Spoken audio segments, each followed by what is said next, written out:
Benoni. 1 run on the board after the first over.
Apologies for the break in transmission.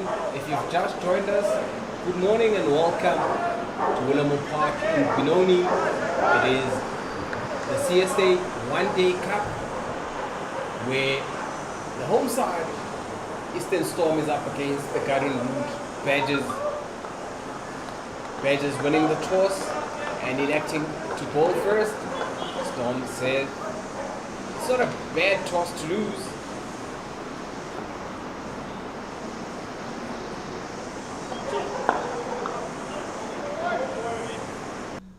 I'm not alone, and I'm joined by a good friend of mine, that is Owen. Owen, very interesting first night deliveries that we've seen so far this morning. Yeah, interesting so far, yes. Good start there from Pele, just considering 1 run in his first over. We are in the second over here, 3 balls bowled, and so far 3 dot balls. So great start there from the Badgers. As you always say, it's that critical moment of the game, both for the batters and the bowlers. This one played nicely to fun leg, and there scores for 4 runs. First boundary of the innings. Yeah, first boundary of the innings goes to Yuris Neyman, who is the only person that has scored the boundary or boundaries this morning. Zach Mumberg opening the bowling for the Badgers.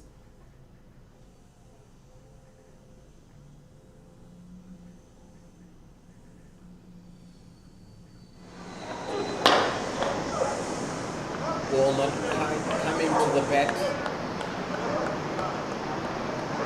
as expected.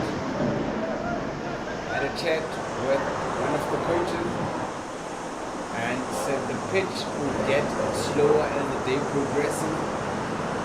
So the ball will come on this morning much quicker, and they're hoping that by the time they get to bowl, it would have flattened and will keep very low.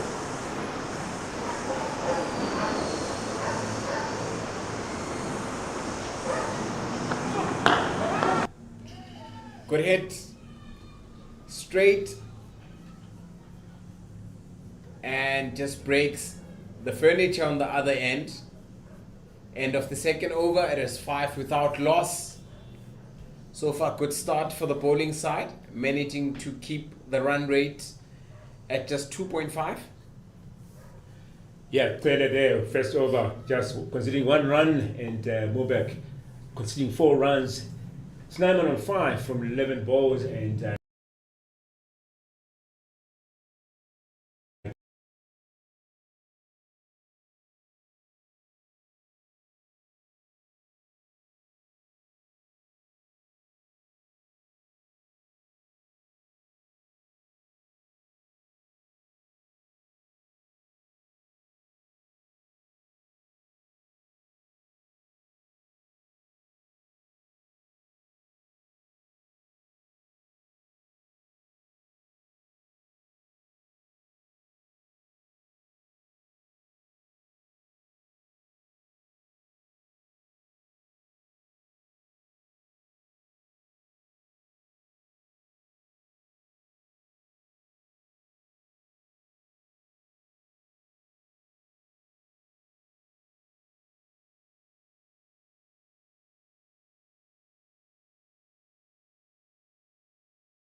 Unfortunately, Anis Cam has to walk back to the pavilion without traveling. The scorers had been in there for 3 deliveries, 10 minutes in total, and wasn't able to even trouble the scorers. yeah, it was a good ball there from Pele. Just continuation of his of those good line and length in his first over, tempting to the batsman there, came and edged it to first slip. Bit of great effort there from the guys on the slips, and getting that first wicket falling here. Cam being the first victim here. I'll say great start for Badgers at this point. Indeed, it was a great start, or it indeed is a great start to the Badgers, which we'll now see Brits Christopher walking in.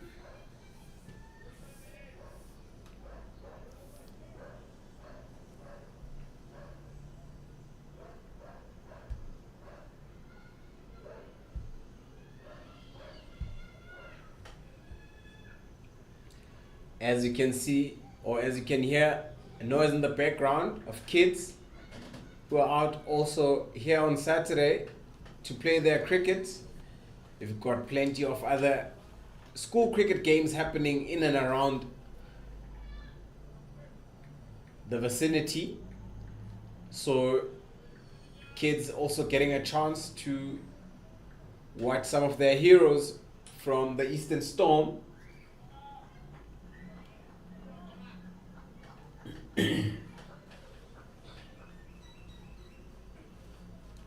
Yeah, 4 more balls to come as you see Brice there preparing himself to face the first ball.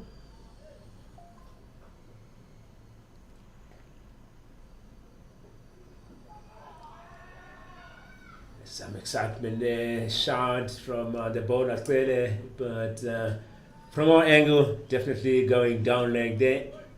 But I always want to try the umpire to see what's he's made of. Yeah. Also, just taking a peek at today's fielding positions or the field, you've got a deep third man, not a third man, and a fine leg. Anything that goes past the circle will definitely go for 4. Great start from Manelektele. Hasn't done anything wrong so far, just hitting his mark. Now bowling to a left-right combination, or bowling to a left-right combination.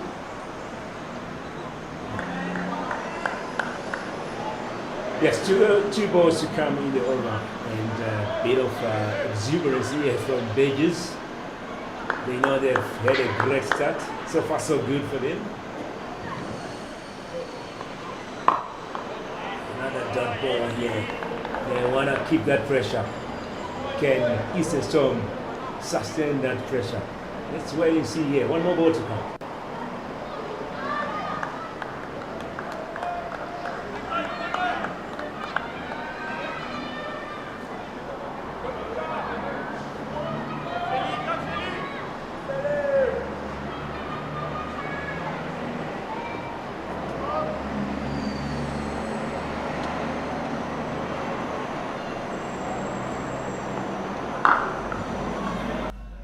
that. Second boundary of the morning. A great start from Chris Brits. Just capitalizing on that ball. Very rare from Manelekele to end the over. Takes the score to 9 for 1 after 3 overs. Chris Brits just scoring his first runs after facing 4 deliveries. And Snyman on 9 after 11 deliveries. So not such a great start for the Eastern Storm. Run rate is only at 3 in the over. But they can pick up any time of the game as long as they have many wickets.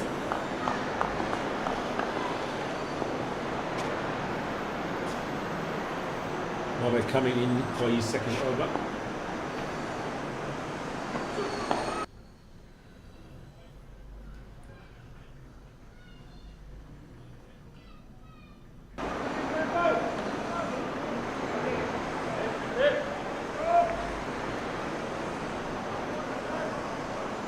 Thing of the right left arm combination, trouble to the bowlers, trouble to the umpires, trouble to the fielders.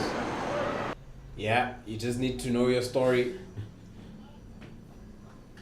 and move quickly and adjust quickly when it comes to field placing.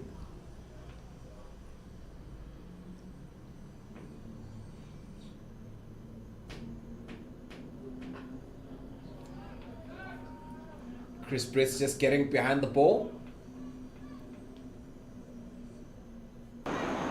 Still talking about the ball, not really coming onto the bat that much.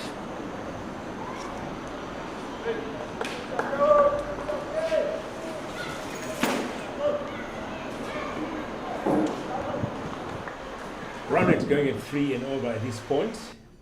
If Tom can maintain that run rate, and it means we'll be looking at 150. Which I don't think will be sufficient enough to defend on this day. Good shot. Bold shot.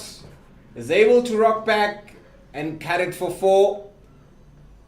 Yeah, excellent shot there from Brits. Well timed. And that's his second boundary so far. And that white nut running away on a flat outfield here at Willowmoore Stadium, tackling the score to 14. Great shot here. Brits looks like he has come in to really have a go at this point.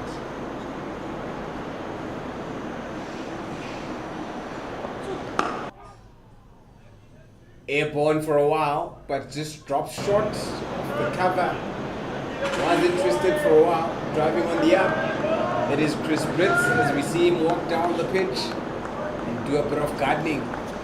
Now, I always wonder, is there something to look at? Are there indentations? Or are you just getting your mind worked up?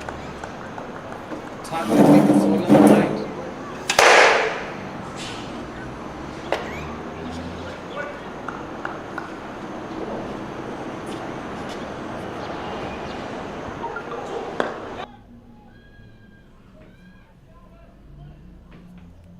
No run. 2 dot balls there after that boundary. We're looking at the run rate here, 3.6 at this point. So far, the highest score in the tournament is 328. It has been scored by the Knights versus Limpopo Victorious.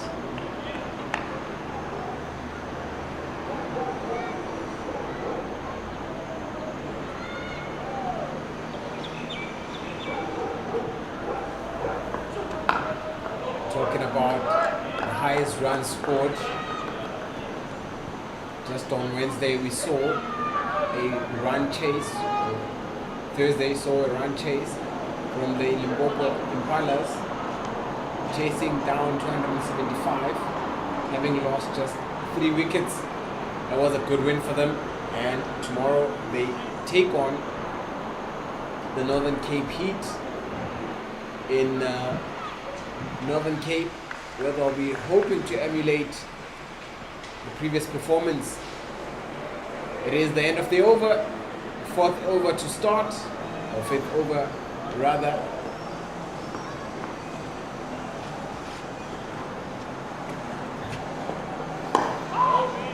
Yeah, Taylor coming into his third over here. He's on fire so far. Ball 2 overs, 2.1 overs, conceded 5 runs, and has a wicket in his bag. So really, he must be having some confidence here with that great start. Taking a wicket early just gives you a bit of confidence compared to if you would have gone.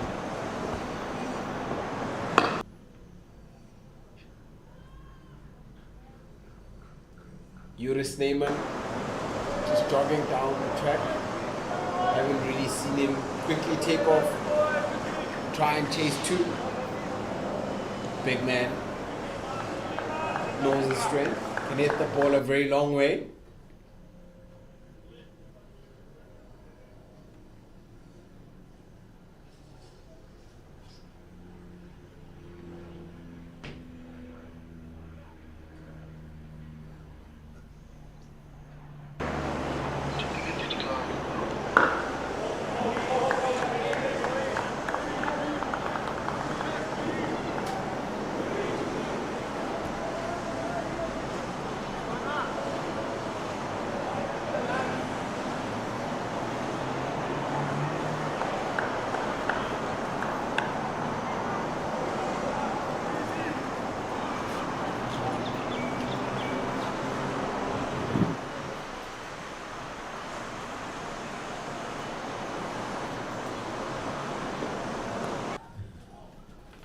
There'll definitely be 4 runs coming off the bat.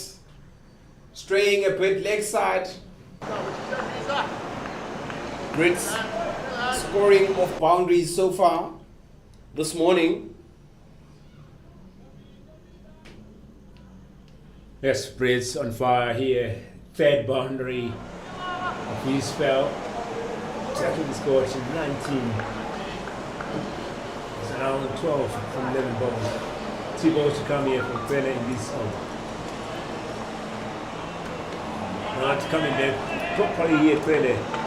Wide ball here. That's the first wide of the innings. And the first wide of the game so far. Needs to. Pele just straying leg side, losing shape. Needs to come back quickly. Hit it around the off stump, fourth stump line.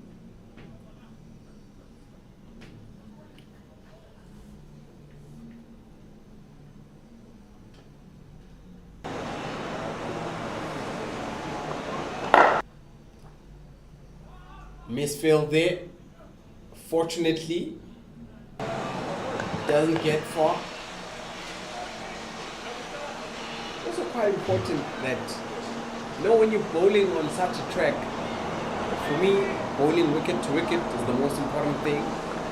Hit the 5th, 4th stump mark. Don't bowl short of a length that much. If you can bowl on the block hole, I know it's not easy to bowl on the block hole throughout the day, but try and get the ball there. Just timing the ball. It is the end of the 5th over. Scores on 20 for 1. Run rate has gone up to 4. Chris Brits and Joris Neyman currently in the crease. Yeah, these two building a partnership here. 50 runs between these two. It's 9-1 on 7 from 14. So I mean, there's a bit of fight there. Brits is the man in action so far. 12 from 13 balls. Pele, 3 overs bowled, 11 runs conceded so far, and 1 wicket in his bag. As we see, Morbek coming into ball his third over, 9 runs conceded.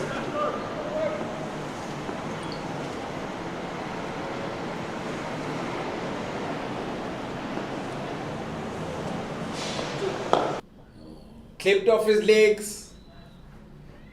definitely go to the boundary. 4 more runs. Yuri Snyman. Zach Mumbek just straying on his pads. Said Simon was a bit quiet there, but now proving us wrong. Starting that over, sixth over with a boundary, taking him to 11 from 15. That's his first boundary in the innings.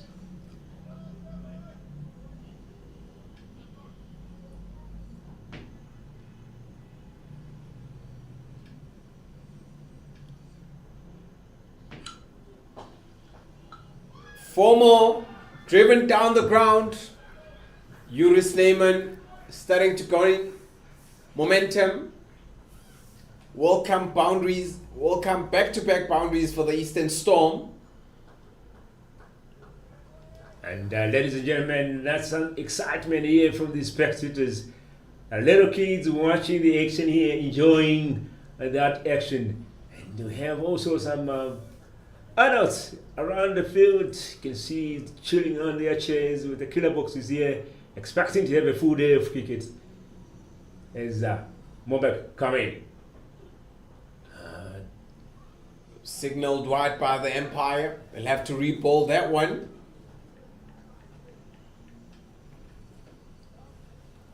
Here after that boundary, trying to put it up far away off the off stump, but didn't work properly there, and ending up bowling a wide ball.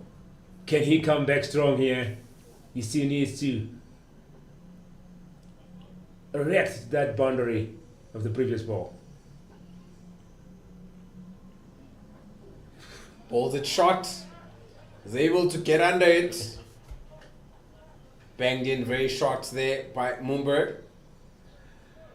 He's an angry man. Definitely. Can't hit me for boundaries back to back.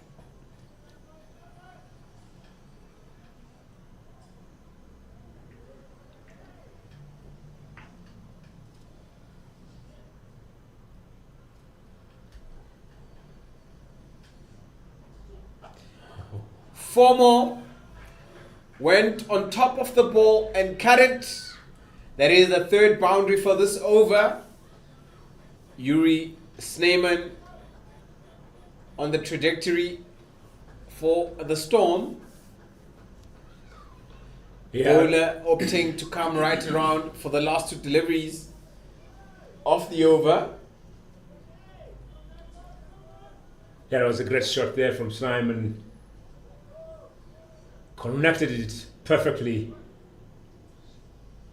And the T-balls to come here.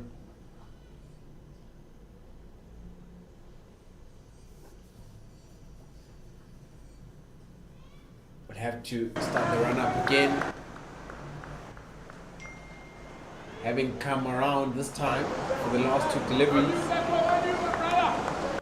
Just trying to narrow the angle for the batsman. Not to be able to, or try and get the ball to jerk back in. Big day in South African football today. If you're a soccer fan.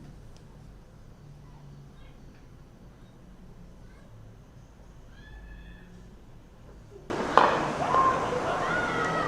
comeback there.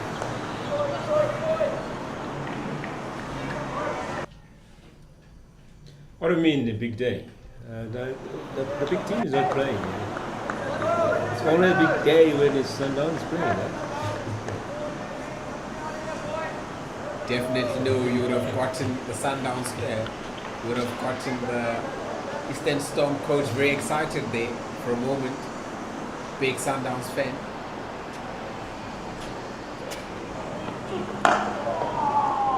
Very good last two deliveries of the over. It is 33. The loss of 1 after 6 wickets. Now the run rate has gone up to 5.5. Yuri Snyman on 19 of 20 deliveries. The Spritz 12 of 13. This partnership now moving to 28 of 24 deliveries. Yeah. Taylor coming back for his fourth over here. He's a really man driving the seat with the ball here. 3 overs bowled, 11 runs conceded, 1 wicket in his hand, in his bag. Mobek, 3 overs, 22 runs conceded. Still needs to get a stick here. Is 20 runs in.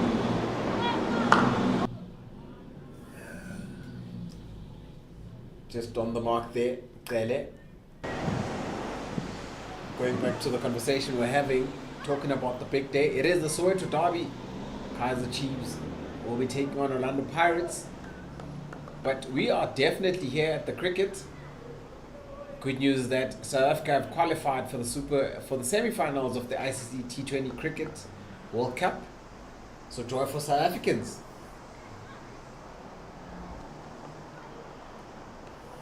Balls at wide, Empire signals wide. I would say really good performance there from the Proteas. I think this time I can be favourites to lift that cup. Yeah? The only side left in the tournament yet to lose.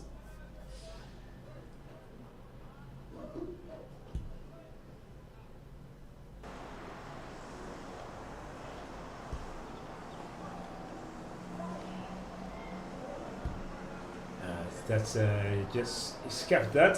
It was going to be wide, but a bit of touch there from the batsman, Brits. Some dot ball here. Saved there by the batsman, Tele. And talking about the ICC World Cup, Ngidi on fire there in the last game, taking those wickets.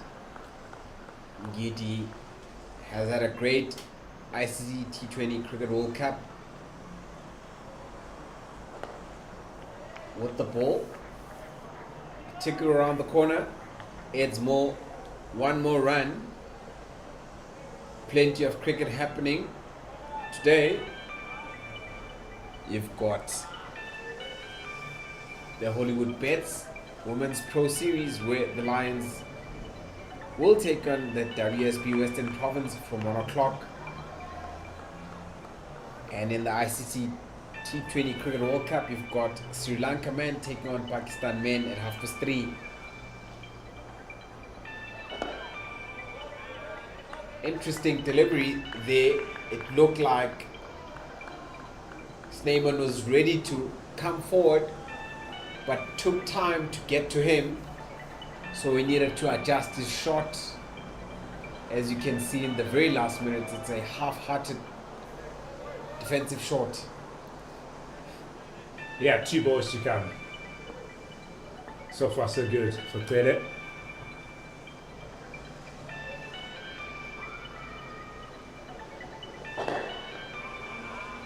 Not timing this one to perfection, not finding the gap.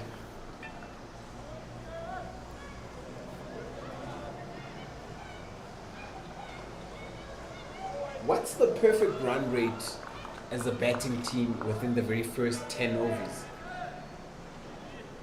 This is according to you, if you are the skipper of the batting side.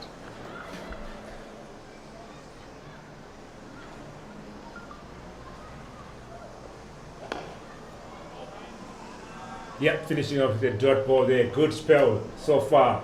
Tele, 4 overs, 13 runs conceded. Coming to your question, I'll say, the first 6 overs are crucial. You get distracted with the fielding and stuff like that. So, as batters, I would say if you get at least 50-60 out of those first 6 overs, then you would have, set the tone right for the game. But as you've seen here, Stormers going in 5 and over. We hope after maybe 10. I think from now they may start to accelerate, but let's wait and see. Change of bowling from the Chalet end.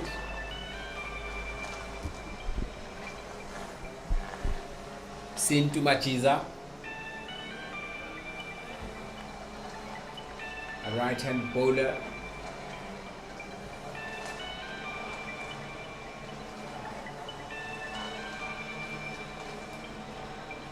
Replaces Zach Mumber.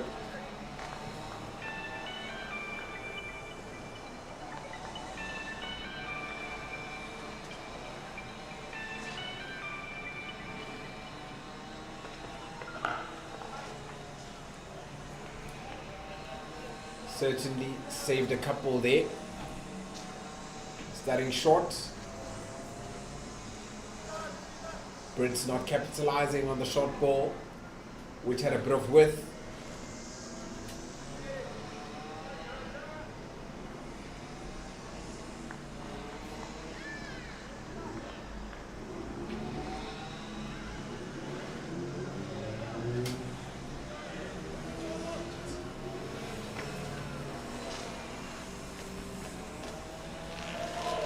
Good delivery, played very well,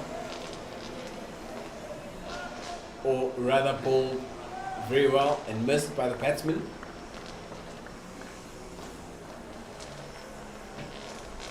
Yeah, yes, that's his first over here. You want to start on a great note, starting your spell, 2 dot balls, getting some pressure there on the batters who are trying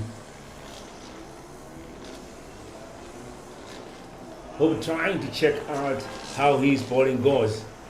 Another dot ball here. Run rate now coming back to just 4.7. Went high as 5.5. So just bringing back the bowling a bit. I think that over by Zach Mumberg, which went for more than 13 plus runs.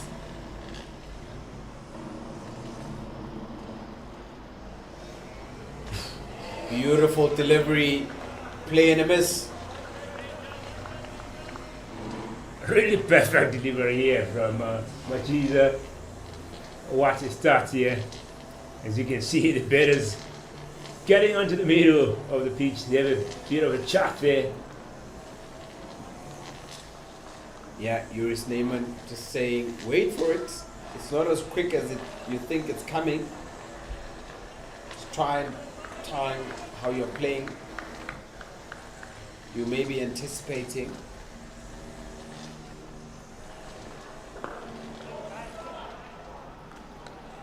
Once again, that one not getting to Brits as quickly as he thought it would come.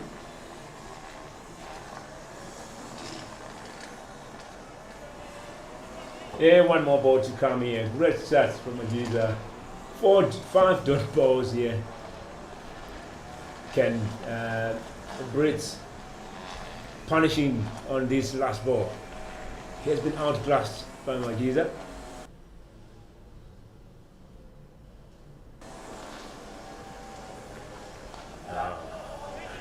Edged. And will bit the fielder. Here a third man. Lucky boundary for the batsman, but it doesn't matter how they come. Takes the tally up to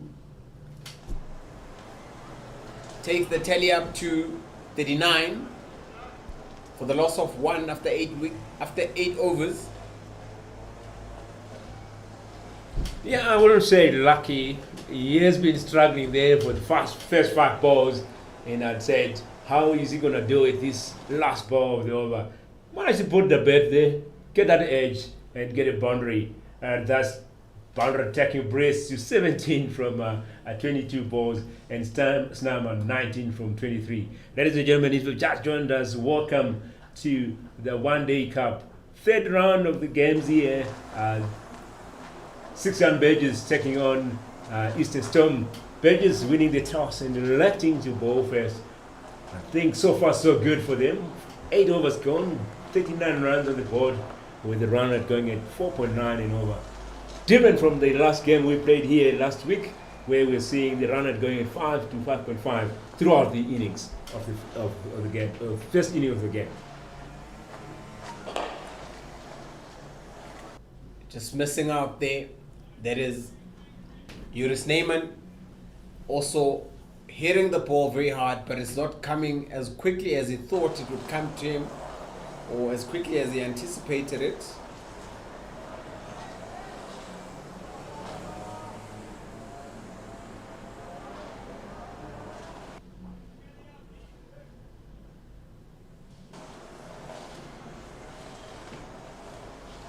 That one just took off. Empire signaling 1 for the over. Banele Tele has that surprise delivery which just takes off and can surprise you as a batsman. Bangs it in very hard.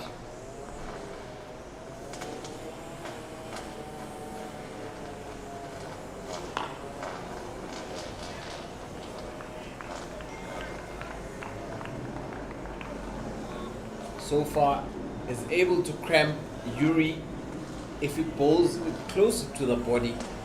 Haven't seen a pull or hook shot from the batsman this morning, but if you give him width, he will definitely capitalize and make use of the loose delivery you've bowled.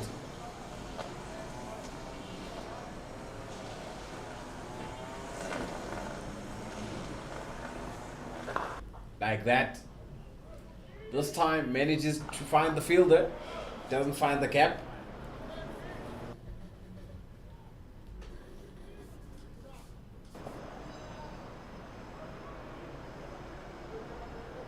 Two balls to come. 13 runs conceded so far. 1 wicket in his bag.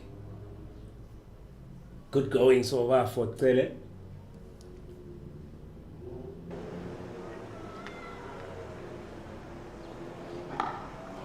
Spoke about the short ball being bowled to the body.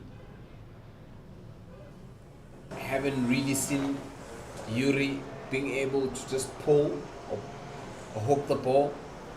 I think they've identified that as his weakness. Anything short, closer to the body, he'd rather try and just fend off using the bat.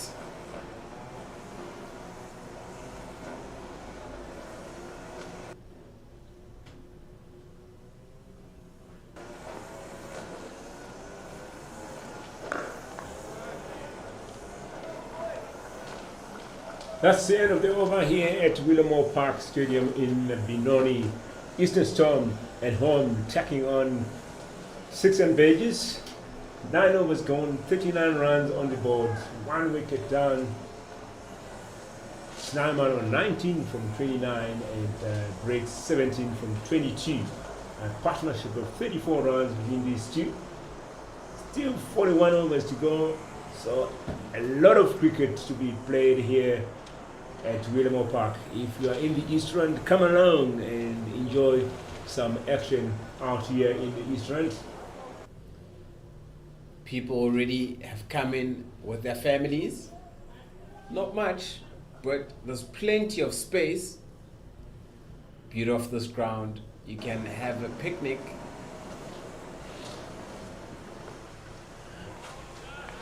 Beautiful delivery from Machiza there. Just continuing from where he left off in his first over. Yeah, good run leg there from Majiza. Good deliveries. Put it on the batters, bit of under pressure there.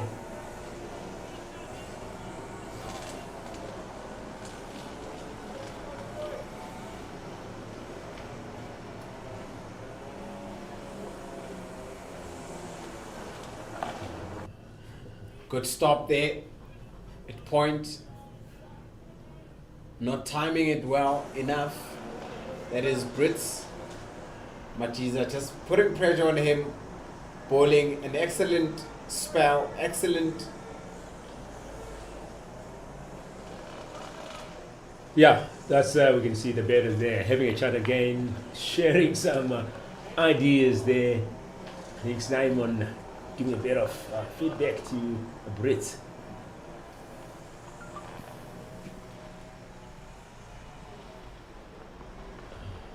Beautiful delivery.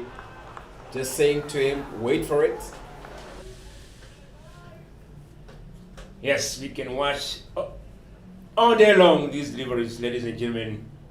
Majiza here really putting some pressure on the batters. And the Badgers really enjoying themselves at this point. I would say they're a bit of in control at this juncture.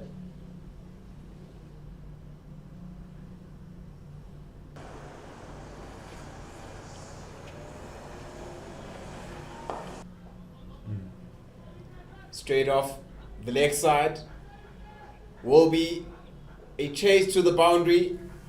Ball manages to beat the man, the two men that were chasing after it.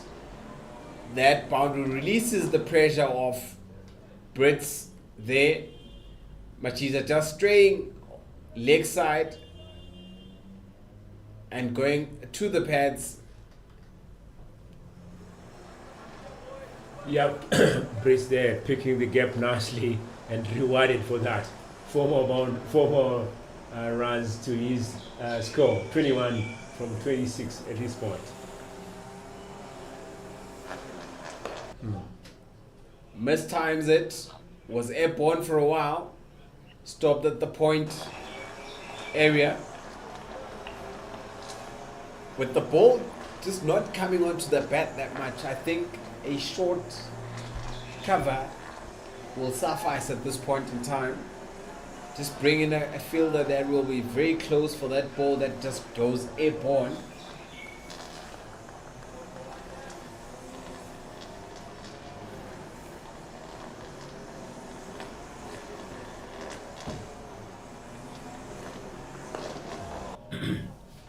Ball not coming onto the bat. End of the 9th over.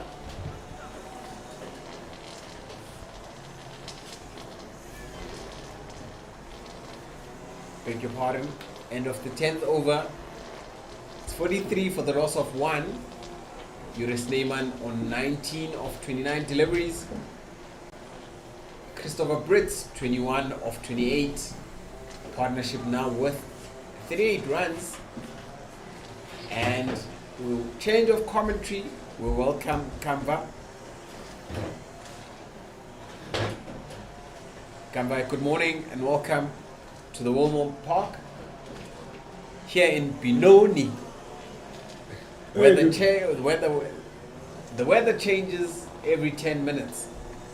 You get a bit of the sun, you've got the cloud, and also you come with a bowling change, I see. Very good morning, Bali. Really, I think I'd say a really balanced start to this morning so far. A wicket for Badgers, ordinary Badgers. A decent total so far on board off the first 10 overs from the Eastern Storm. And look at the weather conditions. They've stayed pretty cloudy since the start of the morning. Heavy cloud cover. Brilliant cut shot of the back foot. And that one finds the boundary. Really powerful stroke there. Yes, Peko Muletsane, the off spinner, bowling around the wickets, just bowling a loose delivery and being put away by the big man Yuris Neyman.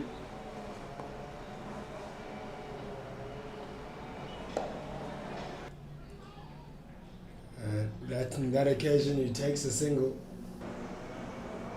Very important that they change, they rotate the strike, try and get the run rate up to 5 and keep the wickets. So far, like you spoke when you came in and said, a fairly balanced outing for all the sides so far. Yeah, it's certainly fairly balanced, and I think it might started going the way of the Eastern Storm now, because the partnership they're kind of building at 43 or 52 deliveries is really looking good so far. It's going at about 90 strike rate, which is pretty decent.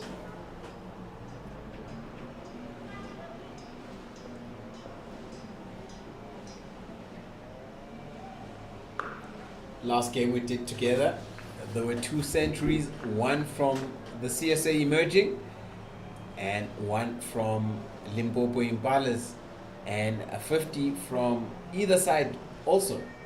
So looks like the batsmen are on form this season.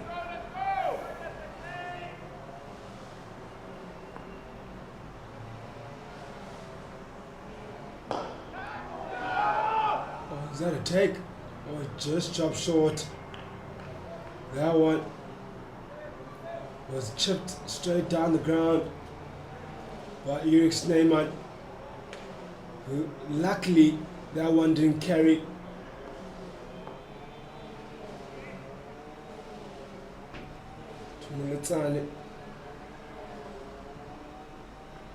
Oh, that's a nice way to end the over.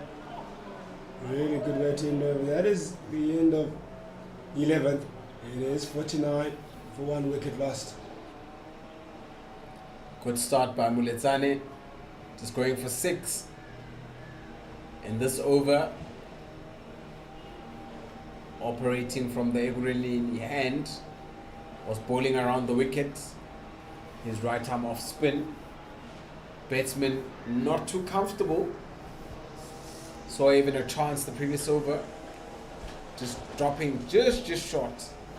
Very short of the outstretched hand of Muletsane.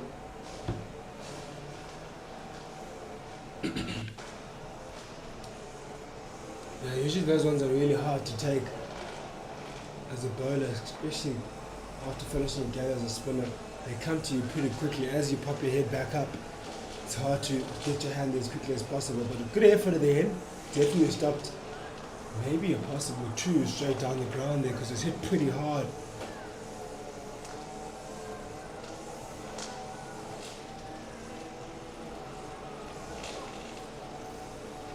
That's Majeza.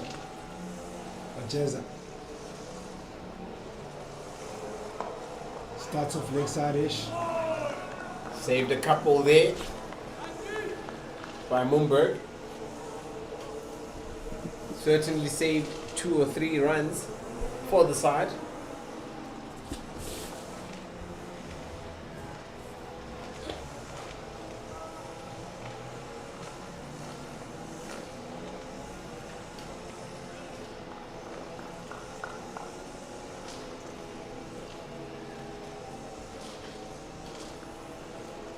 Play and a miss.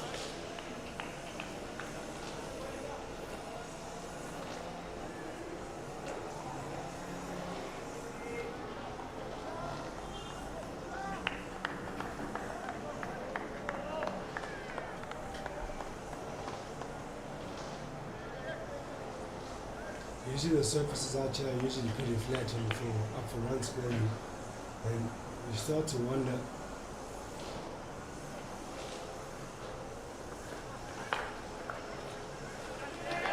if the decision to win the toss and ball first might be a good one here, especially for the Badgers. If they manage to restrict the Eastern Storm to a total under 300 here, they'll be really in for a good chase, because this surface usually flattens out in the afternoon, especially if the sun does come out and bake on this surface.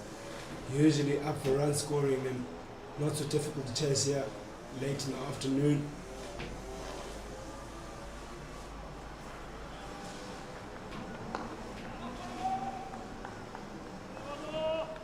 Able to just steal that run. Talking about the surface, definitely correct, especially when the sun is out. Tends to bake the pitch and it gets just dry and flat. It becomes much easier. Even you come back and go have a bat there. I don't really rate myself as a really gun batter, so maybe against the quality of that what we're seeing on screen now, I might not be able to contend too much with that, but I think it certainly is a good surface to bat on. But you have to cash in here as when you're batting first. Banged in shot.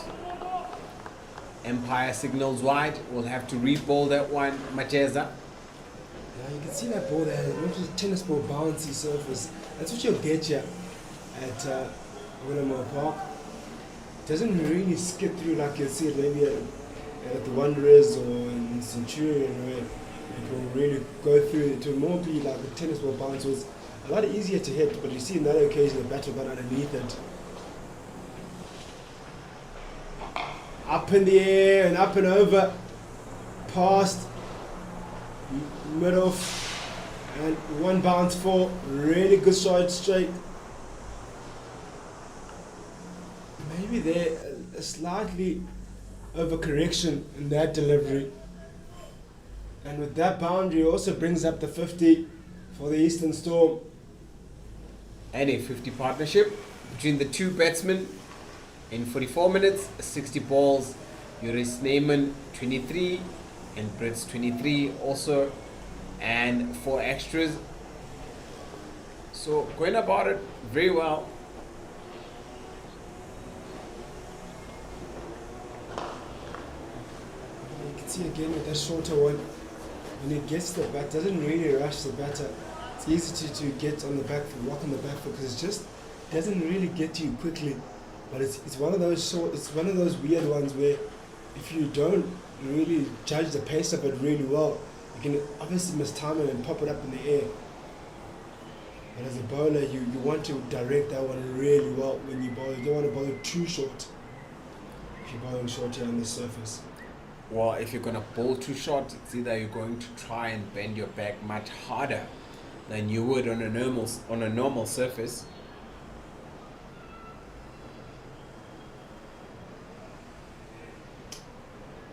That's it. That's the end of the 12th over. It is 55 for 1 now after 12 overs.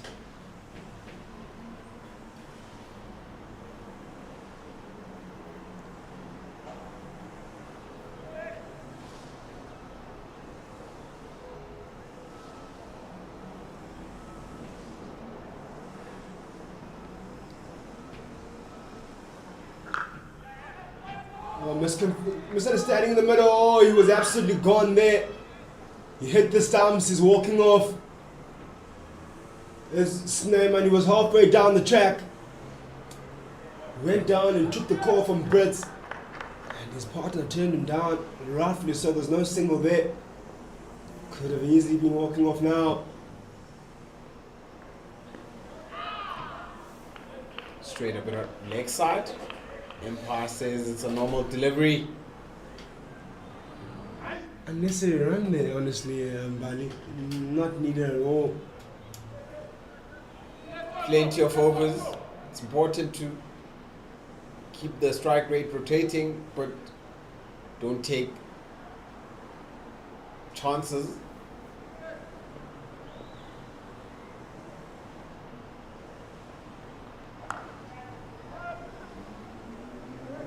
Especially you built a really good partnership so far. Partnership of 50, giving your wicket away of a run out like that will really frustrate the coach. You want to be able to capitalize on surfaces like this, especially setting the target that you really don't know. On this surface, sometimes really hard to judge what is good to post on the first innings total. But anything I think over 300 will be a good total. I'd like us to talk about the 150 partnership we saw on Thursday between the Limpopo Impalas and the Badgers. The CSA emerging side. For me, I think what was very key was the patience between the two batsmen that had been in at that point in time. You had Emmanuel Muswiri coming in, and you had Ludwig Kessner. Waited for the bad ball, played each ball on a merit, and we didn't really see too many risks.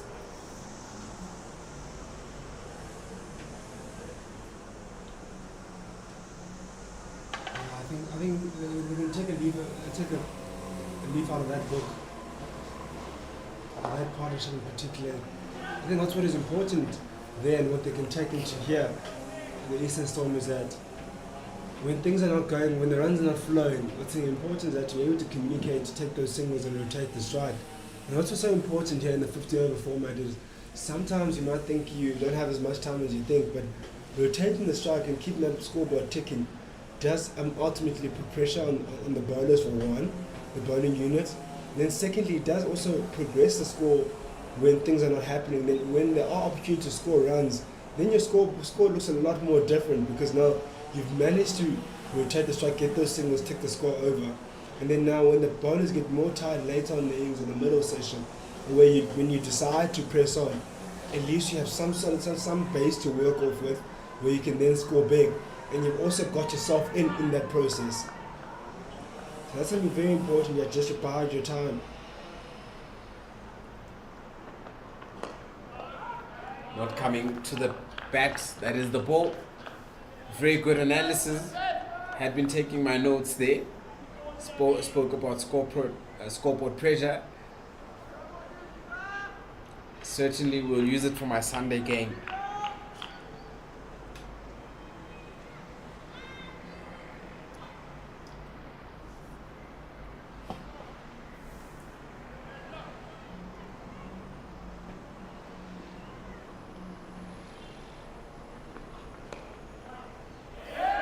Very well fielded. A gully.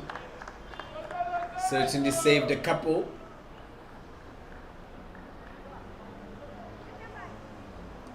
But a sweeper on the boundary, who's now come in, must have seen something.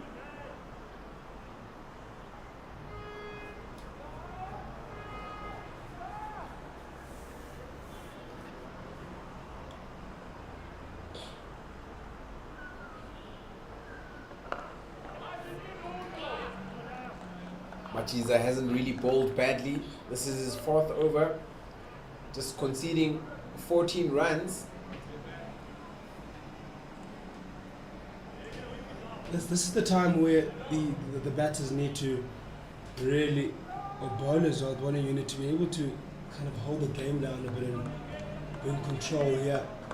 You don't want this partnership to extend any longer. You want to be able to, first of all, apply pressure by drying up the runs, then following that up with a with good pressure and picking up wickets. You constantly want to be on top of the game as a bowling unit, especially on this type of surface. You can see it's been really easy going. Outside of that first wicket they picked up early on in the first couple of overs, nothing really much has happened for them in terms of wicket taking. So it's about maybe bowling. I think you didn't mention it, that in this type of surface you want to bowl straight as possible, wicket to wicket line.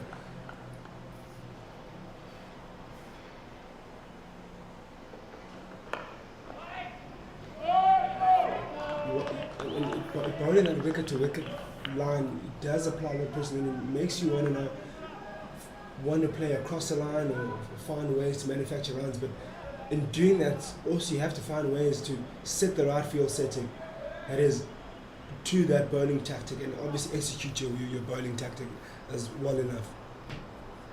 I think the Badgers have done that very well this morning.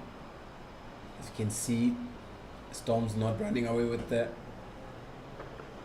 runs. One more edit to the batting side. It is the end of the 14th over. It's 59 for the loss of 1. Yuris Neyman on 29 and Chris Britz 26 of 43 deliveries. Now this partnership is worth 54 runs.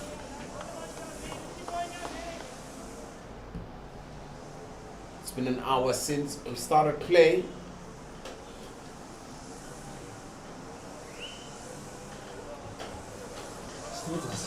Since the start of the hours, a lot more light has come through. Sun has started peeking through those clouds now. Some of the clouds are clearing up, which is a good sign for the rest of the day. Usually worry in this part of the world about rain. Oh, good delivery. Look straight, but the bounce might be height on that. Good line, good length. Just turning in. Very tall man, this Chris Britz.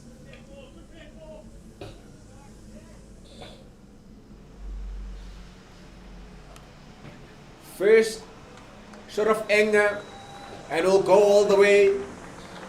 Chris Britz is picking it up. That's a good shot selection from Chris Britz. You've got your fine leg up, your square leg up. And when you think of boundaries scoring options, again, the right arm off spinner as a right-handed batter, that is always an option for you, just to go down on one knee and place it over those fielders and in the ring. As you see that there is a fielding change being done now, the square leg being dropped back, because that Zach shot, mid-off being brought up, trying to force Brett to play straight. and to alleviate that boundary option on the right hand side. But this time around, go straight down the ground, only for a single. Chris just managing to get away from the strike end after scoring the boundary first 6 of the innings or of the morning.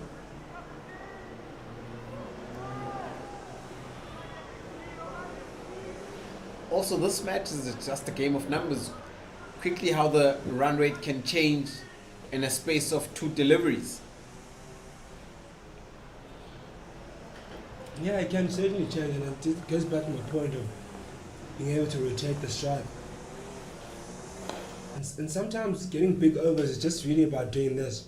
Get your boundary and get your singles. So it's about just getting that one boundary and an over, and then the rest you can just simply just rotate the strike, and you find yourself getting an 8 run over very quickly. For example, now they're already 6 runs into this over. You get 2 more runs here, and the deliveries are remaining. It's a big over. Already 6 runs per over in this over. That's a really good run rate to go about. Score your boundary. Once you score your boundary, rotate the strike. Simple cricket.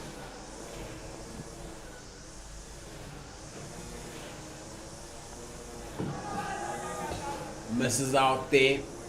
Had seen an opportunity to just try and let the ball, that reverse sweep, which many cricketers have included in their armory of shorts, especially for this format of the game and the T20 format. And of the 15th over, it is 7 for 1. 8 runs coming off that over. Machiza continues from the chalet end.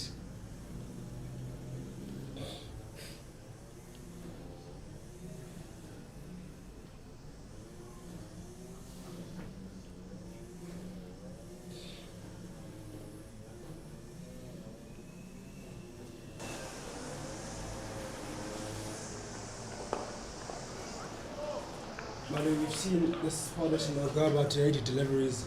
It is in 62 runs in now. You're 15 overs into this game. You don't want to find yourself here 30 overs in still trying to pick up a wicket. What ways would you then look to pick up wickets as a Badgers coach? Well, one thing for sure that I've seen is that the batsmen aren't too comfortable. You just need to keep probing, bowling at the right channel, right length, and just making sure that these batsmen keep playing. But also, you don't want to let the batsmen become comfortable and settle in. So it's very important that you keep them guessing. Change of bowlers may do the trick.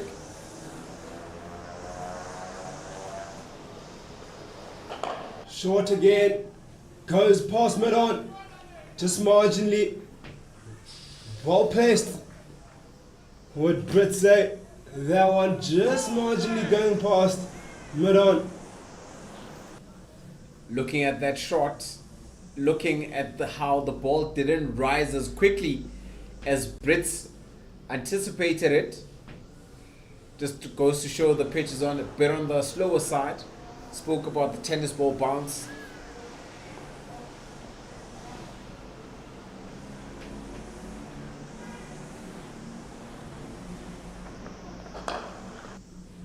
Goes once again and saves a certain boundary there. Could have been back to back.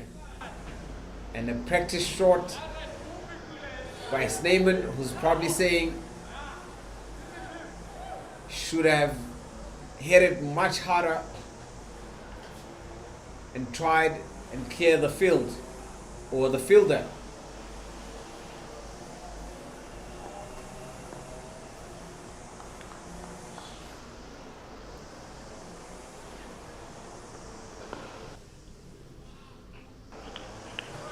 certainly think that shorter length here on the surface is probably not the best length to bowl. I think more of the back of the length footish line straight to the batter is much harder to pick apart. If you look at all the deliveries that have been bowled straight or in line with the stumps, I haven't really gone for runs outside the one that was hit straight over the top in the previous over.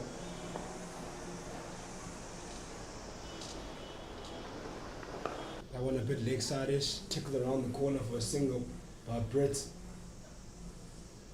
But you have to just be there and thereabout. And I'll even bring up that square leg in, put in my square leg up, put in a straight field ball straight here. Sometimes after 15 overs here on the surface, you don't get much to work with within that ball. Especially if you don't have those guys that can reverse, get the ball to reverse. Just that simple plan sometimes just really works in cricket. But obviously it's easier said than done when you're up here in the commentary box. That's why me and you are sitting here comfortably talking about cricket and not in the field playing.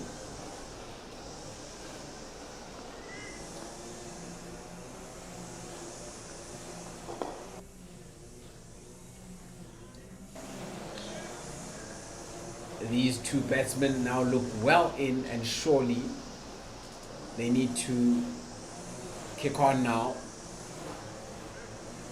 Probably from the 20th over, they'll probably say, we've seen about enough. Let's try and get the score and the run rate up.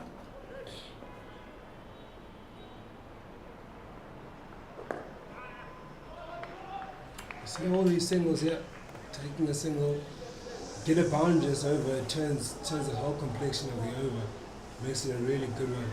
Smart play here from the Eastern Storm, especially this partnership of 6 and 1, 88 deliveries.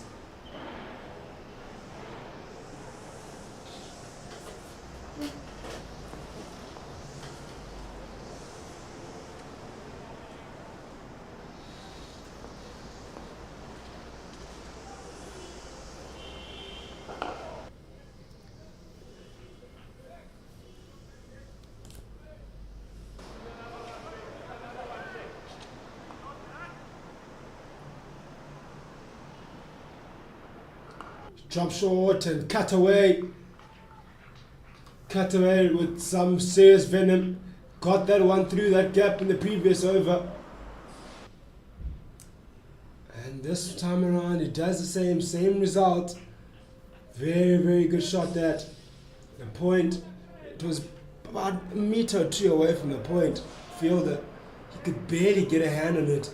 That's how well timed it was. Partnership by these two starting to grow, starting to be dangerous for the Badgers. They need to find a solution. They need to break this partnership. You know, when the partnership grows, batsmen become comfortable and they start seeing the ball bigger. These two well in now.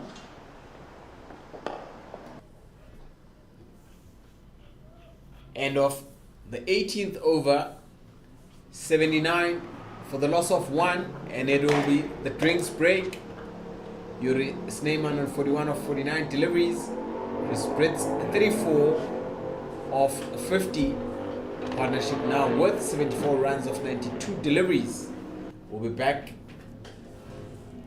shortly for some more cricket.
Welcome back.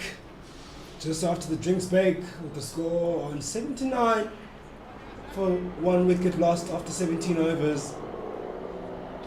Really good partnership building up now between the pair of Snyman and Brits.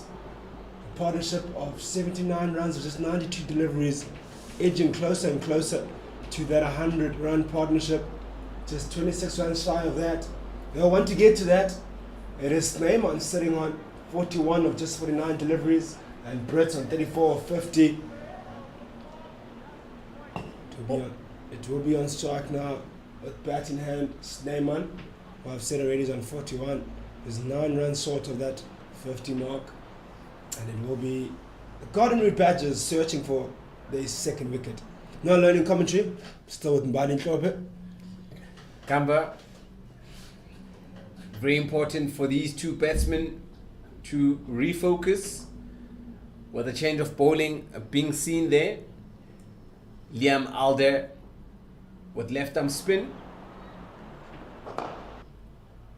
Good shot immediately after the drinks break by Yuri Snyman, being able to pierce the gap between mid-on or mid-off and the mid-wicket. Snyman moves on to 45 for 50 deliveries. Surely these two need to continue and kick on from here now.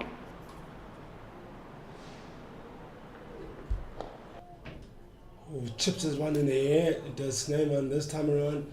Gets a single after scoring that brilliant boundary through the covers. Or just past mid-off rather. Between the cover and mid-off region. Really well timed stroke, but this one doesn't time it as well. Chips it down straight down to mid-on.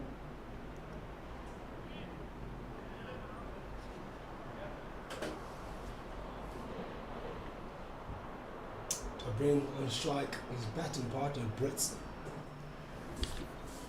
He's also been nothing short of brilliant.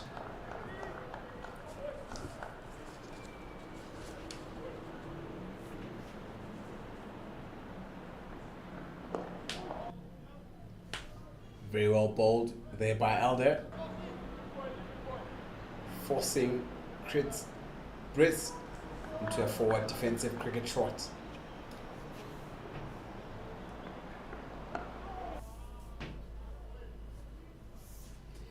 Very important for these two just to keep the scoreboard ticking for the next 3 to 5 overs. Score looks very respectable, from 5 for 1 to 85 for 1. Very well bowled there. Chris Brits, very hard man, can hit the ball a very, very long way.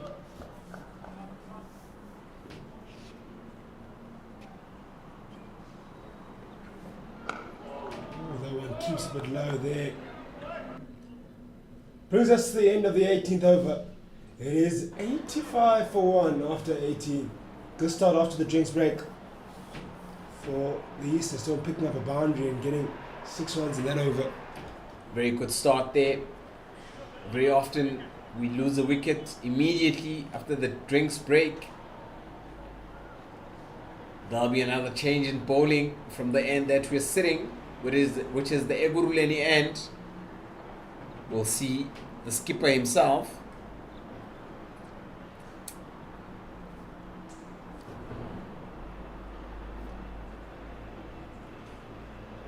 Hit Richard.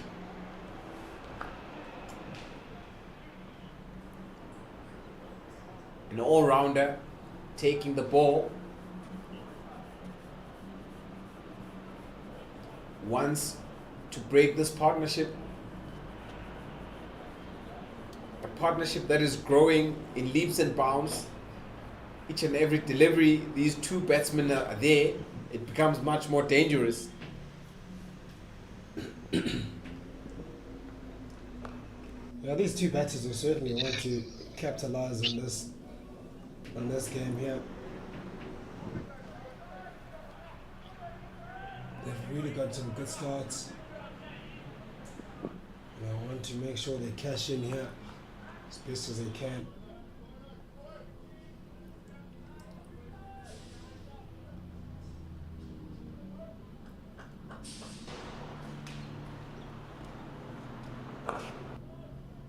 Not timing it there, Chris Britz.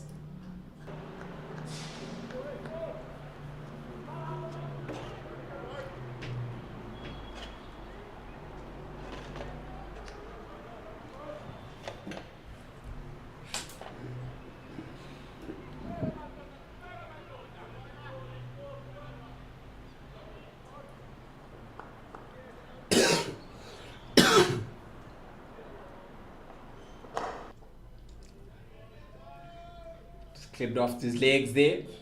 One more. Edit to the tally.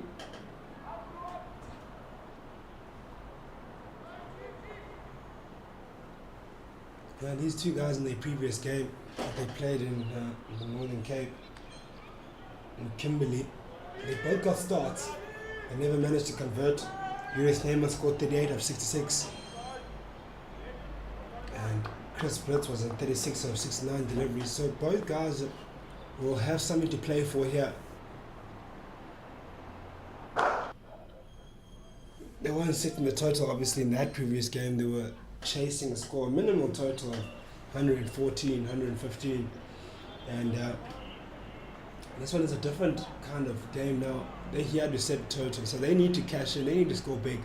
And usually they're the other guys that the Eastern Storm relies on heavily in terms of run scoring, the top of the order. They're very instrumental in terms of them being able to set a good total. Oh, full toss. Oh, nasty one there. Yeah, definitely called a no ball. Apologizes to the batsman immediately. It looks like Heath Richards, the bowler, who lost control of that to Richards.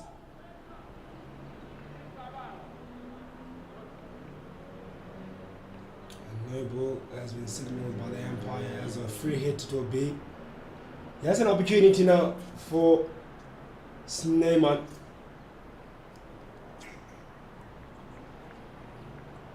To cash in and go big and get those 3 runs in this ball here. He's got a freebie ball where you can just go all for it.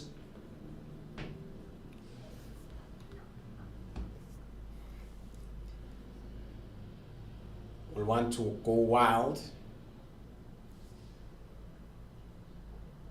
See what Yuri can make of this delivery.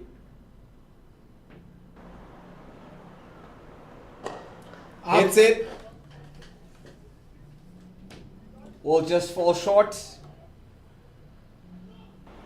Oh! He's run him out of nothing. Tele just throws to the wicketkeeper's side. Yuri Snyman, who had been coasting along. I think Taylor didn't expect that one himself, so he was just chucking one in, thinking he'd already maybe delayed there in terms of not taking the catch off the free hit. And obviously on a free hit you can't dismiss a batter off a run out. And Taylor, what an absolute brilliant throw from the boundary, a few meters off the boundary. A bullet of a throw, rips the stumps off, and Yuri Snyman has to walk off. He'll be disappointed by that. He was strolling across thinking, I'm in. He was trying to signal to the umpire he felt he was in, but he has to walk off. Yuri Snyman goes for 48 of 86 deliveries, or sorry, just to correct that, of 55 deliveries, having scored 9 fours. Feels a bit hard done, but from where we're sitting, looked like it's his own doing. Tele just threw towards the keeper's end, and it just hit the stumps. And the umpire, unfortunately or fortunately for the Badgers, signaled that he had not made his ground. And unfortunately for Yuri Snyman, he needs to walk back to the pavilion. It is 90 for the loss of 2. It is the 19th over. We see Kabelo Sekhukhune walking into the crease. A veteran of this side, sporting the number 66, has been around the block, or has been around the Stormers setup for a while. Will want to capitalize, will want to make use of the foundation that has been laid. Very respectable total of 90 for the loss of 2 wickets. There's about 38 overs left still to bat or to bowl in these innings. So plenty of cricket. It is, of course, the CSA YouTube channel, Division 2 One Day Cup.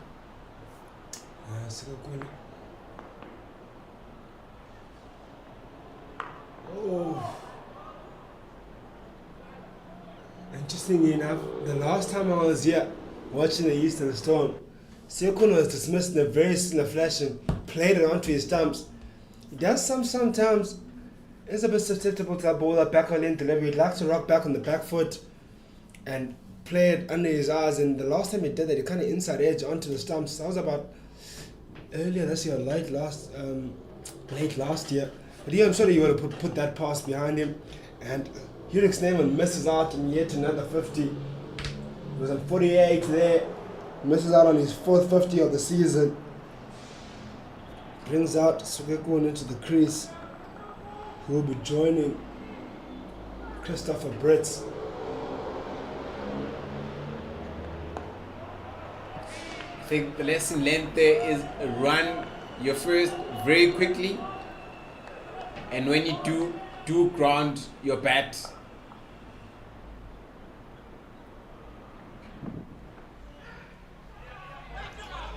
One around the legs, runs, chasing it to the boundary, and it reaches the boundary, goes for 4. Banelekele encouraging his teammate Machiza, saying Kubega, which means continue.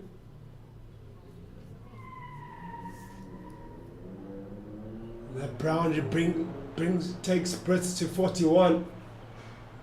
58 deliveries. He's only managed to score 150 this season. As Brits. This season has got this a best of 53 in a 4-day game versus the Southwest Districts in January 29th this year. So just about a month ago.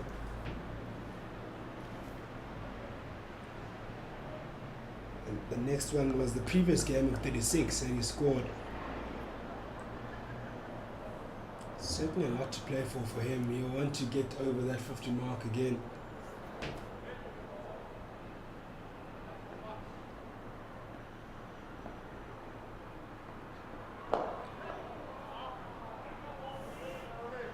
Dumele Kabelo Sekhukhune not timing that one perfectly.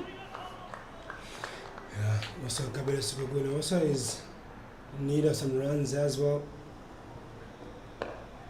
His best score of the season on 45.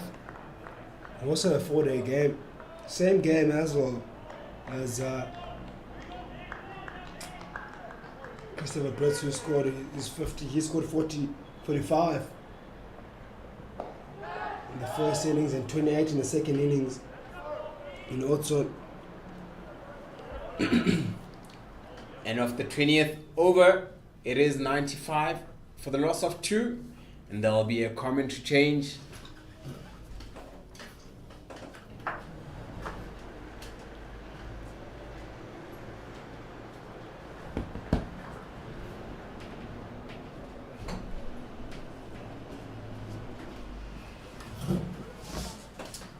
Very good afternoon, or still morning, sorry, to Owen.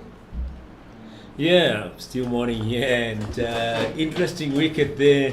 Snyman going, I was watching while it's in another room. But running like a daisy gully there, and good throw from Pele. Unfortunate they have been going nicely with Briz building that partnership. Almost an 80 runs. But breakthrough for Burgess, breaking that partnership. Yeah, a much needed breakthrough there. The partnership was looking dangerous. It was on 76, that partnership. So it's a much needed breakthrough there for Golden Root Badgers.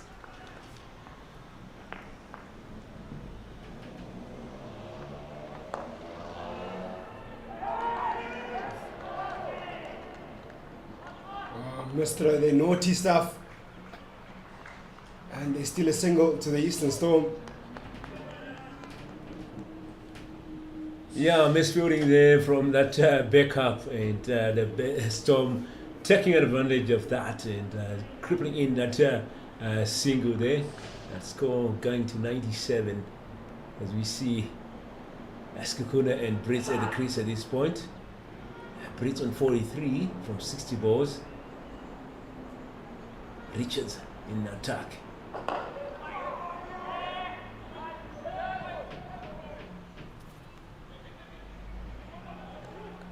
As you see that Skukuna is still new at the crease, so at this point it's a matter of keeping that scoreboard ticking. But as we know him, he's kind of a dangerous batsman once he settles down there, Skukuna. Yeah, he's definitely due for some runs, and he'll want to pose some danger for his side or for the opposition. But what's important for him, we have to get himself in first before he looks to pose any danger. Still got plenty of time to bat. We're only 20 overs in. But what's nice about it that he's coming with that ball a bit older. A bit older, and he can able to then take his time. Maybe give himself about 5-6 overs before he really tries to go for the run scoring. This is a true surface. You can score runs here. It's a matter of just getting yourself in here. And this I've seen plenty of times here on this surface. And once you are able to just allow yourself to get in, you can really cash in. There are runs on offer. Those type of shots you don't want to play. Yeah, swing and miss. Yeah, definitely you can. He's playing at home. This is their home ground. Then obviously they have a bit of an advantage knowing the surface here. But as we said, he just needs time to settle down. But will they just give him that time to settle down? Looks like Richards on an attack here. He's bowling well. 1.5 overs bowled, 8 runs conceded. As he come in also and get that dot ball. Some exuberance here from Burgess players edging each other to keep on going. Run rate is going to 4.7 and over. Totally different from the last game that was played here. We're edging from 5 to 5.5 the whole of the first innings. And there's certainly some loose stroke again from Soguna trying to fetch. He just needs to really just allow those balls to go through at the moment. Doesn't need to go chasing for those type of balls. You get an outside edge there, that looks like a loose stroke. Yes, you can get maybe the thinking behind it. He wants to get going, he wants to get some runs. Early on in your innings, you don't want to be flaying at that ones and playing those ones. But anyway, it is 98 for 2 after 21 overs. 21 overs in now, Owen, and maybe it might be still early to call, but what is a good respectable total here that you could think the Eastern Storm would be comfortable in terms of defending here on this type of surface? You could see then already that it is kind of batter friendly. So what type of surface what type of score are you looking to set here? I'll say 250. It will be a better score to defend comfortably.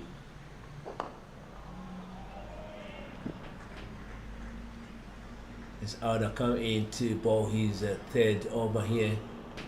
12 runs conceded so far. Top 50, I presume, is a good score, but we have seen that also 250 being chased here. So, but so far, going at 4 and over, 4.7 and over. Eastern Storm need to put that run at about 5 if they want to get to that 250 mark. But pressure is on. 600 Bridges, bowlers coming in hard here. Oh, lovely stroke by Kabele Skokune. Reverse sweep, beating that 45 fielder there, and it's just about a backward point. Yeah, a bit of entertainment here from Skukune. Obviously, spectators will love that. Guys watching a bit of too much World Cup here.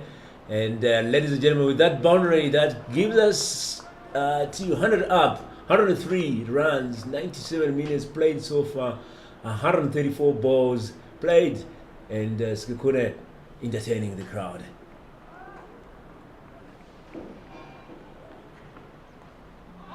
I think that's a very good shot option there by Swaguna, because you've got the player up there at about the 45 backward point. You beat him there, you're certainly getting a boundary in. And you don't even need to get much better on it. Pretty quick outfield out here in Benoni. And kind of a pressure releaser. It's about kind of manipulating your field here and knowing your run scoring options, the batter against your spin, against your seam, and that is definitely a good run scoring option for him.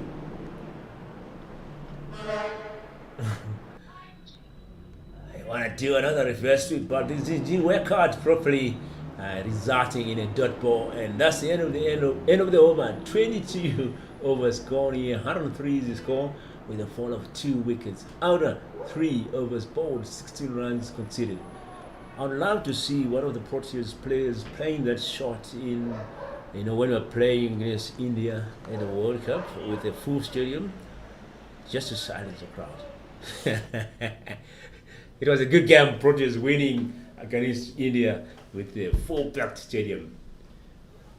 Yeah, you definitely want to do that to the Indians.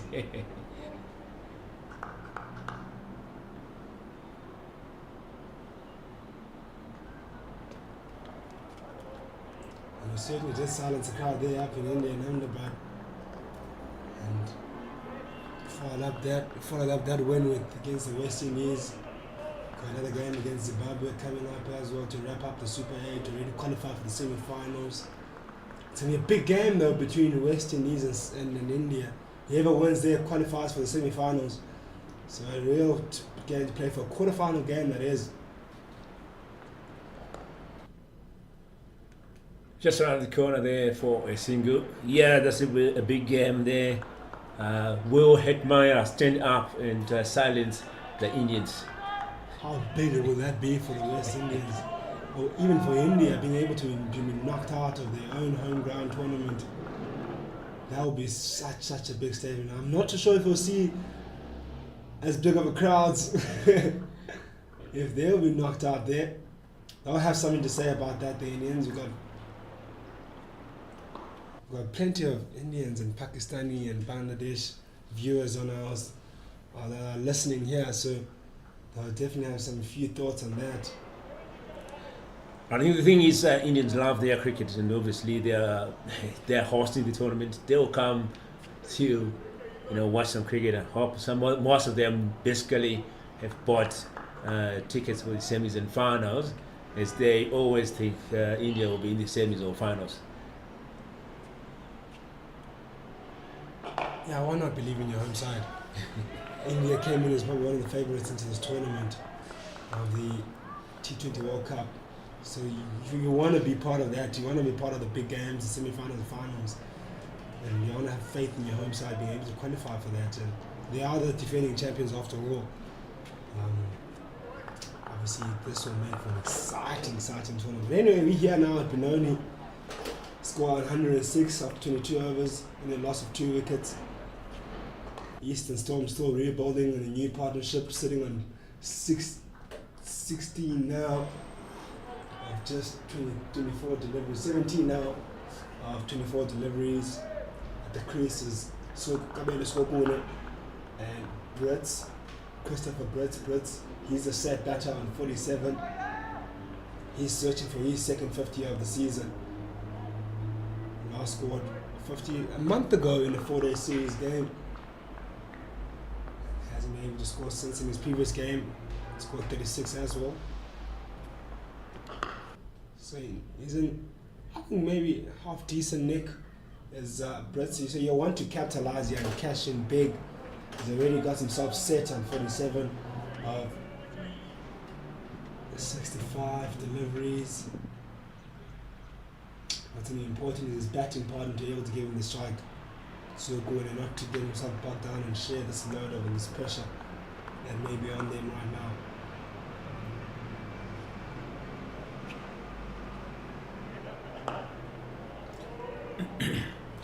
Yeah, he came in pumping Brits in his early stages of his innings, but now kind of slowed down. Just 3 runs shy of his half century, 47 from 65 balls, and Sakuna 7 from 15. As ladies and gentlemen, 23 overs has been bowled at Willowmoore Park Stadium in Benoni. The weather changing here and there, windy as you can see on our side screen there, some trees shaking up, but boys are out and about in the middle having some fun here. 108 is the score, 2 wickets down after 23 overs, and Outer 3 overs bowled, 16 runs conceded, and Richards 3 overs bowled, 13 runs conceded, as we see Outer coming in to bowl his 4th over here. Where are you watching the action from? Come around if you are in Benoni and enjoy the action. What you can see Sakuna against Aldo is that he's looking to be aggressive. Doesn't want to be bogged down by the spin.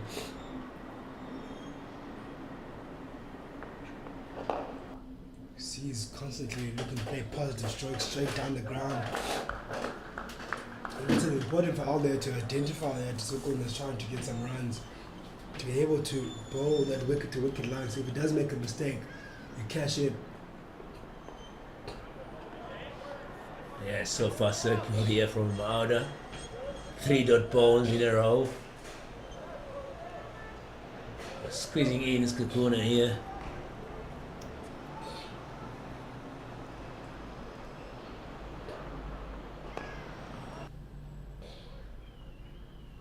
Finally gets a single, that's so good.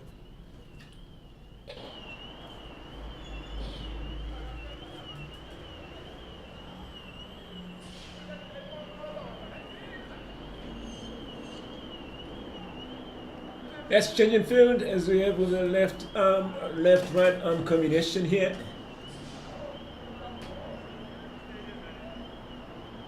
Richards is Outer coming around the wicket.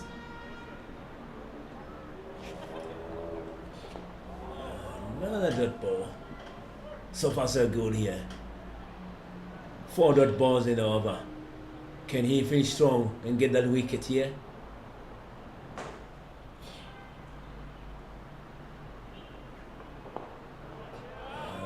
Dot ball to finish off the over, ladies and gentlemen. 24 overs gone, 2 wickets down, 109 is the score. Eastern Storm taking on 6-gun Badgers at Willowmoore Stadium in Johannesburg. Out of there, finishing his 4th over, 17 runs conceded, and Richards 3 overs, 13 runs conceded. The Brits still need to get to that half century, 3 runs shy of his half century.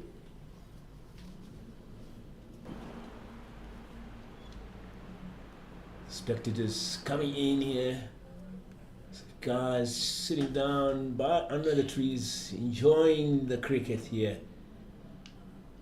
Come along, have some fun. We'll have a change in bowling. And Zach Momberg bowling all rounder. There's Zach Momberg.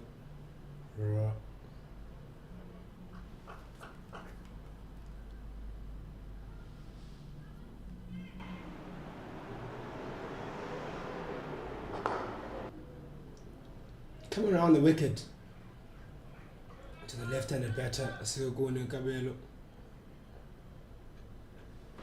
Interesting action that he has. Does Momberg, very smooth, easy. Yeah, he got rested a bit there. He had bowled 3 overs and conceded 22 runs.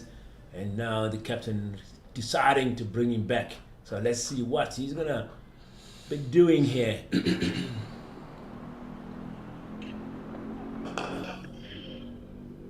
Full toss onto the legs and a good feeder there from the boundary. That will take up Brits to 49 now. Just 1 run shy of that 50. Looking good, has been Brits. 49 of 69 deliveries. Got given a freebie there on the legs. And Mumberg, who you said struggled initially, is coming back on again.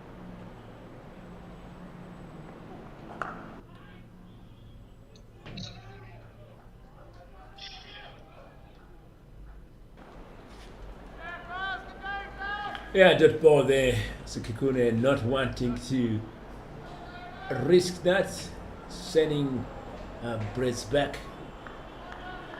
So he doesn't want to have his partner Brits to lose his wicket. He's just 1 run shy of that half century. Can he get it on this ball? Let's wait and see.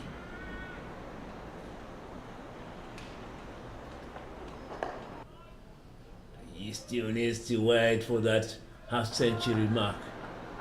Good line being bowled by Mumberg so far. He's hitting that line. After that first, that second delivery of ball that was fed on the legs.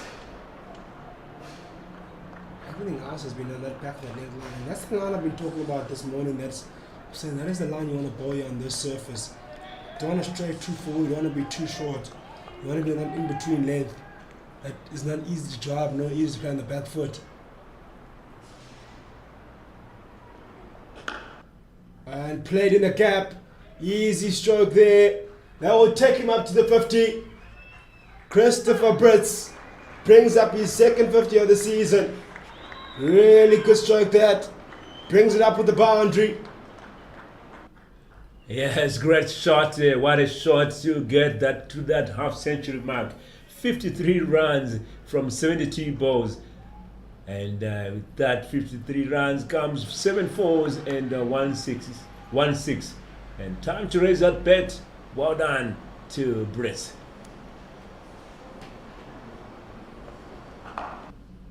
And he continues, ladies and gentlemen, just pushing that to point for a single. To finish off the over, 4 overs from Mawek, 30 runs conceded so far. And 25 overs gone, 2 wickets down here, and the score is 170. What a knock there from Brits, staying at that crease, cutting through to that half century. Had a fantastic partnership with Snyman, and at this point, building again that partnership with Sekhukhune, this partnership on 27 runs. Bowling a nice partnership again, yeah. He's never full batter. So going there.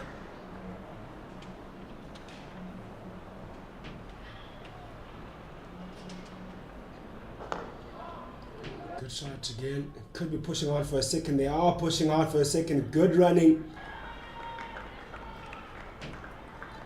Yeah, Brits will be the guy here. He'll have to be the guy to go big. He's the guy that's set, that's in. And if in order for them to get a score that 250 mark to 300, he'll be the man that I have to stick around. Someone has to get in and around close to that. Yeah, he has settled down. He has really, gone through quite a number of bowlers. He knows what to expect. And he's a man of just building that partnership with Sekhukhune. As I said before, he knows Sekhukhune can do the job. So it's a matter of complementing each other here and keep that scoreboard ticking.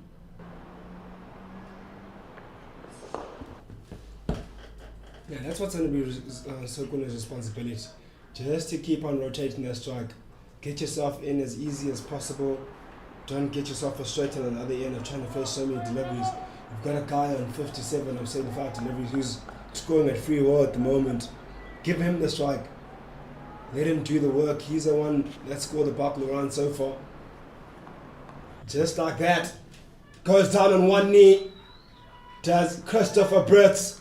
And hits to the way down past that deep mid-wicket region. Into the square leg boundary. A really good shot there. Piercing the gap. Yet another boundary now. In 2 overs for Brits. He's on a roll now.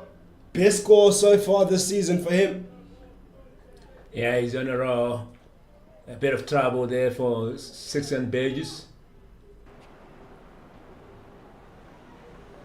Oh, rocked on the back foot, hit away with disdain, and goes all the way for 6. Big hit there by Christopher Brits. Takes him up to 67. 10 runs now of his bat in this over. Ladies and gentlemen, we call that a boom shakalaka. Well connected here by Brits. He's running amok at this point. What a shot there. Still going. This time just a single. And thus, with that boom shakalaka, that's the first 6 of the innings, ladies and gentlemen, as we finish off the over. 26 runs, 26 overs played at Willowmoore Park Stadium in Benoni. 2 wickets down, and the score is 132 with that great over there from Brits.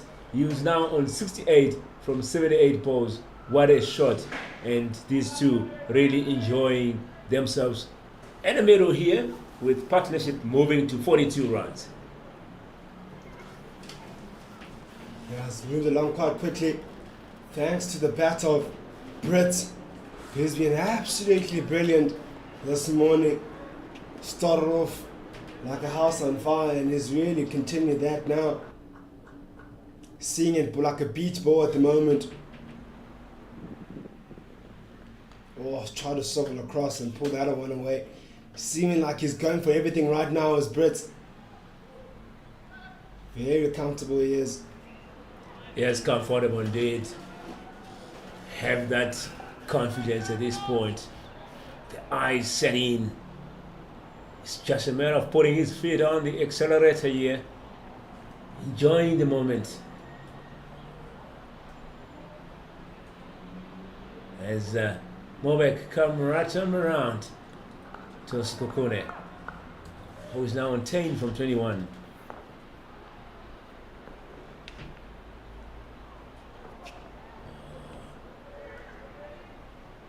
It has been corner wide, and the batter is checking a single here. Not the right place to ball. Let the batters whack for those runs. That's 7 wides in the inning so far. So more like struggling a bit. That's why he got a bit of rest. He still need to keep on working hard here.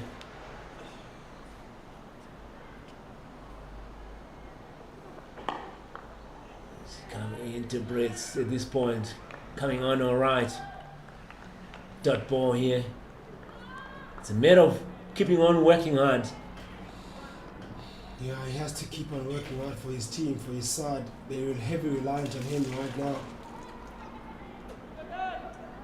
He can't go lackadaisy, as we said already.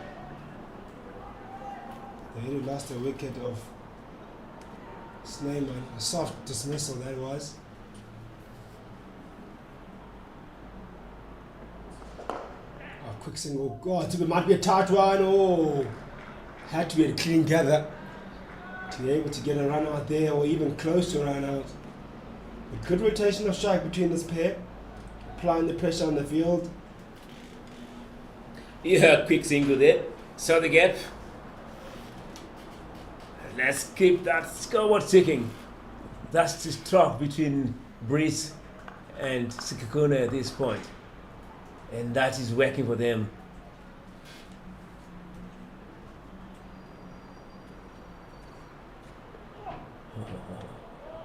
Hello.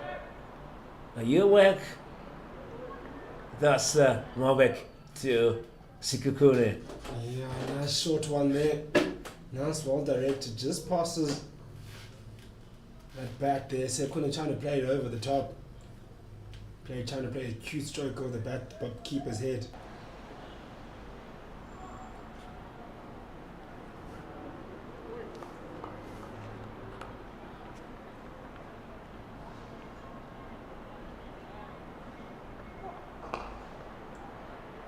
4 this time around. They direct it on the stumps and they steal a single. Naughty runs again being taken. Good awareness between this pair of Sekuna and Christopher Brits. Their partnership has quickly moved over to 47 of just 50. Scored 137 for 2 after just 26 overs. A good score to have at the halfway point. Yeah, good awareness by the batters here. They are attacking every run that comes their way. And a bit of frustration there from the bowler, Mobeck. Unnecessary throw.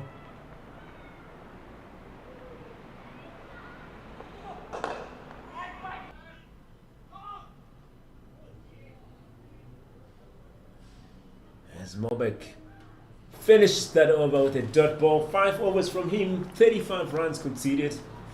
That's a count of 7 and over, and out at 5 from and 5 overs bowled, 32 runs conceded, 27 runs overs gone here, ladies and gentlemen. 2 wickets down, 137 is the score. Eastern Storm taking on 6-gun Badges at Willowmoore Park. 3rd round of the One Day Cup. A lot of action, cricket action happening here or throughout the country.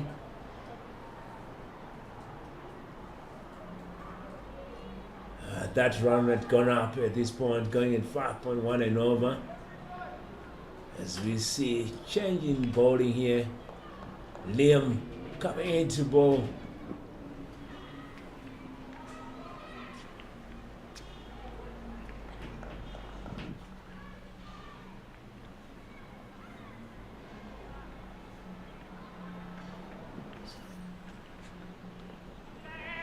Took it around the corner, another good single being taken there. Good awareness again. He was aware that that fielder there and that fine leg, short fine leg, wasn't quick off the blocks, and the reactions are pretty quick there by Brits, who blitzed through to get that single. 70 of 82.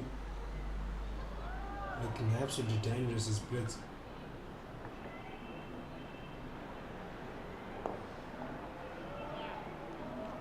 Apologies there, it wasn't change of bowling. This Auda still continuing his bowling, coming into bowl his 6th over at this point.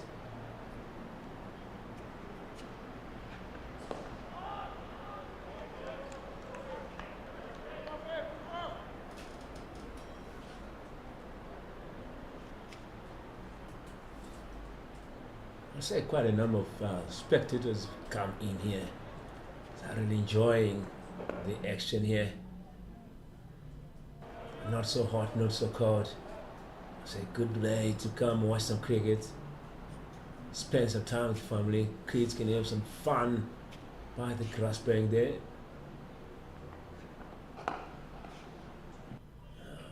Tight bowling here from Liam Auda.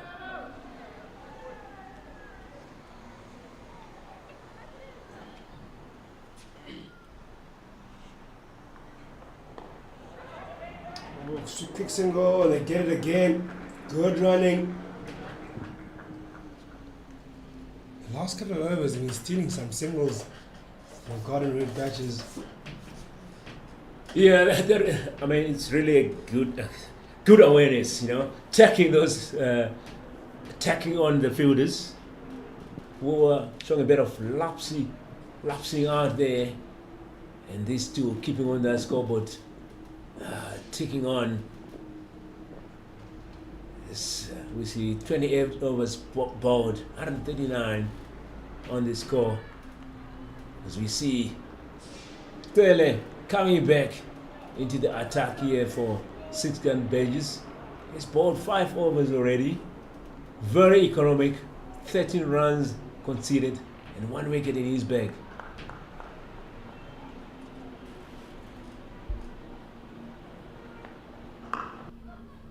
Not just a wicket, he's also got a run out in his bag as well.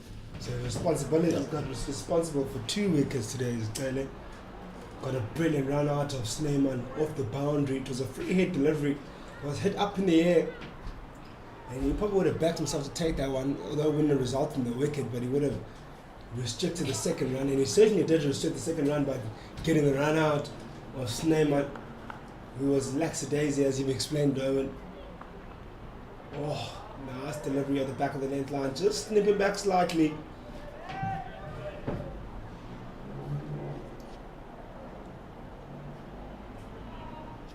Yeah, coming back strong here. Tele. A good day for him so far, good outing for him. What a delivery that was that he picked up the wicket. It's good delivery. And Snyman there. Taking his time. Another quick single taken here. And well done by these two batters. And ladies and gentlemen, with that quick single, it's 50 partnership up here for Sikakune and Brits. That partnership coming from 60 balls,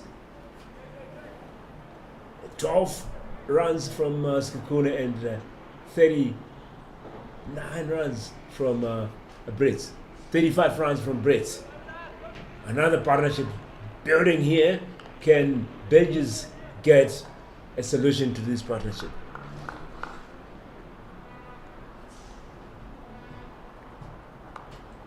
That partnership just going over that hour's mark now.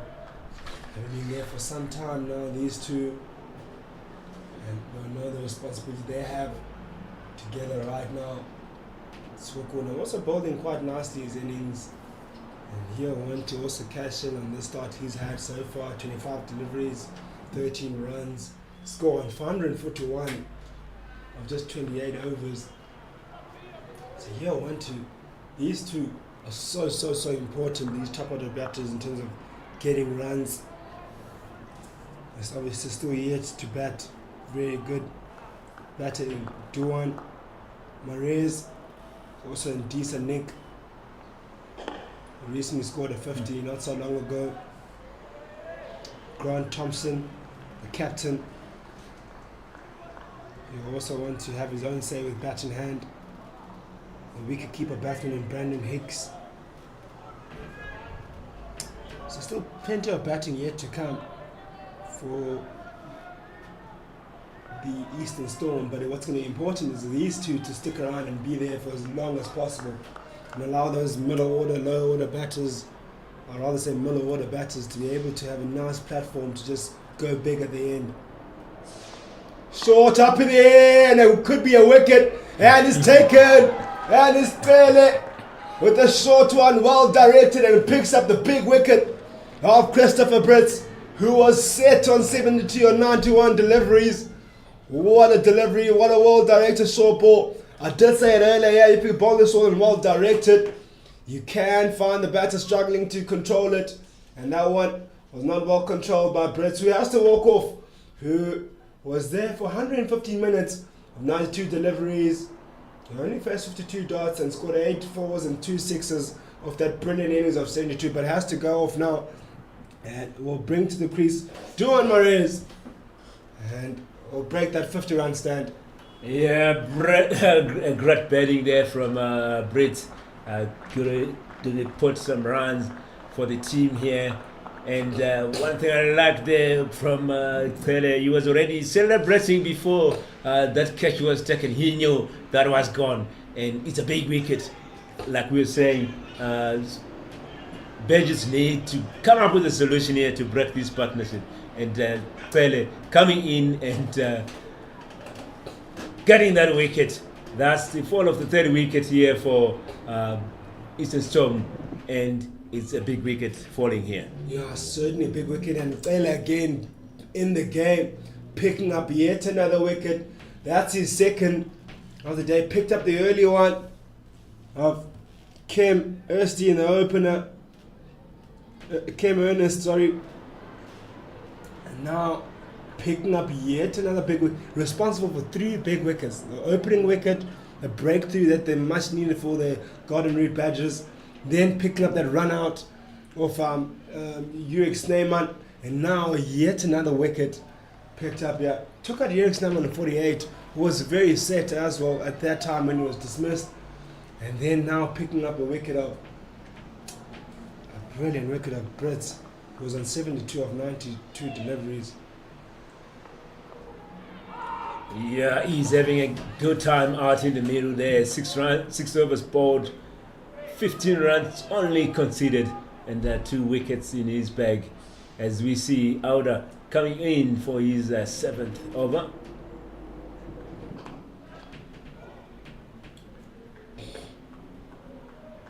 It's time for Sekhukhune and Marais now to build that partnership again.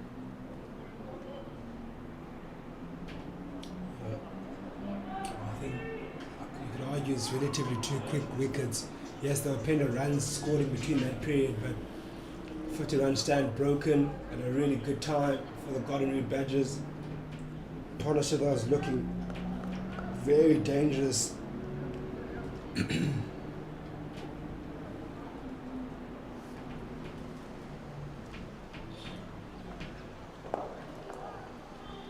What's going to be important here for this Garden Route Badgers side is not allowing them to build yet another partnership. Because when you allow teams to build those 50-run, you put another 50-run partnership on this scoreboard right now with maybe another 60 deliveries, for example. What that does, you're looking at you being like 30, 33, 34 overs. It takes you over the 20 run mark and allows now the Eastern Storm to go big in that last 15 overs. So you want to be able to pick up constant wickets, or at least not pick up the wicket. If you not pick up the wickets, drive the runs as best as you can. And by doing that, you create pressure, and then by creating pressure, you pick up wickets. Oh, soft that, soft. You want to take that as a bowler. I've seen 2 misfields here, and batters taking advantage of that situation and scoring runs. Previous ball it was 2 runs scored from the misfield, and at this point just one run. But the most important thing is the scoreboard is ticking. Last ball of the over, coming left arm around to Sekhukhune, just jabbed and single to finish off the over. Yes, single to finish off the over. So good. He'll be now the important man now. He's so good. He'll be the one having to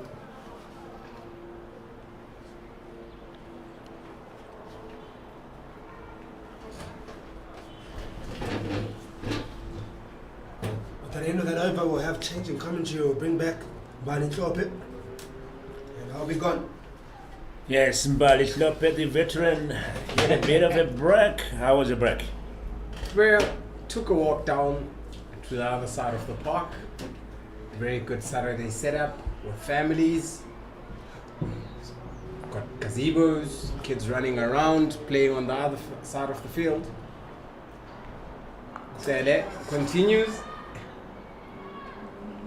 Guided to 3rd man by Sekhukhune. Seemed to like that lap shot during that ramp. Saw it, him tried off a much quicker Zach Mumberg the previous over. Yeah, 2nd shot he has played so far. You've seen also some reverse sweeps from him. He has entertained the crowd. We like cricketers like that. Bring some vibe to the stadium. Very busy character. Kabelo Sekhukhune has been around the block, has been around the Storm side for a while, and very quick too. For a man of his build, his takeoff, always anticipating a run. Eastern Storm going about it at 148 for 3. 31st over this. Banele coming right around this time.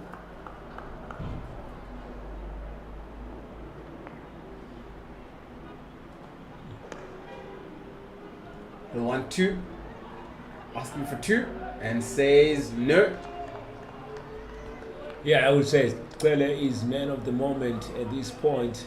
Coming into bowl his 7th over, 6.3 overs bowled, only 18 runs conceded, 2 wickets, in his bag and also infecting that run out.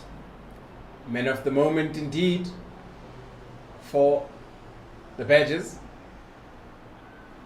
The Garden Route Badgers.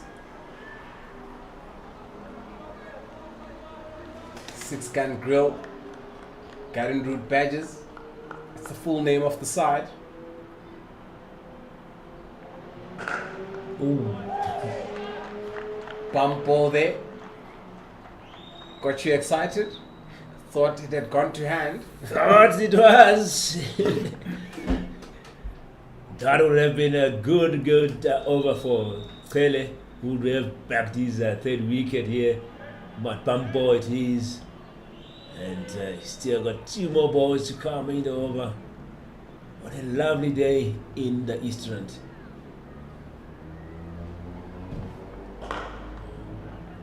Moving towards the 30th to 40th over, what would be the target for you as a skipper of the batting side and as a skipper of the bowling team? What would you say? Let's try and restrict them to. Ladies and gentlemen, as we see 150 up here for Eastern Storm. But looking at the run rate at this point, it's going under 5 and over. And I've said from the start, I think 150 will be the score. But 250 will be the score.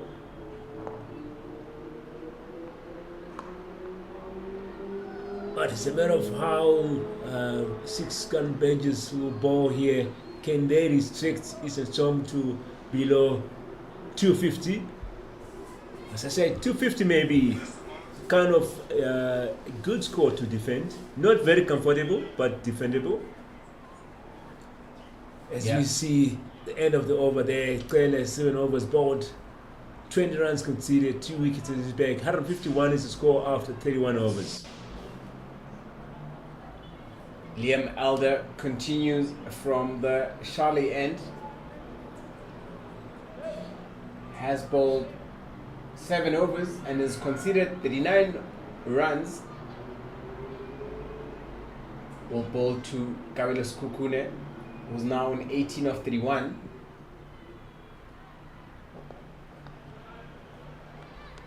Maybe today is his big day. Maybe today is Kavilos' day.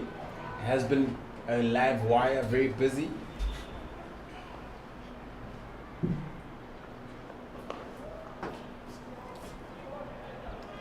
Going about it at a single. Spoke about 250. I just still think if they can get to the 200 mark within the 40th over, then you can double, sort of, not try and double, but just try and get another 100 runs in the last 10 overs, provided you still have wickets. So it's important for these 2 batsmen to still be there around the 200 mark, 40th over. They have to be there, but they have to make sure the scoreboard keeps on ticking. As they, at this point, is what they are doing here, taking those quick singles. Very positive, these 2, and Kukuna there sweeping out to the boundary and going for the second run. Good running here. Good running there from these 2. Well anticipated. As soon as the ball went to the boundary, we saw Cabello taking off like Speedy Gonzalez. Runs very quickly, his first run. Yeah, I like his mentality. He's here to take on the fielders. And at times it put pressure on the fielders, and then fielders can make a mistake and you get that second run.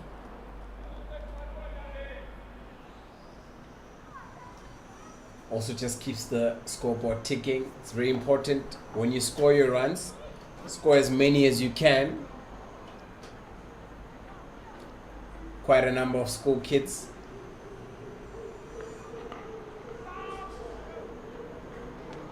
And also I just like how this partnership is slowly but surely growing. Now on 15 runs. No risky shots. It's been on the carpet all along.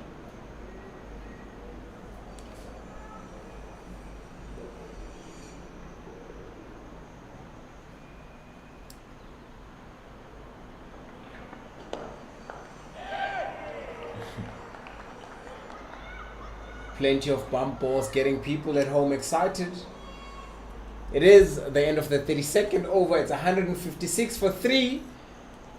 Kabelos Kukude on 22 of 35 deliveries. Then Marais,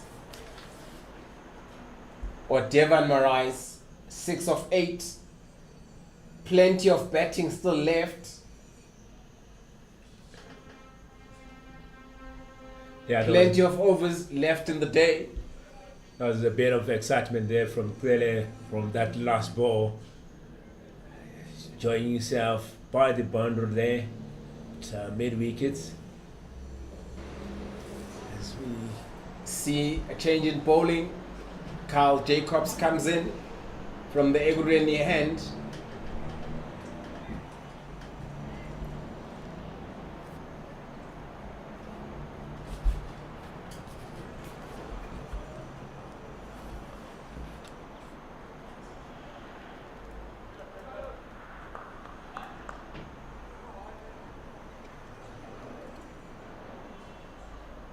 Jacobs right arm leggy will want to strike early.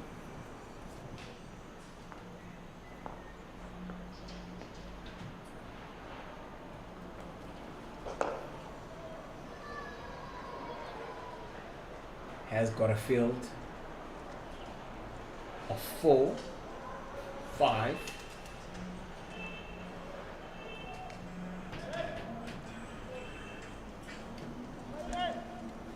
Now there's a change in the field where you'll have a cow corner and a deep square, and you have a sweeper long off, a short mid on. So anything beyond our short mid on here will definitely result in a boundary.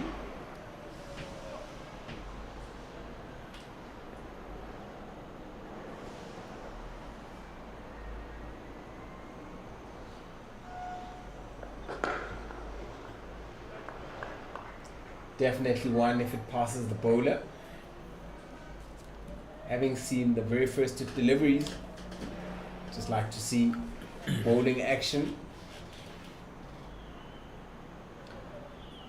Like we said, ladies and gentlemen, 3rd round of games today. But looking after the 2nd round of games, most runs scored by Jay Van Skalk of SA Imaging. It's on 173 runs. Good runs there. Has gone past the fielder. Will it beat the other fielder? It does beat the fielder. Goes for 4. A very welcome boundary for Tumelos Kukune and his Eastern Storm side. Beautiful carpet field there.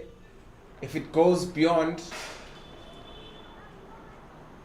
A chess by the fielder there, trying to extend himself, trying to dive to cut off that, but that was gone. That thing was spinning off that carpet outfield at Willowmoore Stadium. I was talking of most runs. Van Skalk, 173, and also he is the highest scorer so far in the tournament. He has scored 142 runs in one of his games. Can someone surpass him today? Let's wait and see. Lying second is Arat Blanchet, SWD. He's on 155 runs. Highest score, 133. pick up another 4 for Kabelos Kukune. Now just breaking the shackles, gaining in confidence, takes the score to 166.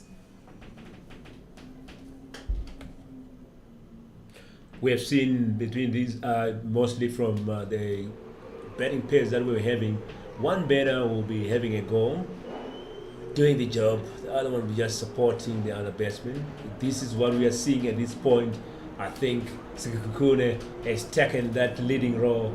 He's the man who is on fire at this point. 31 runs from 39 balls. Can he keep on going? Partnership is building here. 25 runs so far between these two.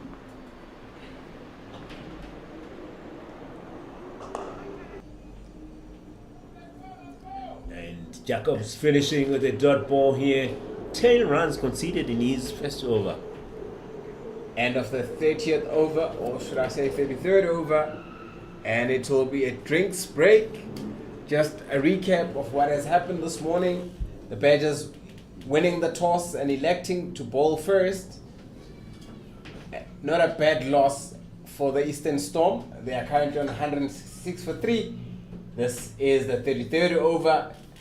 Governors Kukune on 31. Eurus Neyman run out just too short of half a century, and his Cam getting a nasty one in the second over, bowled by Banele Tele, and was caught in first slip. And we had Chris Britz coming in and being caught after having played very well for his 79 of 92 deliveries. It is drinks. We'll be back in a few.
Welcome back. If you've just joined us, it is the CSA Division 1 one-day cup. The home side, Eastern Storm, is taking on the 6-gun grill, Garden Route Badgers. It's a beautiful sunny day for the moment. We've had various bouts of weather in the morning. We started off with a gloomy day with plenty of clouds, with the wind blowing. But as the day has progressed, we've seen the sun come out. And the pitch is now baking. Very comfortable batting pitch. And we'll see a bowling change immediately after the drinks break. Sintu Machiza coming back on.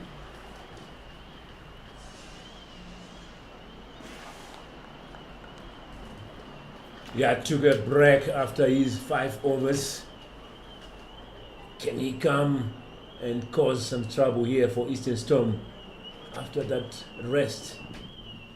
I think at this point, Badges, the main aim is to break this partnership before they can cause a bit of trouble.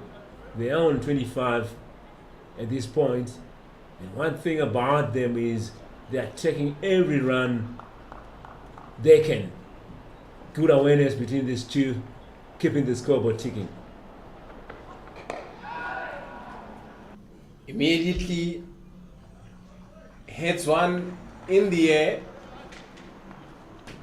Given Marais falls into no man's land, is picked up by Banelektele, who's doing the sweeping duties on the offside boundary.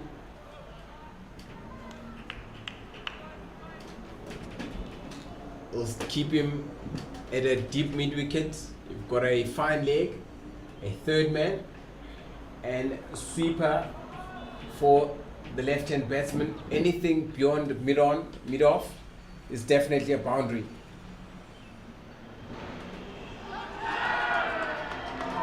And is given him,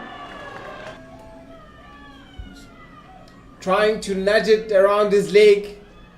Empire feels that it may have touched the bat, to the dismay of Kabelo Sekhukhune. We spoke about this pocket of or period of play where immediately after a drinks break as a batsman you need to refocus. It's the end of Kabelo Sekhukhune having been there for 63 minutes, facing 41 balls and going for 31 runs. Well batted. It is 107 for 4. It is the 34th over. Yes, some excitement around the stadium here. A lot of kids watching some cricket, enjoying the fall of that wicket here. Sekhukhune gone. We were saying these two were putting on a partnership here. They were building on a partnership that was coming up nicely, taking keeping that scoreboard ticking. But Majiza coming back after that rest and striking here, bagging his first wicket. 5.2 overs, 21 runs conceded so far. As we see the captain Thompson coming in to join Marais. He needs to stand up here for the team and put on some runs on the board. Run rate going at 5 and over at this point. Still need to go up if they want to put a comfortable score to defend.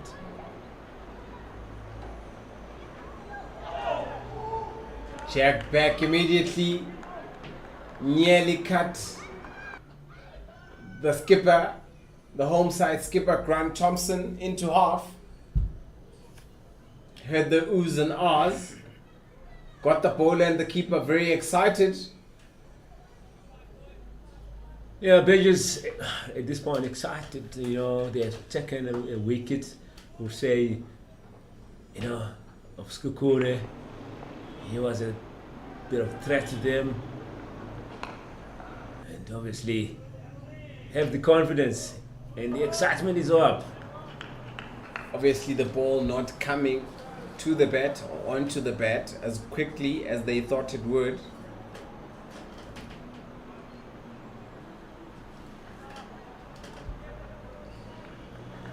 I got a prediction. I think for the big game that we're talking about today, it looks like the Chiefs going to have 3 and Paris 1. And that will be the first boundary as Grant Thompson gets off the mark, takes the score to 171 for 4. Talking about the big game, big football game here out in South Africa, ranked amongst the top 5 derbies in the continent. Kaizer Chiefs Pirates, chock-a-block stuff. But we've got plenty of cricket here on the CSA YouTube channel.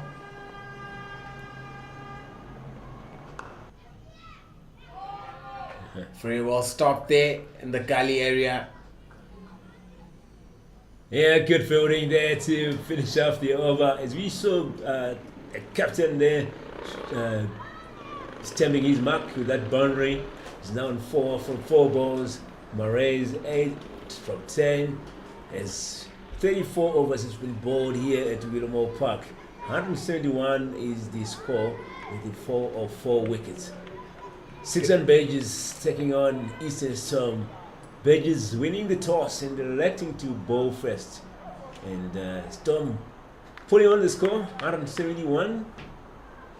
What will be the final score here? They are going at 5 and over at this point. Obviously, you are looking at a good score here would probably be 250. But plenty of overs. We've got 6 wickets in hand. Already, this total of 171 is a bit of a challenge for other teams. Yeah, cricket is a funny game. Anything can happen. As we see Jacobs coming in to bowl his second over. Coming from Ekuhuleni end. Had a big runs conceded in his first over. 10 runs conceded. Can he reduce that in this over? So far so good. 2 dot balls. Dot balls around this period start creating pressure on batsmen.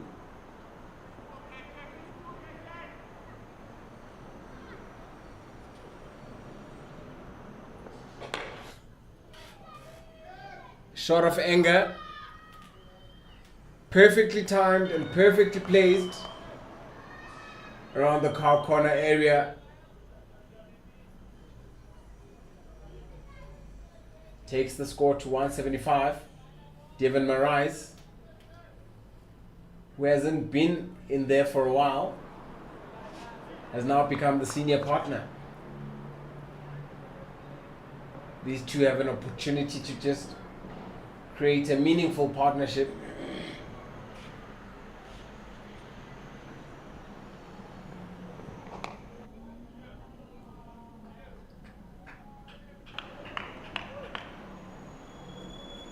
Good comeback there from Jacobs after being hit for that boundary. It's 2 more deliveries to come.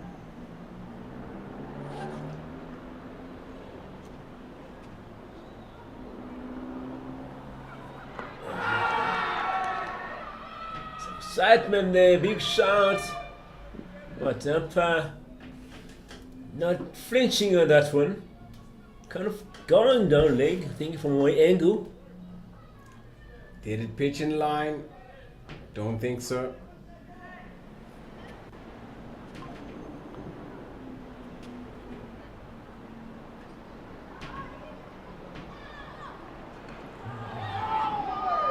Beautiful delivery. Perfect leg spinner. Pitched outside off. Went away. Batsman tried to go after the ball. It is the end of the 35th over. It's 175 for 4. Eastern Storm here at the Benoni Willowmoore Park Oval. Yeah, that was a good finish there from Jacobs. Trying to lure the batsman. An edge there may have gone, but dropped also behind by the keeper there. But great way to finish off the over. As we see Majiza back into attack.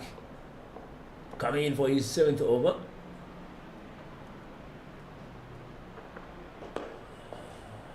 Good shot and a good run stolen.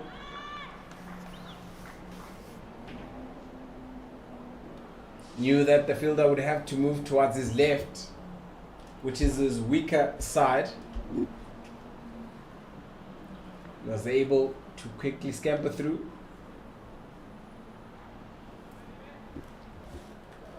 I know one of our colleagues is listening here, Taki. He's a Pirates fan and obviously been looking forward to that game. But unfortunately, Taki, that game, Pirates will be losing it.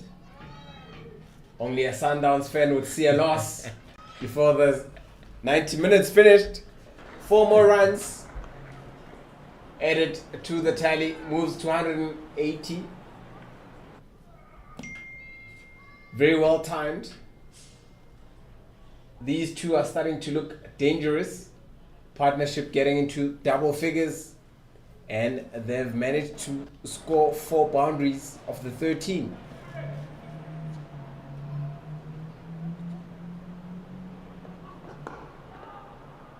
Just to correct my maths, it's three boundaries of the 13 runs partnership. Are we likely to see them deal in boundaries then rather than singles?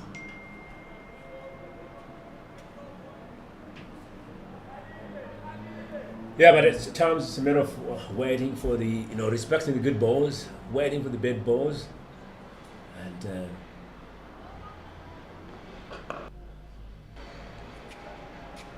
it's unnecessary at this point just to lose your wickets. They want to build that partnership, put runs on the board.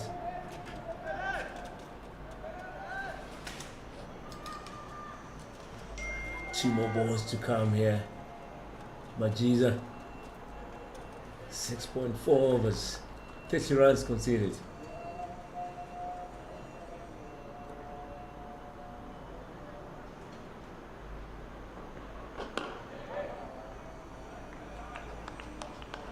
So far so good for him.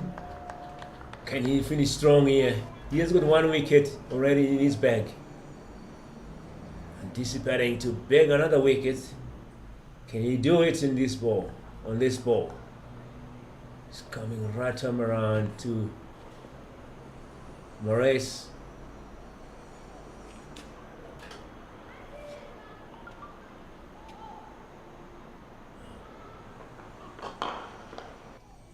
So that is right arm over, and Devin Moraes finishing the over, just pulling the ball to long on, is able to pick it up. Looks like these two will want to just try and score quickly. 4 more overs. I had projected a total of 200 around the 40th over. Still doable, still possible. yes, your prediction is still on here. Still got 4 more overs to come to that 40th over mark. Will be interesting to see how the batsmen go about having to deal with Carl Jacobs, the leggy operating from the Egurleni end here.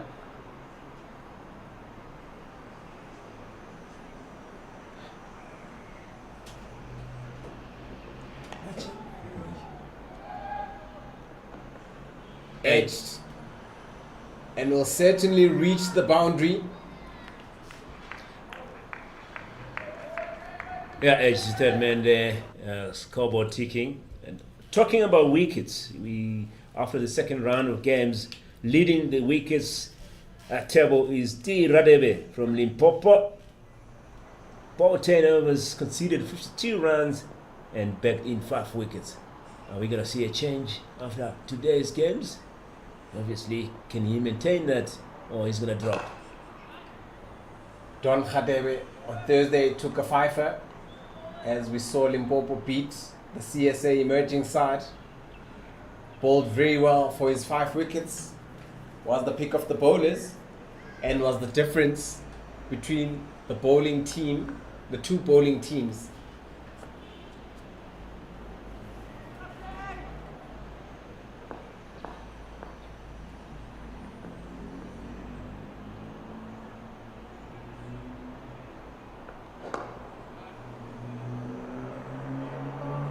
Very good comeback there.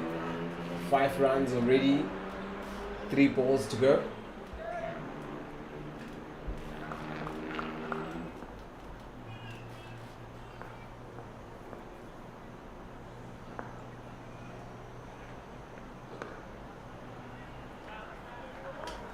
Important to play sensible cricket. Try and rotate the strike. Try and get as many singles as you can in an over.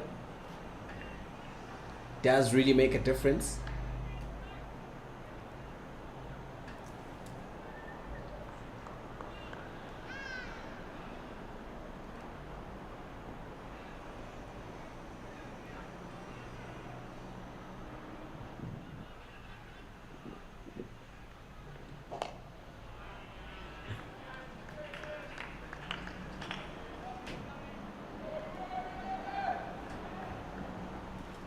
It's a thinking game, ladies and gentlemen. As we see it, the change in field there. Anticipating there. The third man, short third man. And no run. End of the over. It's 187 for 4 in 37. Grant Thompson and Devon Marais currently on the crease for the Eastern Storm, operating for the 6-gun badges. Amajiza and Jacobs. Looks like Liam Elder will be brought back from the Charlie end just to finish off his overs. So we are looking at 13 runs from 18 balls from your prediction here. Still doable.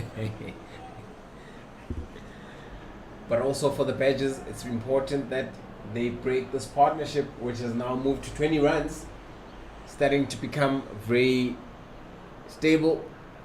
Liam Elder still has 2 overs left, hasn't picked up a wicket, and has gone for 44 runs. Yeah, we've seen also the run rate going up there, 5.1 at this point. So, bit of balanced situation here for Eastern Storm. They'll probably want to see him off.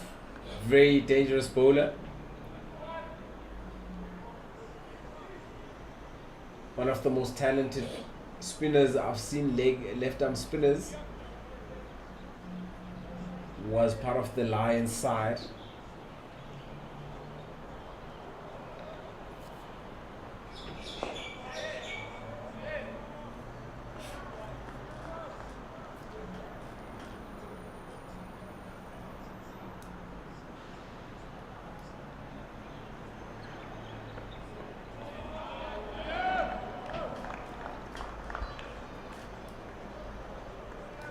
Hopefully the sun will stay out for a while.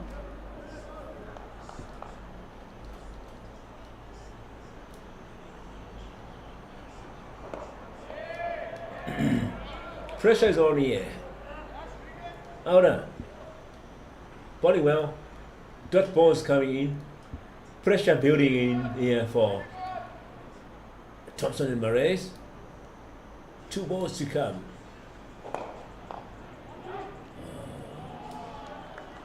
There's spell there, starting in a single being taken, some oohs and ahs. Quite a good crowd here at Willowmoore Park. Guys enjoying the action here. And you in Ekuleni, what are you doing today? Grab that cooler box and come and watch some cricket here. Was very short but could not capitalize. Got to him is much quicker than he anticipated. It is the end of the 38 over, 190 for 4.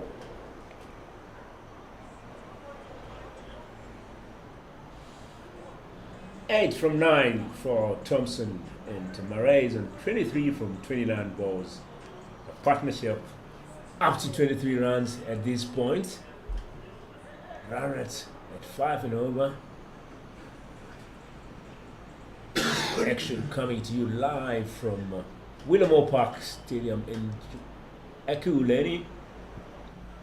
I would say a beautiful, beautiful day to come watch cricket here.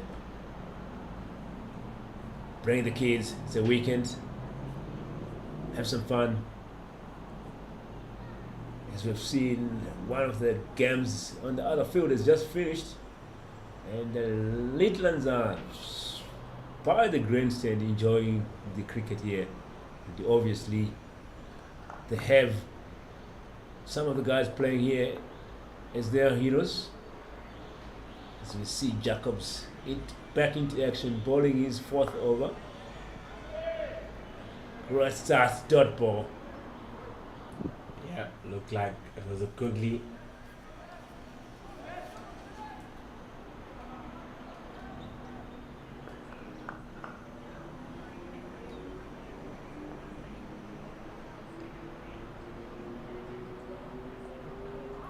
Guided into the 3rd man area.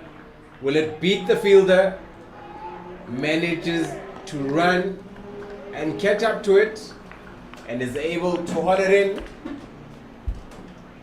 Short third man doing the job there, saving a couple of runs, 2 to be precise. Yeah, good chase there, but only saving 1 run. Good running from the batters, 3 runs off them. Capitalizing on that. Here to put runs on the board. It's about time to accelerate here. Eyeing for that 250 mark. Still plenty of overs. 11 to be precise after this one.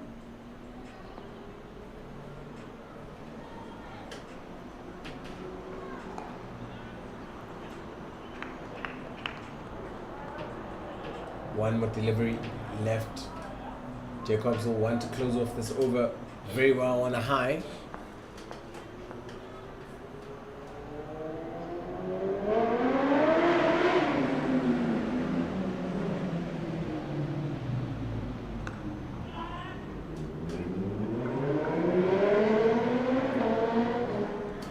Plenty happening in and around the ground.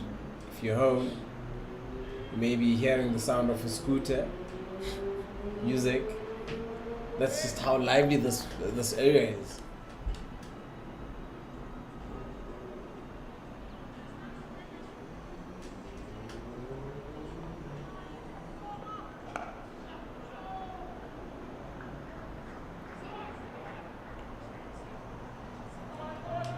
Yeah, that's the end of the over here, ladies and gentlemen. 39 overs gone. 196 is the score with a fall of 4 wickets.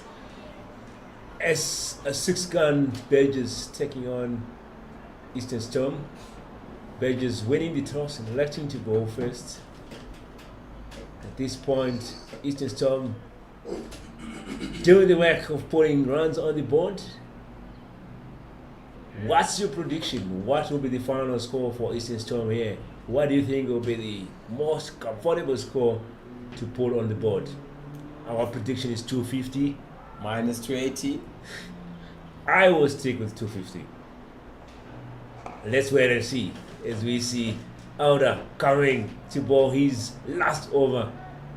9.1 overs bowled, 47 runs conceded so far.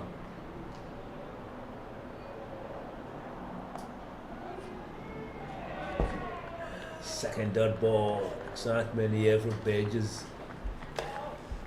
Enjoying every moment.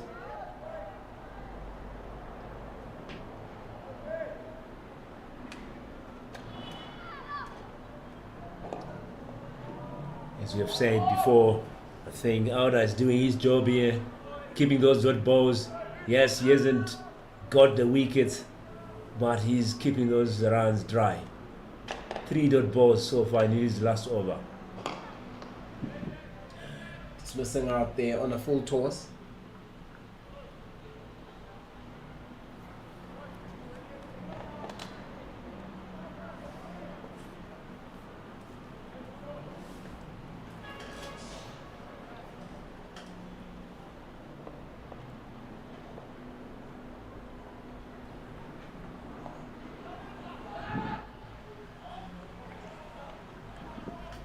One more delivery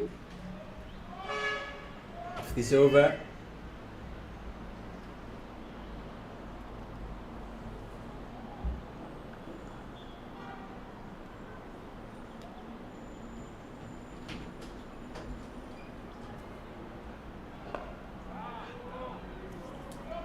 Scores 198 for 4.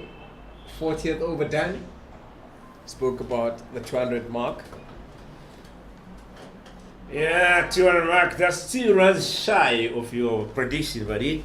Well, it's around the 200 mark. Think about it. 40th over.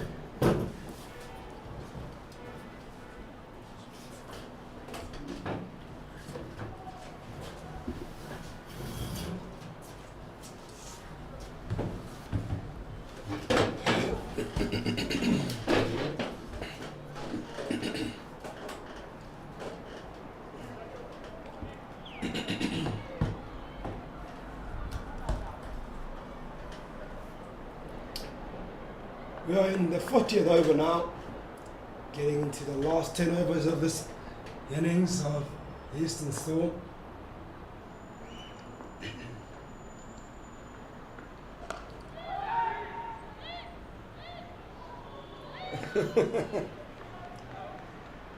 Very well stopped there. Really good stop there. I think he could have maybe tried to attempt the catch there because he went back to it instead of going attacking the ball. It was pretty flat. I think it was just got too late off the back foot there. Was Taylor.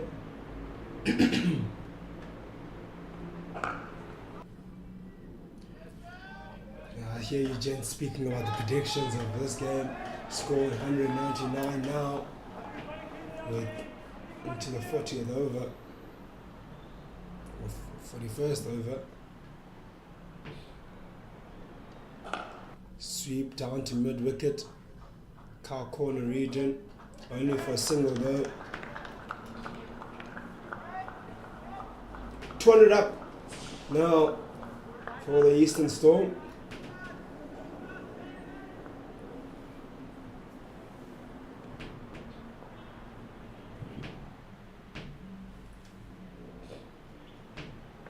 Up in the air, could be opportunity for a catch to be taken over the head of square leg and a drop catch. It wasn't an easy one, had to turn around and he puts it down.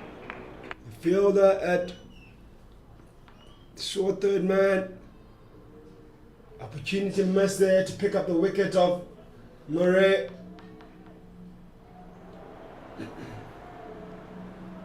Or rather, Thompson. Looks like these two will want to start pushing in the last 10 overs. Fortunately, that wasn't an easy one. And as soon as he had to turn around, look for the ball, it became very difficult for him. And by the time it comes back, it's way quicker than you're anticipating it. It's dropping at a rapid pace. Or rapid rate.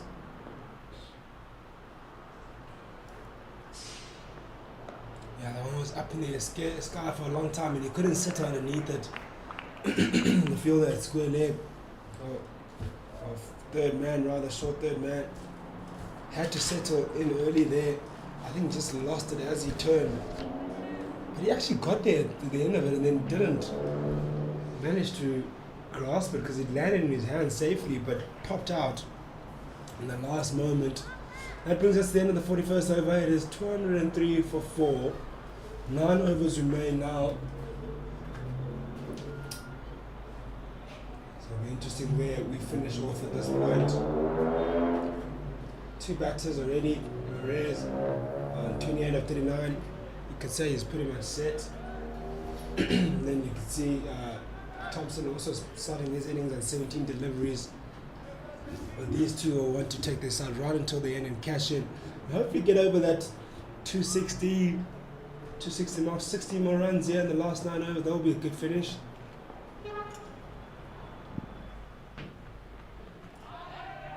Banele Tele coming from a different end this time. Bowling from that end for the first time today. Has always been operating from the Eguleni end. Now has changed ends to the Charlie end. Has bowled very, very well.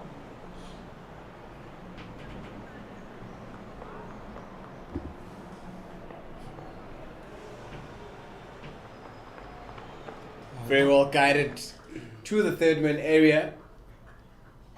There's no slip, so it's a very safe shot to play.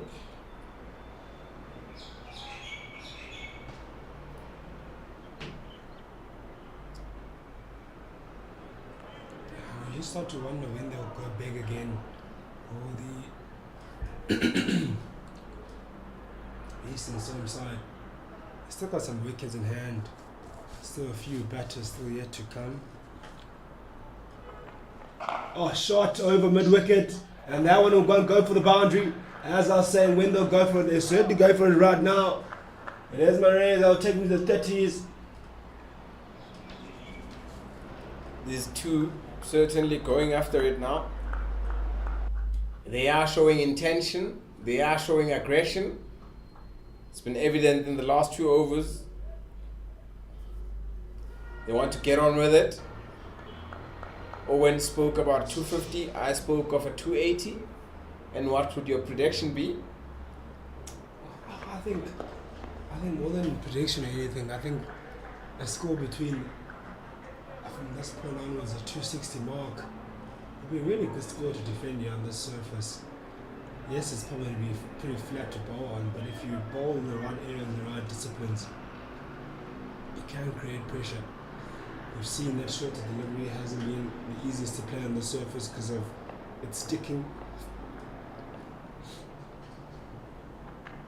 Short again, pulled away down to deep square. But you have to really direct it well, that short ball, if you want to bowl. You can't bowl at chest height or at waist height. You have to really get it up there and in and around that helmet badge area where it's going to be hard to pull. But if you give it on the chest height, you're going to be packed away for 4. Or you're going to either be cut away. And also, you need to be quicker in terms of pace. Quick single taken, no, good running. They're pushing for a second. Brilliant running.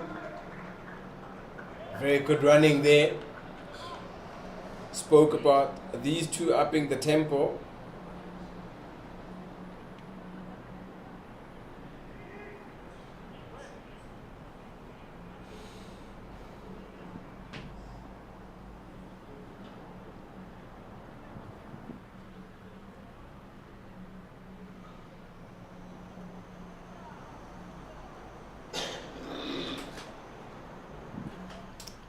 That's the end of the 42nd over. It is 212 for 4 after 4 wickets lost. 8 overs remain. Eastern Storm going in a decent strike rate now, right at the end. Looking to unleash now and go for a big finish. Plenty of players on the boundaries. We've got a 3-2 split. Now to the Garden Badgers. In terms of the field, deep cover in place. Deep cover, mid on, deep mid off, and deep mid on. A cow corner in place, a deep square, a short third man. Backward point. 45 in a backward point, and a cover in place. Oh, big one. Goes long, and we'll go into the change room's roof. What a stroke by Marez. Big hit that is. Certainly putting their foot down now, right at the end. Oh, the Eastern Storm. Storming their way into these last 10 overs.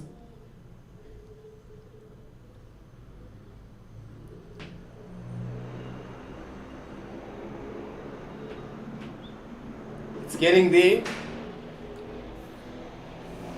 Just looking at the stats, it's a 50 partnership between these two batsmen. They have been at it at a rapid rate.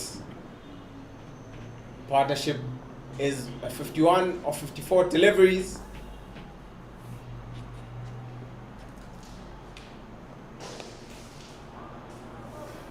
Then want to accelerate. Spoke about a 260. 250, I spoke of a 280. So anything beyond those scores will be good enough.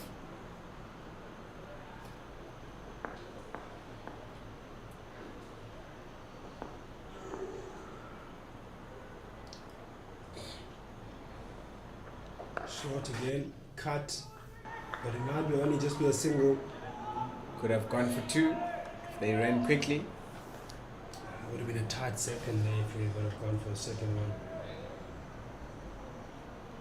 I think rightfully so, they turned down the second.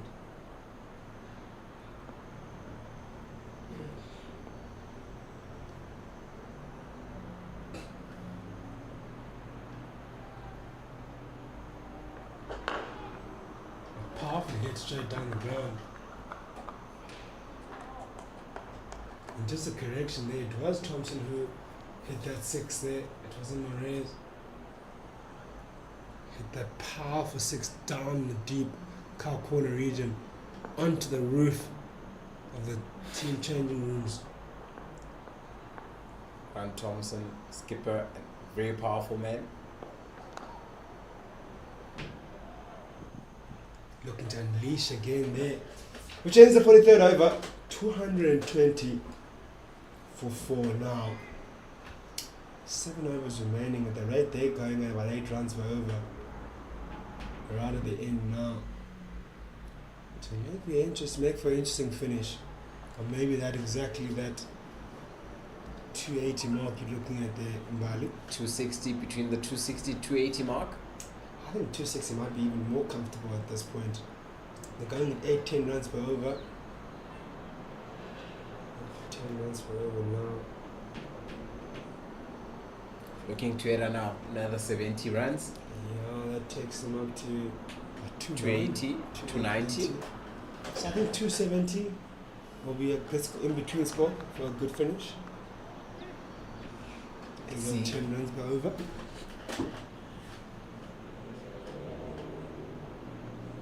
Short and pulled away into the gap at mid-wicket, but there's cover on the boundary. Quickly covered, good fielding. Devon Morais just practicing that shot again. Looks like he doesn't want to hit on the ground. He wants to go on top.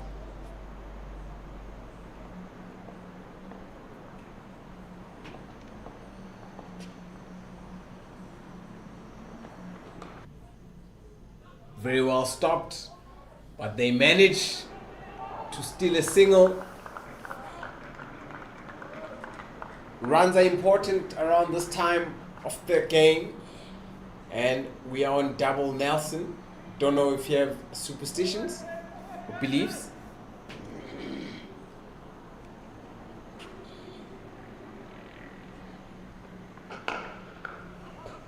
Oh, could be a chance again, missed. Held on to it for too long. The fielder in the covers, brilliant fielding effort though. He couldn't get the throw in, ball was stuck underneath him.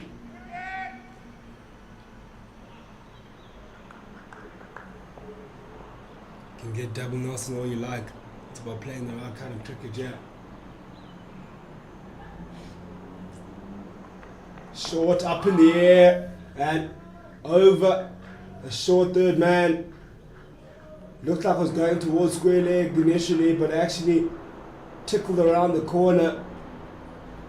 And that's a really good boundary. Could be yet another expensive over this. Yeah, it has been a good pickup. Now starting to find the gaps, these two putting the pressure back onto the fielding side.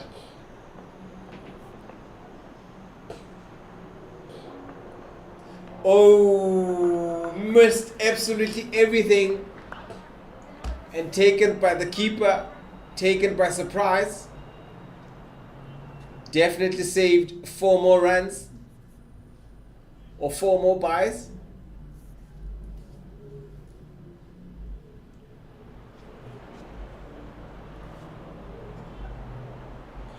Going very low to his left, that is the keeper.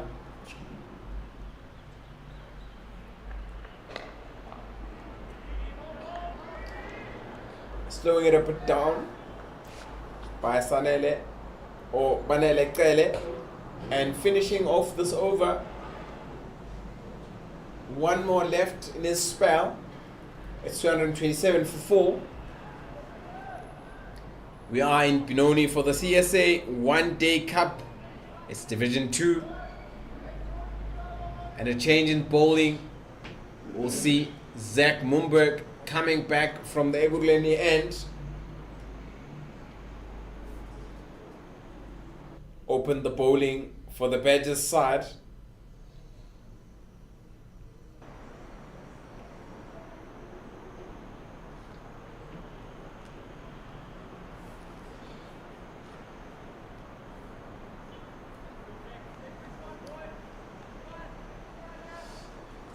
Mumba hasn't had the best of days, the ball in hand. He'll want to do a lot better now. Try and pick up a wicket here for his side right there, and they're leaking a bit of runs. 7 runs that previous over that he went for. He wants to go less than that. Dot ball to start off. 45th over. Dot balls are magic around this time.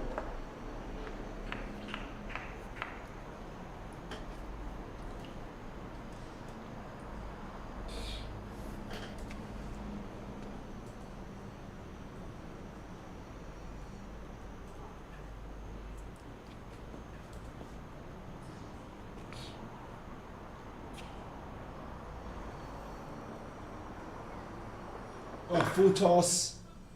And umpire signals no ball. Oh, could be another run out of a no ball. Oh, close. Whole lot happening there. Took 2. No ball being signaled. 3 runs of that delivery now. And the free hit yet to come. If this goes for a boundary, a 4 makes it 7 and this over. 6 makes it 9. That's going to be a very long over for Mumberg.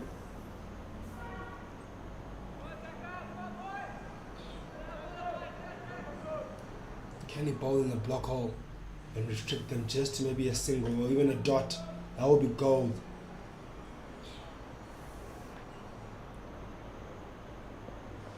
He chose to go for the sweep, and good thinking there by Mumberg.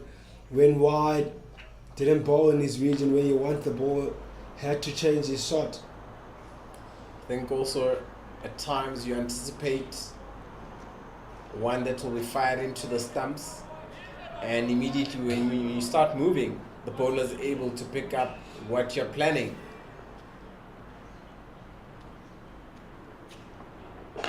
Full toss again. Only a single this time. They turned down the second.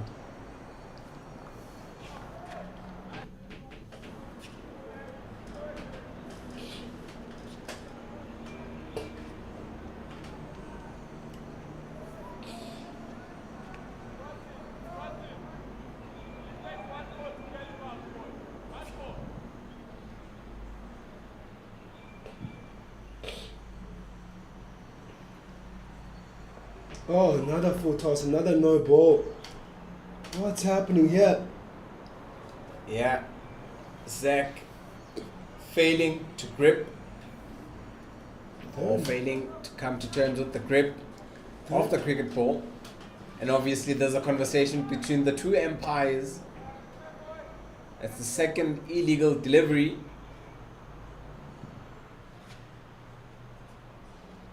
No harm intended there by the bowler.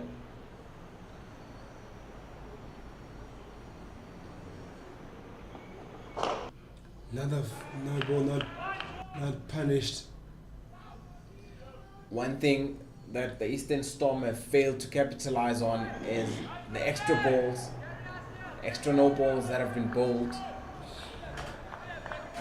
One resulted in a wicket where we saw a run out take place earlier in the day.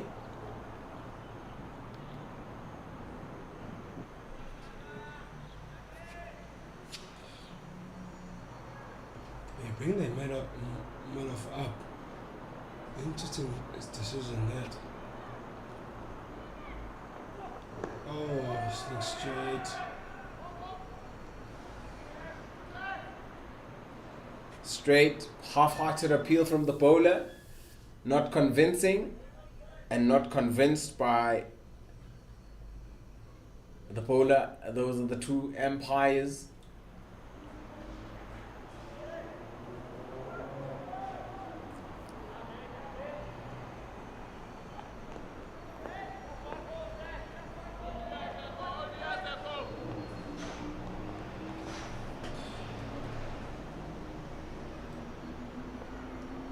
Cut and beats the fielder at short third man and gets a boundary. Could have been a much better over there for Moonberg, but goes for the boundary right on the last ball of the over. And becomes a real expensive one. Goes for 11. Very well adjusted by the batsman. Could see the bowler was going wide. Had to adjust himself as he was lining himself up.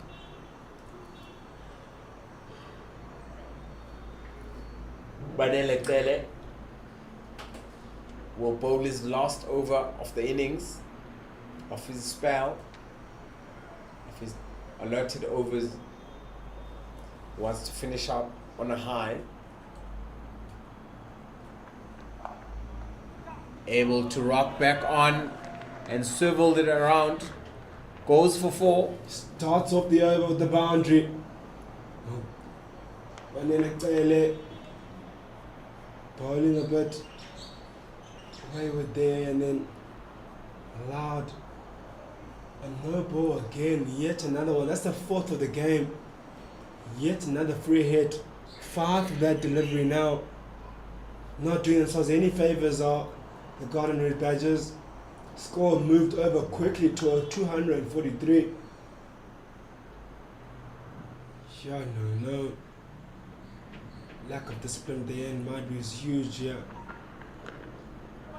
Another no. Oh. Trying to do the pull out the soccer skills there is Benoni. Can't get the ball onto the stumps. But yet another no ball not punished. Yeah, spoke about no balls not being punished. The Stormers failing to capitalize and put them away. That is one delivery you can't get out of being bowled or being caught, but you can lose your wicket if you are run out.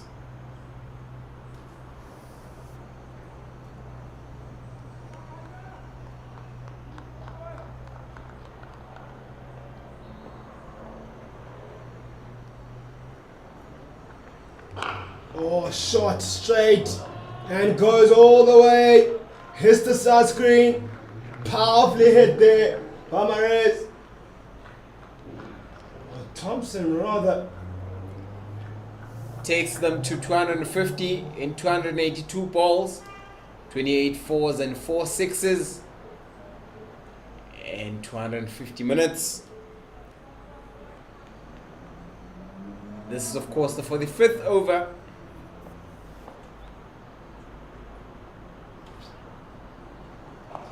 Oh, it's going for another boundary. Oh my word.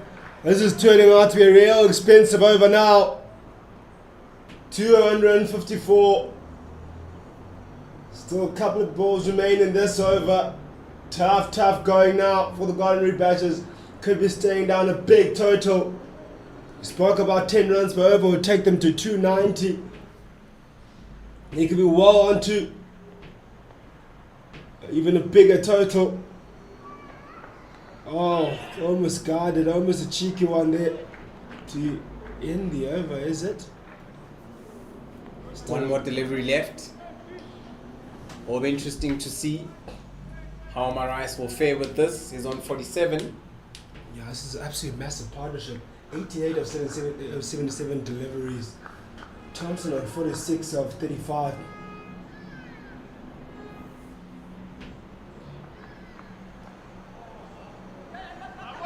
Oh, yet another sneaky single being taken. Empire signals buys, ends the over. It is 255 for 4. End of the 46th over. Grant Thompson on 46 or on 45. A total of 12 extras counted there. Spoke about extras the other day. Once again, extras are the talking point. Good shot.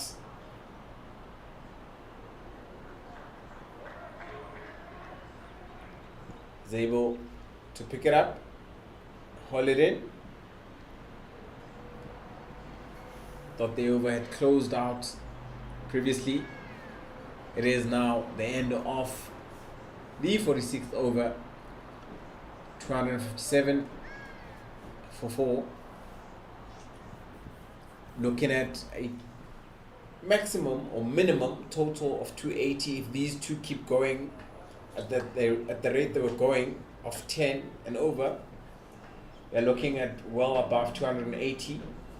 But we'll have to see how Zach Mumberg, who's operating from the Ekurhuleni end, will fare. These coming over. Yeah, I think they might add on about 30 more runs onto here. 30 more runs onto here takes him up to that 290 mark, which ends up being a really good total.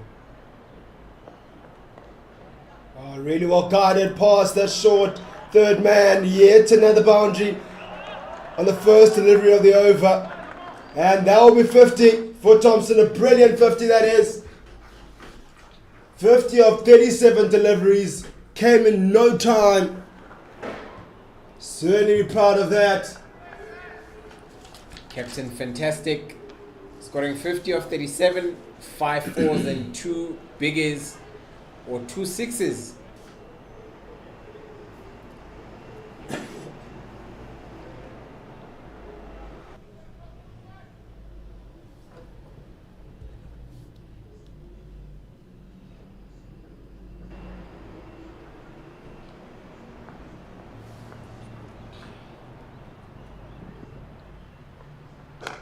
Hit past the covers, could be another boundary. There's cover on the sweeper boundary.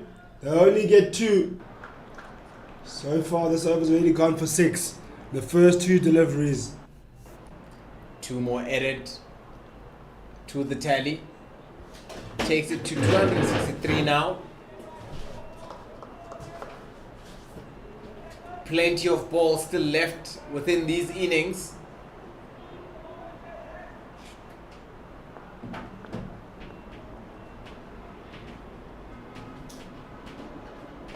And he's hit it, and it's gone all the way. It crashes or lands in the stands. Thompson adding more pain or adding more woes to Zach Mumberg. Partnership goes to 102 of 82 deliveries in just 52 minutes, 10 fours and 3 sixes. Thompson accounting to 59 of those runs, and Marais on 39 with 4 extras.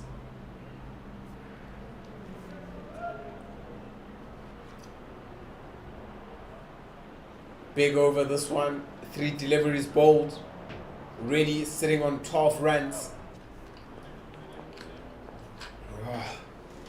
Trouble. Bang! Up, but could go into hands. Straight down the third of the field, a deep cover. Thought he had timed that well and hit that over the cover region. Has been taken. That's the end of a beautiful inning. Very short, very sweet. Brought plenty of runs. 59 of 39 deliveries in 52 minutes. 5 fours and 3 sixes by Captain Fantastic, Grant Thompson, which brings in Braden Hicks, who made his debut the previous week. Still 3 overs and a delivery left, sitting at a run rate of 5.8. Spoke about the 270, 280 mark. Still achievable. Certainly they'll get to 280, yeah. I think the matter of can they get to about that 300 mark, that magic mark. They get to 300, yeah. I think that's a match-winning total. Definitely anything 300 is a total that's going to be very challenging and hard to go after. Yeah, it puts the batters immediately under pressure. You Garden Red Badgers. I think they'll be disappointed how they got to this point. I think when they find themselves with this partnership building, I think they would have been thinking to themselves, oh, maybe we'd be chasing 270 at most, 280 at most, maybe, if we don't bowl well enough. Now they're looking well under. They're looking in dead barrel into that 300 run mark now in terms of chasing, with about 3 overs remaining. Yep, 3 overs remaining. If you score at 10, you get to 299 or 300.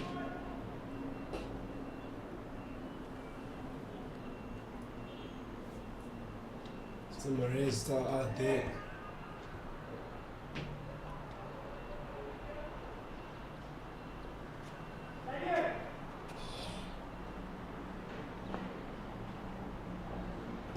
Hit straight and could be long, but not hard enough, which will only be taken for 2, which will take them up to 271 to bring us to the end of the 47th over.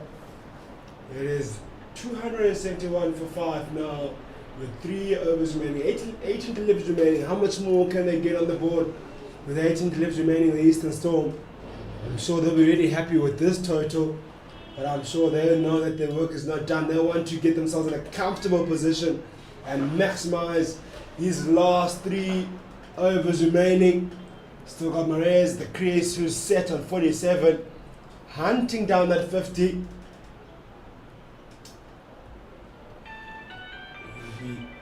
He's recently joined by in the crease by Braden Hicks, the wicketkeeper batsman. And we'll have Macheza, Centre Macheza, to come into bowl. Just looking at the field, you've got 5 on the boundary, saving boundaries.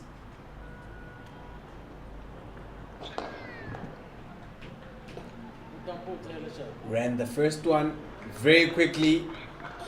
By the time Long On came in to pick it up, he was already on his way down, halfway down the track.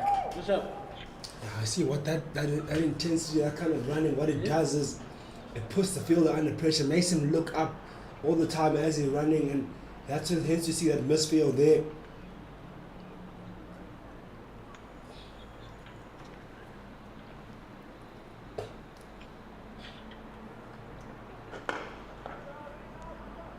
Dot Stopped. Beautiful magic delivery. A dot ball there. No.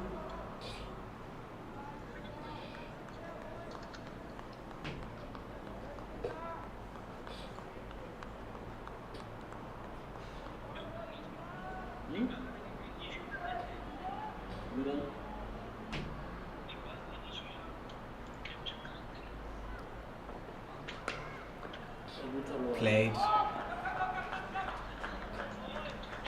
2 more. Added to the tally there.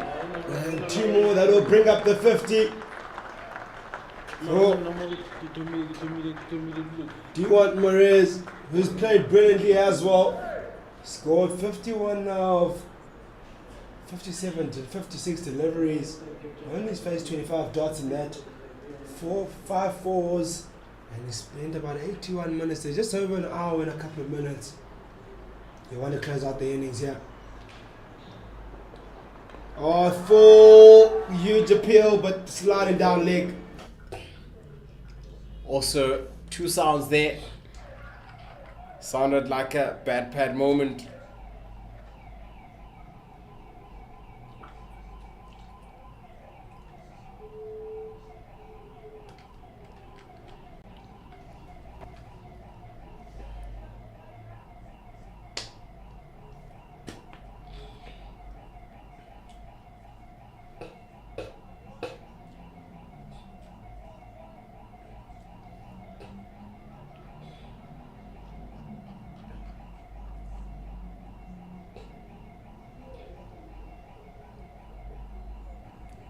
Play and a miss there. Very good delivery. It's a magic ball. It's a dot ball. Very important at this time of the innings that you try and get as many dot balls as you can.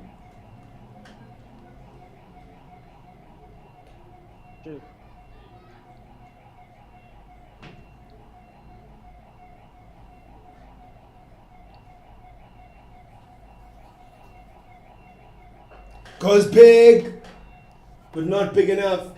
Just chopping short on the square leg. Got the inside half of the bat. Didn't get the time he was looking for. I'd say a decent over from Majeza. Very good over, especially if you don't go for a boundary around this period.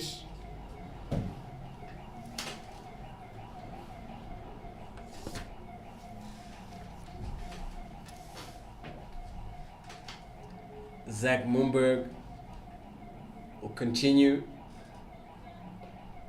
Yeah, you'll have to back up Majeza in this over when he comes back on.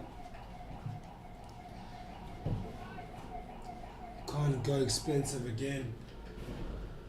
Go expensive, yeah, in this over. Anything over that 15 run mark takes something up to 290 going to the last over. Oh, nice start. And Good start there. Very good start. Spoke about backing Majeza up.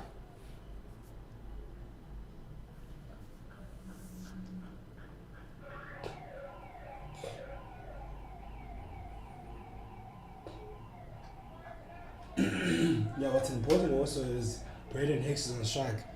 He is not in at the moment. And you want your in batter to face these last couple of overs.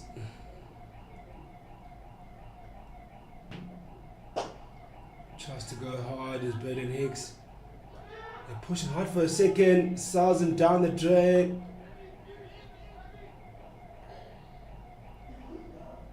Mix up there.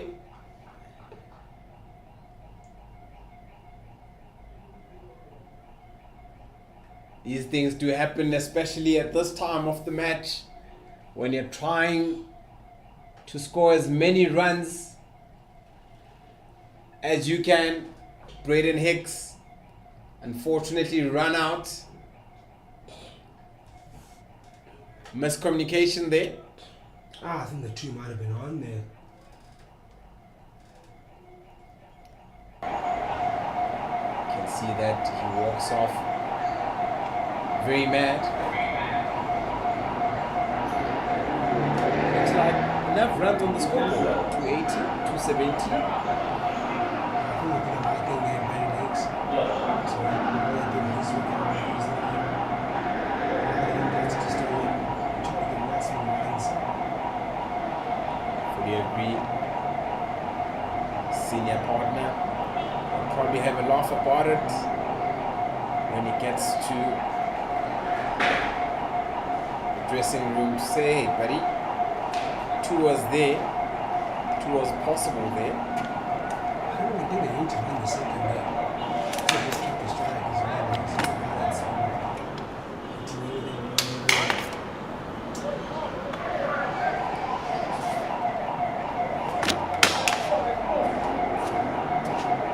That's exactly the only balls that they have. Against the scope, so 277 runs. Scored 5 sixes and that and 34s.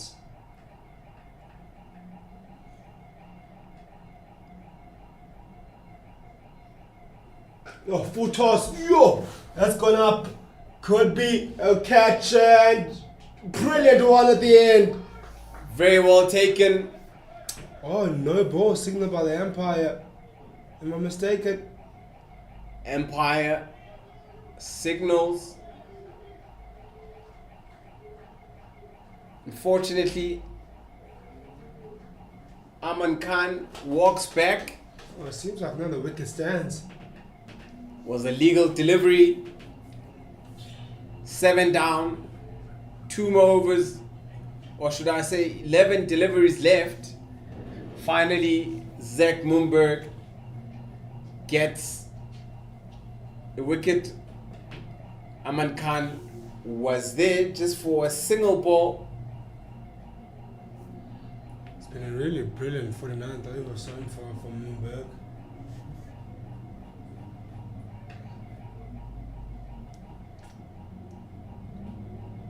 And 2 wickets in this over.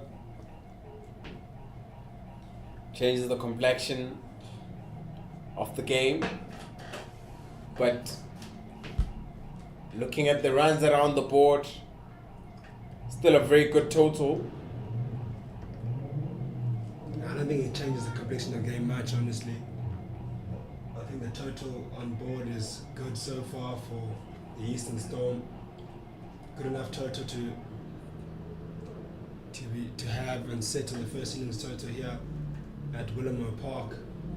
I'm sure they would have loved to maybe get close to the 300 mark, but I think they'll take a 280, 290 total.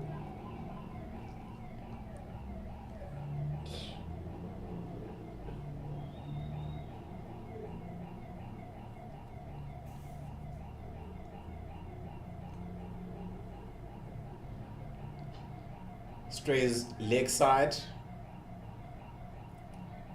Empire says, just went over your stump. Empire gives the benefit of the doubt to the bowler there. I think what's been good about this over is the fact that the end batter hasn't faced much of the deliveries. He's fought the new bowlers most of it, which makes it even more difficult to score runs or to cash in at the end. Yeah, nice Yorker, and only gives the one ball to the end batter. Very important to finish off on a high.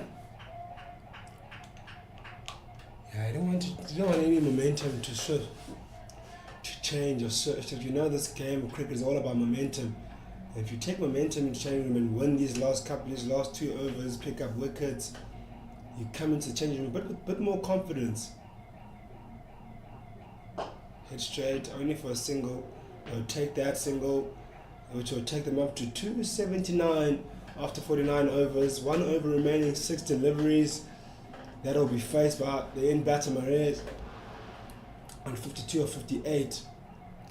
Interesting last over yet to come now. Probably will target a total of 10 more runs to get that tally up to around the 290 mark. But if there's an opportunity to get to 300, I'll definitely make use of it. Yeah, it has to be a massive over to get to 300, maybe a few loose strokes to cash in on. Has to start off the boundary, apply that pressure onto the bowler. Much easier.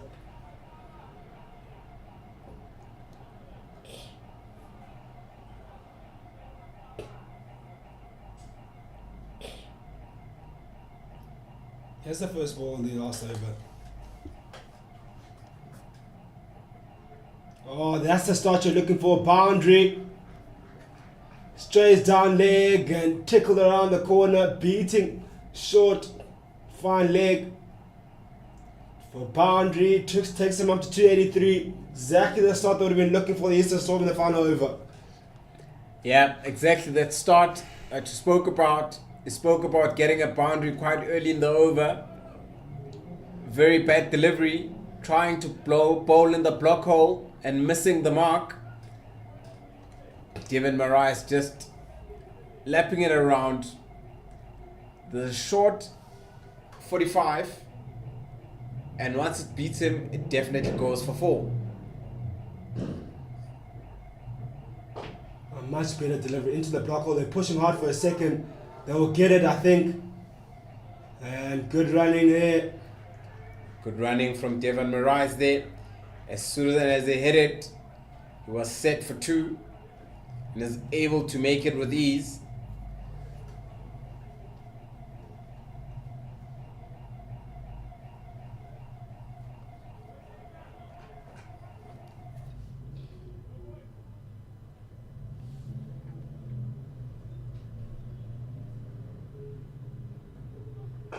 Again, hitting that gap. They'll probably push hard for a second again. They'll probably get 2. Once again, over now. It's worth 8 runs already. With 3 deliveries remaining.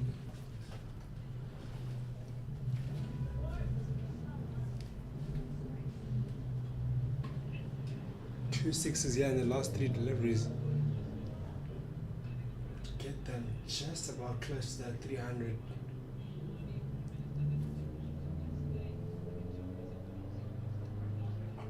Outside edge. Could be another boundary. Trickles down for 4. 291 now. Big total this is. Yeah, spoke about a 300. Spoke about getting to above 280.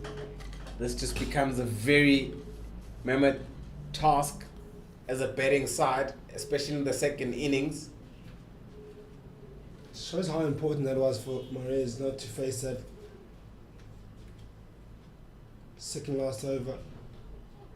Clips it leg side and the under boundary. Back to back boundaries. Takes him up to 295. A 6-year will take them up to 300. 295 is a really good total so far. 1 over remaining. And the final over, an expensive final over this is.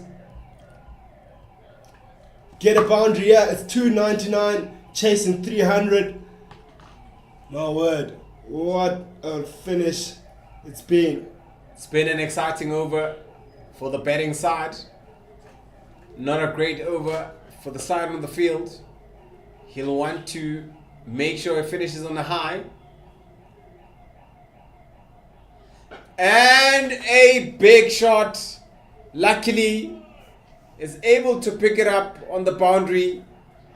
Saved a certain boundary which would have taken the total to 295 to 299. Just one short of the 300 that I had spoken about at the start of the over. Very well betted. Very good innings to Devon Moraes, who finished on 70 of 64 deliveries with his team total of 297, losing 7 wickets in their 50 overs. Very well played. Just looking at the scorecard, you had Snyman, who scored 48, was run out in a very silly manner. Chris Brits contributed with 72 runs of 92 deliveries. Dumeles Kukune also was in there with the runs, and Devon Moraes and the captain Grant Thompson had a brilliant knock there. Yeah, and a brilliant knock that is, and a brilliant innings that was. And look at the bowling figures. Maybe the only standout 2 bowlers there was Ele, who probably was the pick of the bowlers. Picked up a run out also to add on to that. A run out of Snyman, and those 2 wickets, that early one he picked up of Ernstein, and he'll be happy about that. But in terms of in general, the bowling, not much to speak of. Moonberg picking up those last 2 wickets at the end, he was pretty expensive. And then everyone else kind of tried to chip in. Jacobs and Richards, but not really much to speak of in terms of wickets column. But we're in the score on 297 for 7 after the 50 overs. So that means 298 is a score to chase here for the Garden Route Badgers after putting the Eastern Storm side into bat when they won the toss. So there's plenty to play for here in this second innings and a lot to chase here. And somewhat is a batter-friendly conditions. We look forward to the second innings, and please do join us in about 40 minutes after the lunch break.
Chega no Virala.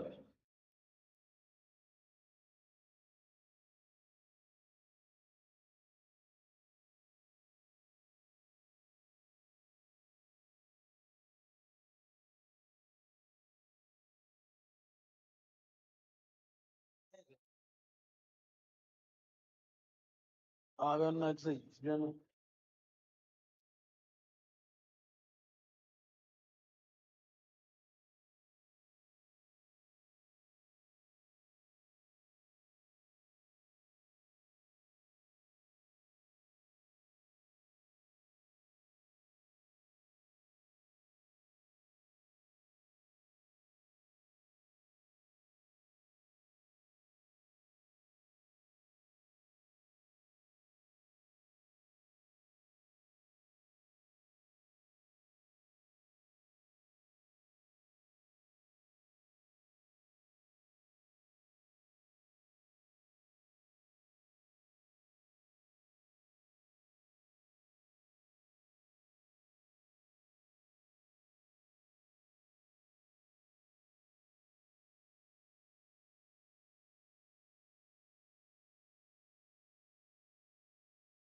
very good afternoon and welcome again back to Benoni at Willowmoore Park. It is the Garden Route Badgers into bat now, chasing a mammoth total of 298 in their second innings. They were the ones that won the toss and decided to bowl first, and they didn't bowl their best, and Eastern Storm were up to the task early morning. It was gloomy conditions, what seemed to be bowler-friendly conditions when they came in. But the Eastern Storm were the ones that capitalised and managed to post a decent total. And I say decent, a bit more than decent. 298 that they have to chase down here to the Garden Route Badgers. It will be the Eastern Storm now that will be set up with the task of defending that total that they've set. Total that was set by their batters who really contributed. Mainly their top order batters. And the likes of Sneeman with 48, Brett 72, there was Duan Marez also getting the 50, and as well as Grant Thompson. And so plenty of 50s in that order, but 4 of those in that innings, or 3, including that 48 of Julius Sneeman. And my name is Gamba Nyika, and I'm not alone in commentary. I'm with Owen. Owen, good afternoon. Your thoughts? Afternoon, Gamba. Yes, good score here. 299 to win for Badgers. You guys were correct with your predictions there. You were predicting 300. Bali was predicting 280. So mammoth task here for 600 Badgers. Leading 299. It's a good afternoon here in Benoni. Sun is up now. The skies open up a bit still windy, but good weather. Good crowd as well coming down to watch this encounter. As we see Tablanche and Valley opening the batting here for Badgers. Still need to put some scores on the board. And Khan opening the bowling here for Eastern Storm.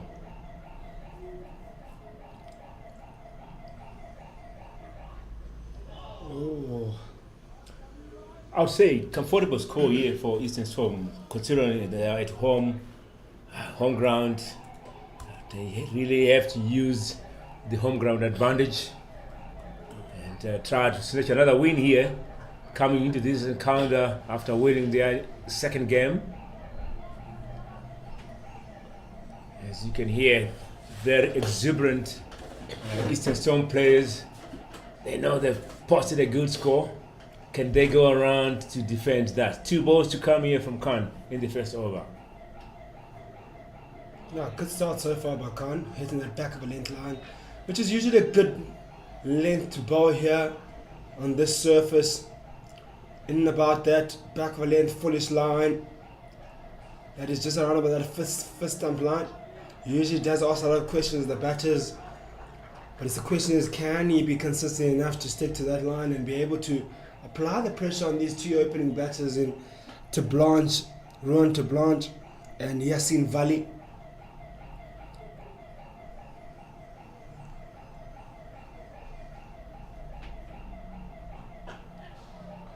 Good cover drive played by Yasin Valley. Was there to drive, got full bat on that, but hit to the field in that backward point region.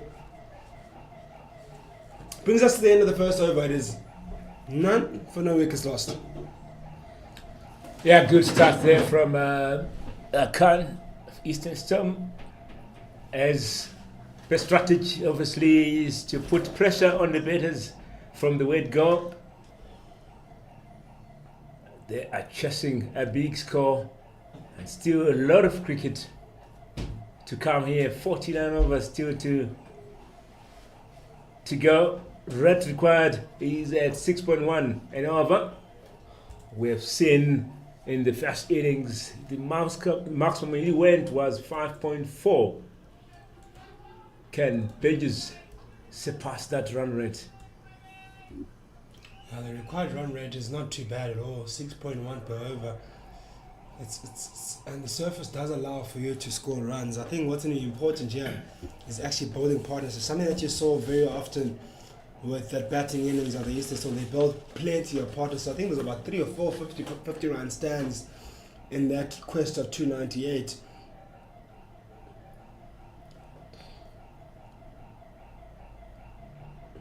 Short, a nice short delivery, well directed. Good delivery to start off there.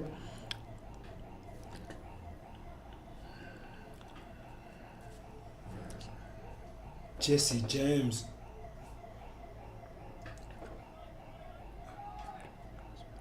So just a correction, Andrew Rasmini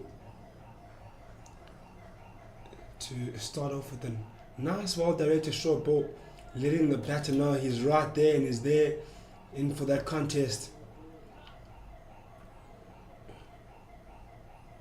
Bangs it in short again, up in the air, there's an opportunity, catch taken. The short ball ploy works.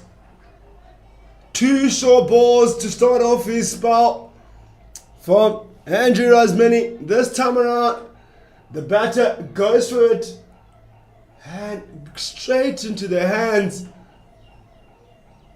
of the third man. It was literally guarded as a fielding practice, almost kind of catch that. Soft dismissal, have to say. Yeah, early strike here for Eastern Storm. Yasin Valley gone for a duck after facing 2 balls here. This is definitely what Eastern Storm are looking for. Striking early, putting that pressure on the batters and defend that score. Early strike, as we have seen. First wicket down here in the second over. Early strike by Endro. Played well as well last Saturday on this deck, on this field. But definitely not as tough 6-gun badges were expecting. That's certainly not the start they were looking for. You want to be able to nullify that new ball, be able to get to the power play without being unscathed. And already in the second over, it is Andrew Rasmini to do the damage and pick up that wicket. Soft dismissal, guided down to that third man. Maybe could have just left it, didn't really need to play at it. Wasn't forced to go at that one, maybe, but he just felt like he was pressured to do something about that short ball ploy. Sometimes you just have to watch those, especially the first one was much well directed. I think that one was a pressured delivery to play at, but the second one was a bit wider, maybe even there to cut away, not to guide to third man. But nevertheless, 1 wicket down and no runs on the board yet. Brings to the crease Carl Jacobs, the number 3 batter, an all-rounder. This Carl Jacobs had a bit of a time with ball in hand as well. Didn't manage to pick up wickets. But what he'll need to do here is get runs on board for his side and get them off to a good start. Here's Andrew Rasmini.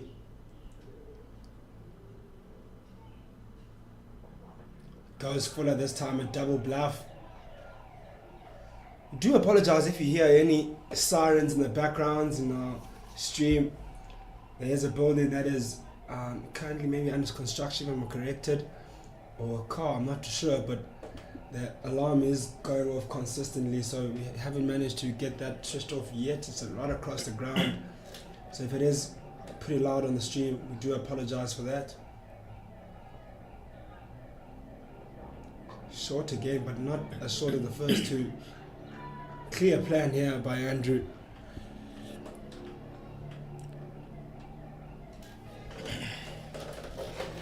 Yeah, 2 men jeeps behind his commentary box here.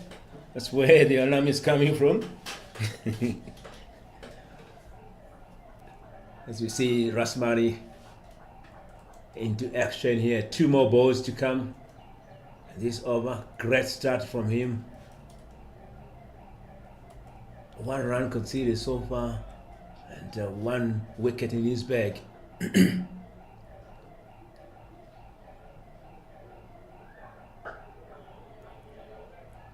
Yeah, it's clearly pushing the batters to the back foot as Rasmini.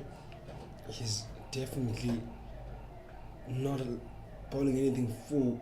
He's only bowled 1 full delivery so far in this over. Everything else has been around about that short back of the length line, which isn't an easy length to play here on this surface. We saw two wickets that fell off the short delivery. Back of a length this time. Back foot punch, straight to point. Brings us to the end of the second over. It is 1 for 1 after 2.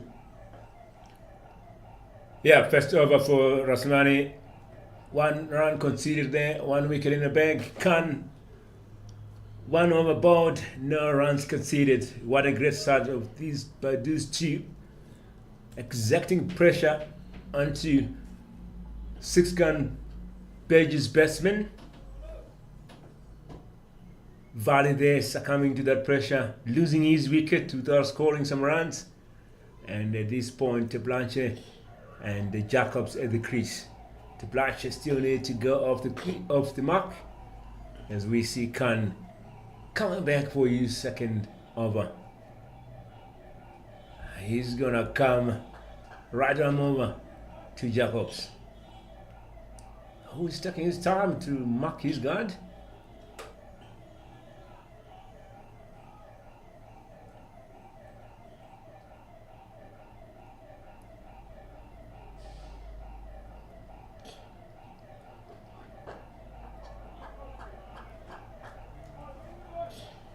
Forward defense, dot ball. Respecting the bowler here.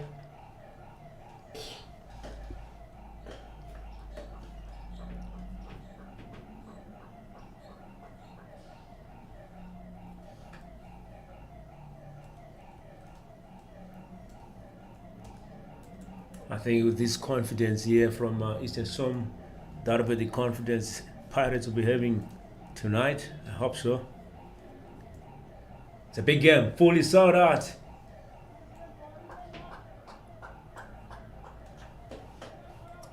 You gents really love your football, don't you? I'm a Kaizer Chiefs fan, so don't want to hear the confidence of a Pirates supporter at all. It's not that I support Pirates, but I'm just saying of the two, maybe Pirates will be the better team. There's only one team that is much better. Oh, don't want to hear it. As we see Khan coming out nicely there, swinging off the batsman, resulting in a dot ball. Yeah, Khan has started off brilliantly. He's been absolutely consistent and backed up on the other end by his bowling partner in Rasmani Andrews. Really nice to see them hitting their lengths early. It's showing why they're the home side. They know exactly where to bowl, hitting their straps early on.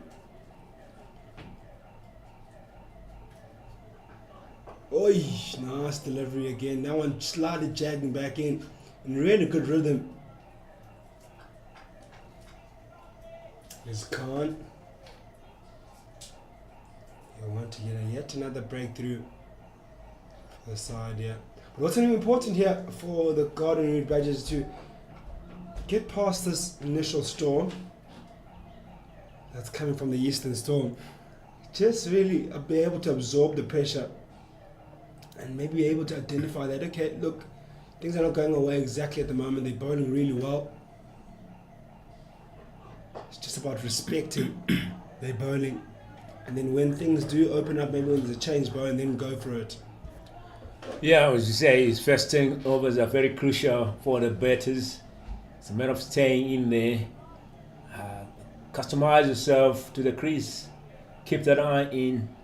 And after those 10 overs, once you survive those first 10 overs, then it will be time for you to cruise. We've seen Valley not able to survive those crucial moments of the game, but can these two, Jacobs and Blanche, survive it? On the other hand, bowlers will be wanting to pounce on you as early as possible. Seems there is an injury there.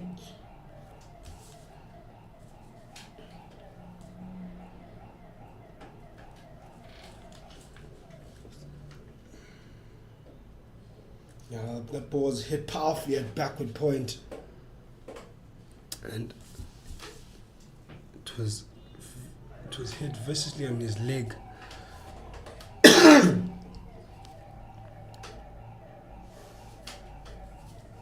It is Duan Marais down on his haunches, ripped up his knee. You can see he's uncomfortable. I don't know if you can see, it might be off screen from you as our viewers, but Duan Marais is not looking comfortable at all there. So a slight delay in play right now.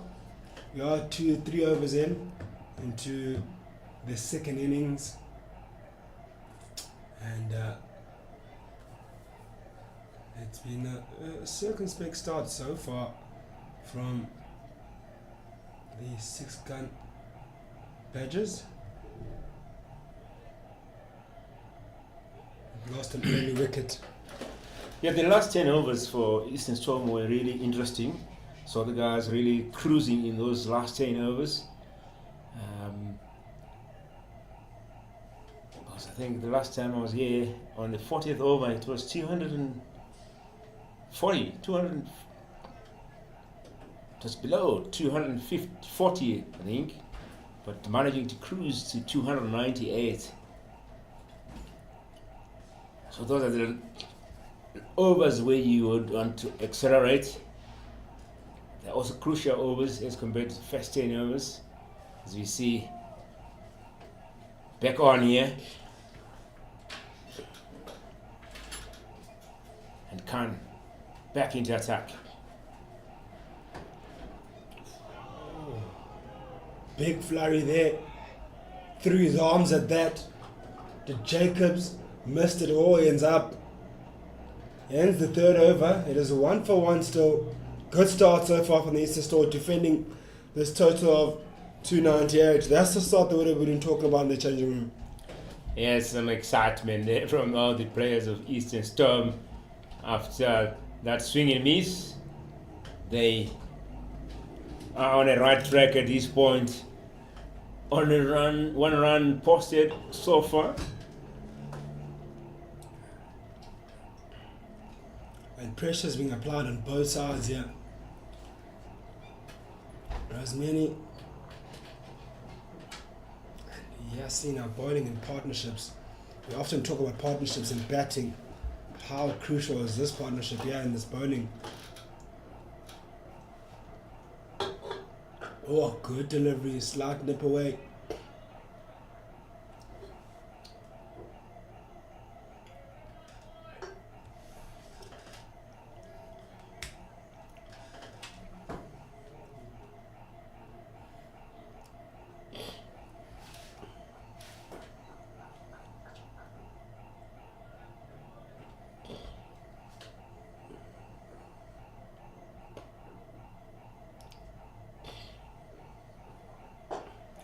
Hit on the up, driven quite nicely.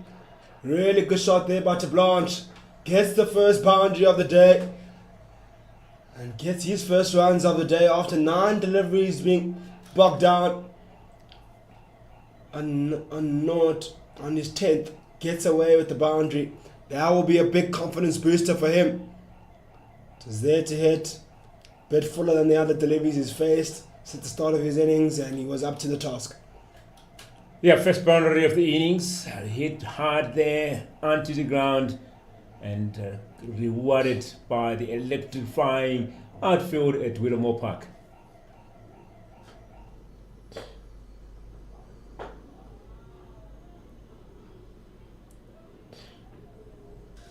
Goes full there, does Andrews. Trying to catch to Blanche on the unawares. Feel like a short ball is coming just about now. Picked up a wicket off a short ball. Does have a deep square in place and a short third man. Not a short third man, sorry, a short fine leg in place.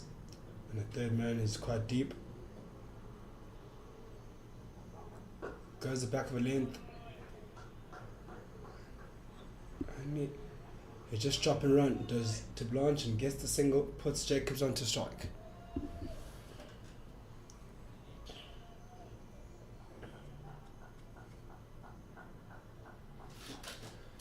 So today only one game in the Division 2 taking place. This is the Eastern Storm versus SW 6-gun Badges. And tomorrow 3 fixtures lined up.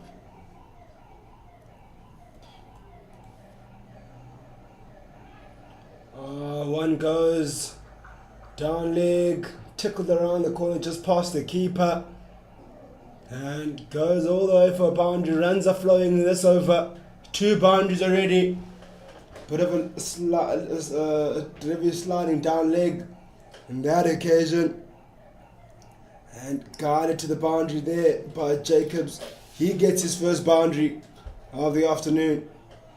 10 for no wickets lost now. Well, for 1 wicket lost, sorry. So tomorrow Mpumalanga will take on Border. That game starting at 9:30. Knights will take on SA Imaging. That game will be at 10 o'clock. And the third fixture will be Northern Cap versus Limpopo. That game also starting at 10 a.m.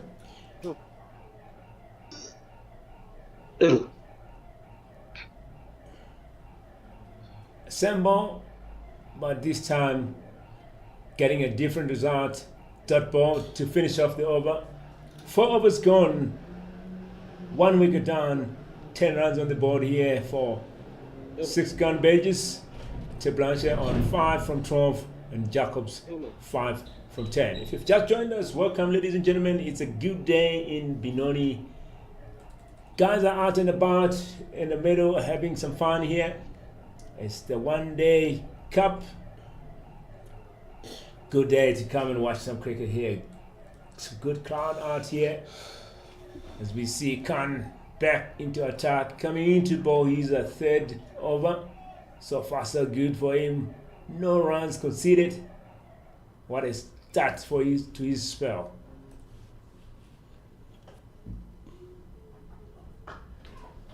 Oh, up in the air, hit uppishly there by Jacobs, and gets yet another boundary. 2 boundaries in quick succession now for Jacobs. He's gone on the way. First runs conceded by Yasin Khan, who's been bowling that area for majority of the game. Jacobs was like, I've had enough, I've seen enough now. Going for that delivery. I can't let you just bowl at me over and over and over again. I'm sick. He's just, Jacob said, I'll take you on. You change your length.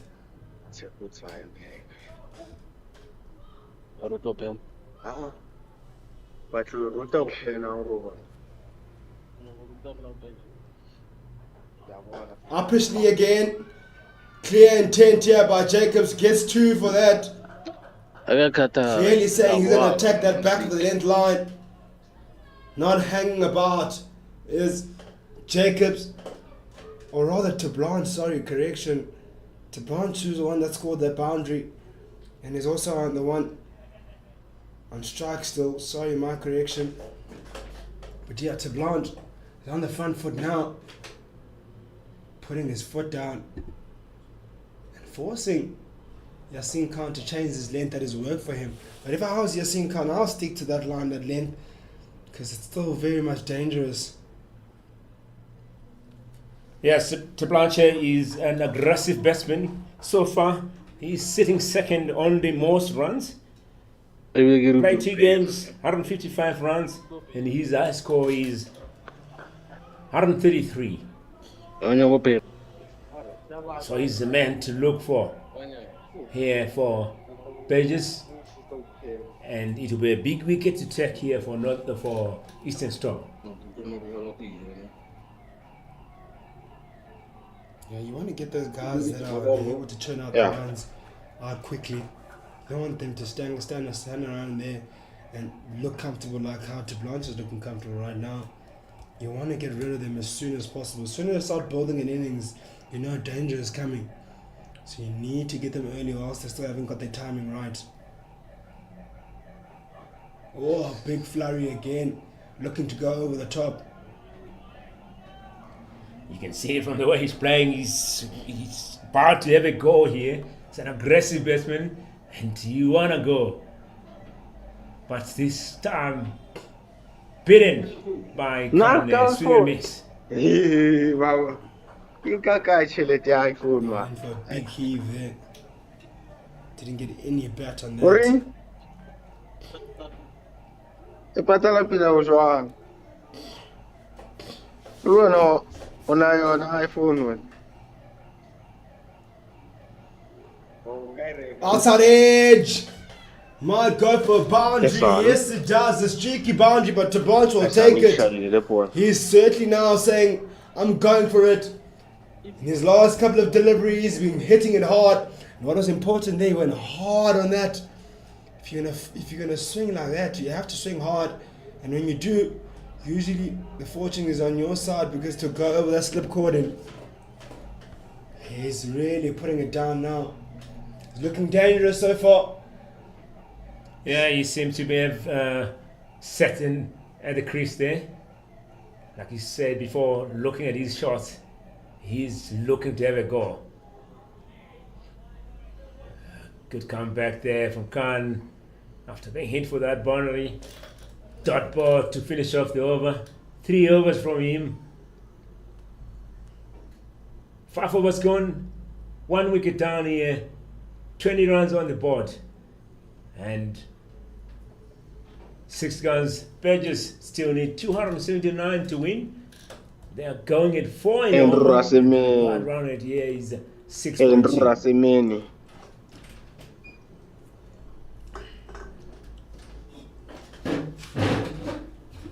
Baba, kitla kili mo. We see Andrew coming in for his 3rd over here. Lo wena ke a o tseba.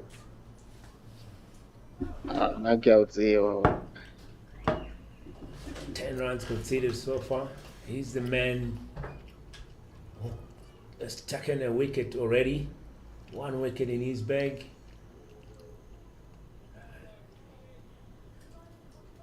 Captain Grant Thompson making sure Andrew's field is set. Discussions going on there.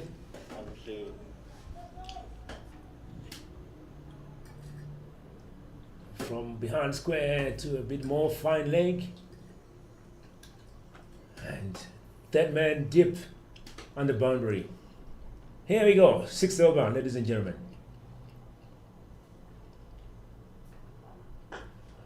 Oh, brilliant stroke. Yo. What timing on that. Ai, que as Hits all of it. Just Jacobs says, I'm into the action as well. If you can do that to Blanche, I can as well. I'll join you in the action. Boundary time. Runs are flowing now. These 2 batters are looking set and in. Surface is looking brilliant to bat on so far. Yeah, played easily there by Jacobs. Picked up the gap and just directed in and rewarded nicely. Outside edge. Oh, whole action here in Willowmoore Park. Boundaries, outside edges, wickets, you name it.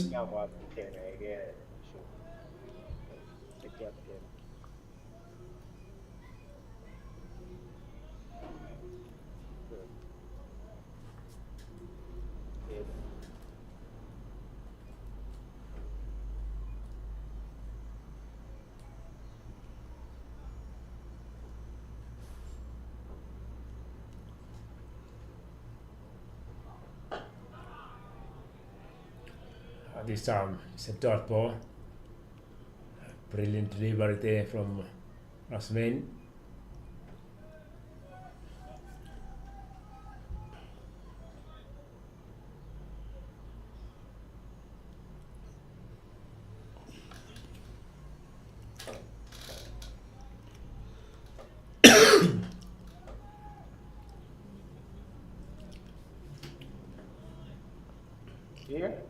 Eastern still need to be wary of this resurgence of the 6-gun badges.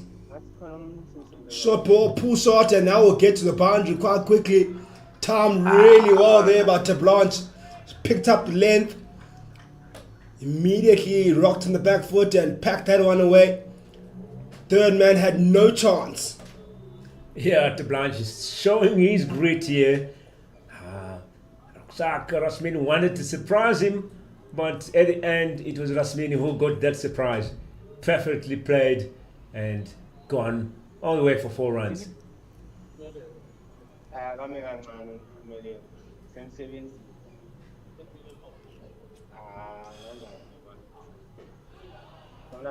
Unmanuzi. Kid come back there. No yenzana This manuzi. one got Blanche. Start ball. Some excitement. Wakusendela ngamanuzi. Exuberance here from Eastern Storm. Shangizala. Manuzi wasebenzisa ngisala.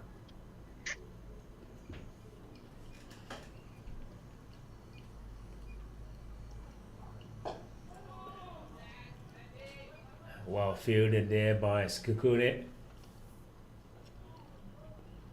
Finishing off the over with a dot ball. That's 3 overs there from Rasmini. 6 overs gone, 1 wicket down. The score is 29. Aman Khan. Yeah, good start. Nice fight back so far. But this pair, you've really come together quite nicely now. Partnership on 29, Not rocket science. the Blanche on 19 of 22 deliveries, Jacobs on 10 of 12. Both going on a good strike rate at the moment. Started off really slowly. Ngiyeka kudala The cricket. first couple of overs. Obviously, Yeah, lost score. an early wicket of Yasin Valley. Mang free. But since then, Mhlanya it's been a serious hlala fight. angikhathi ukuba free sokudlala cricket. Coming in, But ngizohlala next season. The captain yami mina babuyise first league. back up lane delivery, getting the outside half of the Yes, bat, Sani. goes down to third man.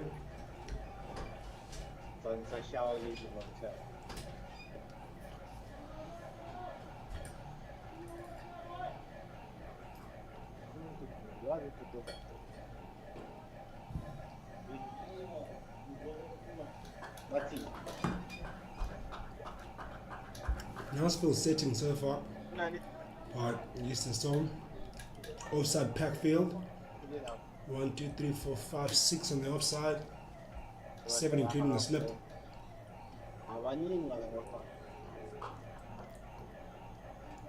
And then only 2 leg side with the mid on and mid wicket. And a wideish third man. I'd say. No, wideish leg. A wideish fine leg, I'd say. Abalali. Umuntu ozokuncedisa ukuthi kungalali khona.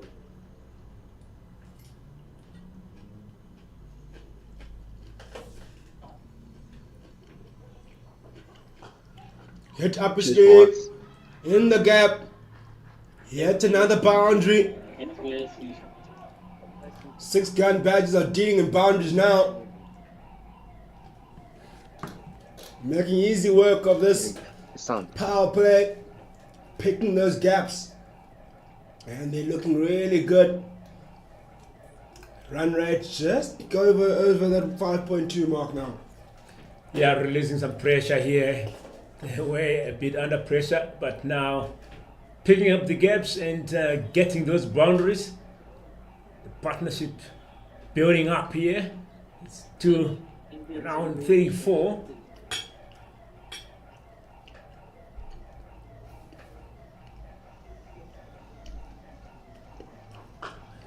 Hit up his knee Yo. and passed. Mid off. You'll get they'll stop it before it gets to the boundary, but they'll get 3. Really good batting so far. Such aggressive batting from Blanche. Leaving no stones unturned at the moment. Yeah, he's having a go. Picking up those balls nicely and putting runs on the board.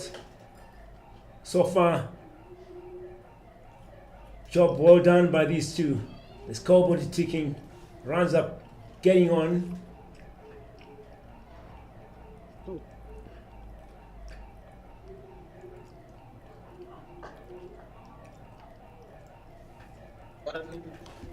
It's his homework now for Thompson to try and break this partnership. You don't want to see Blanche still opening up his bat like that at this point. He's a dangerous man, an aggressive batsman. They want to take him out before he really settled down nicely at the crease. But does he have those solutions? Let's wait and see. This can come on to Jacobs here for a dot ball to finish off that fourth over. 7 overs gone, 37 is the score.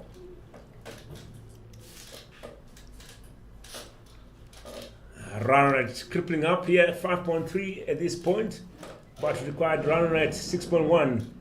It's 262 to win for 6-gun Burgess. As we see Rasmani coming in for his fourth over. Someone is talking about move somewhere. Move to slot unit. Could be something, could be that not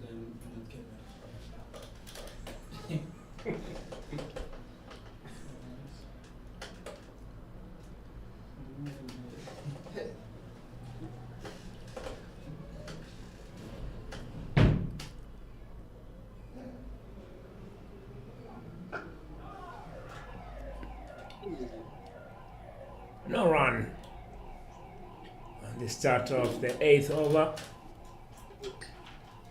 Yeah, good start, yeah.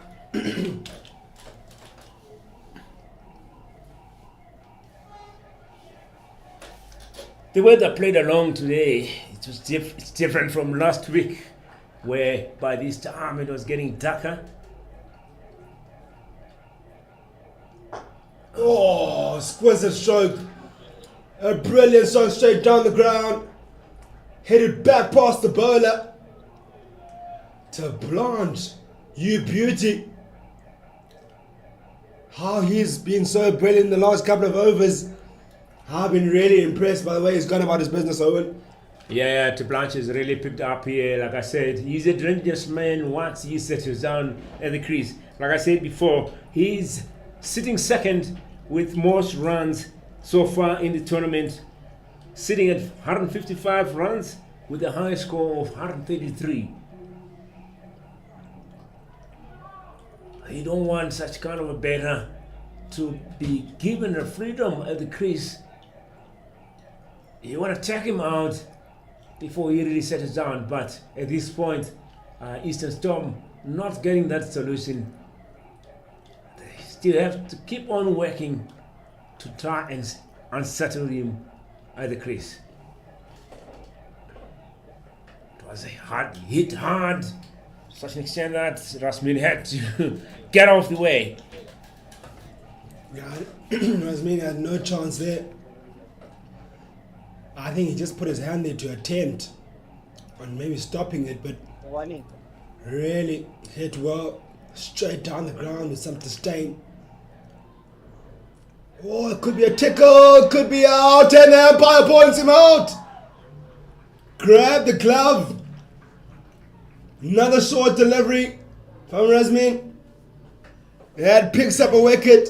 This time around, he grabs a glove. The ball was sliding down leg. To Blanche find themselves unfortunate to be bowled out in that fashion. But he has to walk off for a brilliant cameo of 30 of just 29 deliveries. He was looking so good. He had 6 fours there in that innings. Yeah, And he was there for 38 minutes. Pretty much scored everywhere along the ground. But unfortunately he has to walk off. Yeah, Blanche was running amok here, ladies and gentlemen. Storm were finding it difficult to harness him, but Rasmini coming in with a different thought here and managing to harness to Blanche. To Blanche walking off the field here. That's the second wicket falling here for 6 6 runs Burgess. What a ball there from Rasmani. Really tempting Tim Blanchard to try and play that to fine leg, but not putting much of his bet and taken behind the stumps. Great wicket here, big wicket here for Eastern Storm, as we see. 41 runs on the board, 2 wickets down. And there's still 2 more balls to come here from Rasmin, who has bagged his 2nd wicket. So he's kind of man of the moment at this point. There's a strangle down leg side there by Ruan to Blanche. He'll be really disappointed that such a horrible way to be dismissed. Well directed short ball right by the ribs, kind of forcing him to play. 2 wickets off the short ball now of Andrew Rasmin. And grab the glove there. Unfortunate dismissal, I'm sure, for Jacobs. Brings to the crease Van Heerden.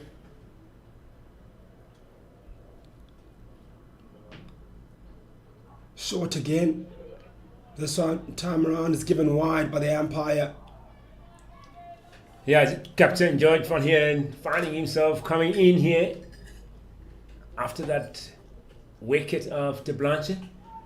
Definitely De Blanche disappointed there by that fall of the wicket. He was set up to be going there. He was looking forward, I think, to get more runs. But unfortunately, Andrew took him out. Oh, a short one again. This time around, well controlled short ball. Down to fine leg, deep fine leg. Phil is clearly set for the short bowling now. There's a fine leg in place, a deep square. Then everyone else is pretty much on the offside. There's a point. Short third man. Short again, but wide this time. A cover, an extra cover in place. Mid-off is up, and mid-on is up.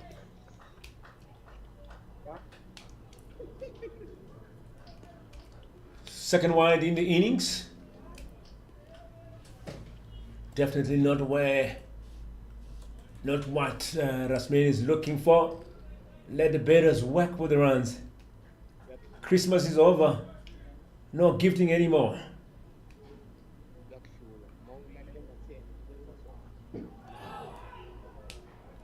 Some excitement there, but Andrew not that excited. Finishing off his over with a dirt ball. 4 overs bowled from him, 2 wickets in his bag. And ladies and gentlemen, 8 overs gone here at Willowmoore Park, Benoni. 2 wickets down. The score is 44, and the 6-gun badges still need 255 to win. Who are you supporting? Do you think Badgers can be able to chase down this score? Are you from Ekurhuleni? Maybe you're supporting Eastern Storm here. Are you by the field? It's good weather to be out here, enjoying the sun, watching some cricket.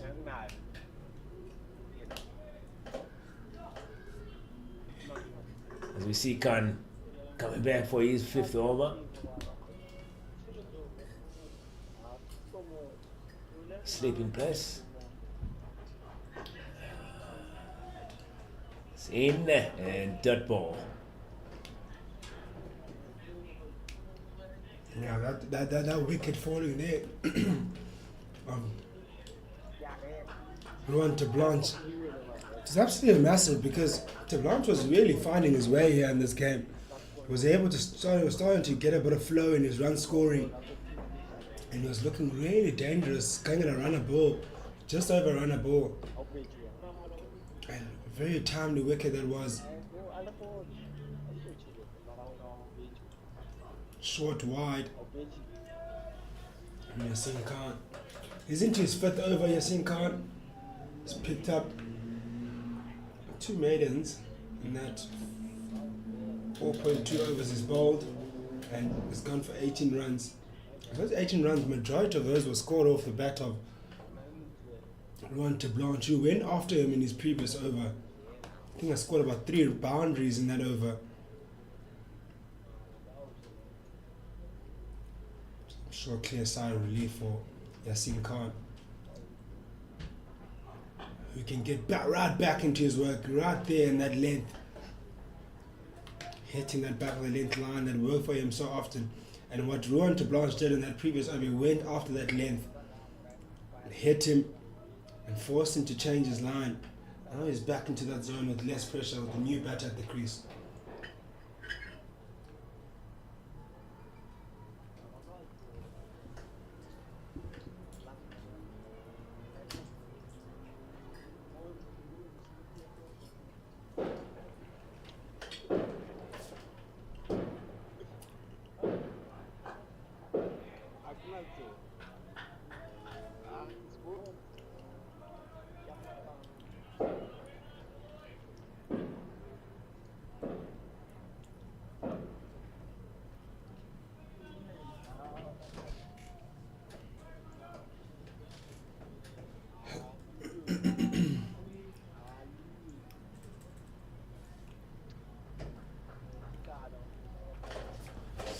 $45 for 2 after 8 now. After 8.3 overs.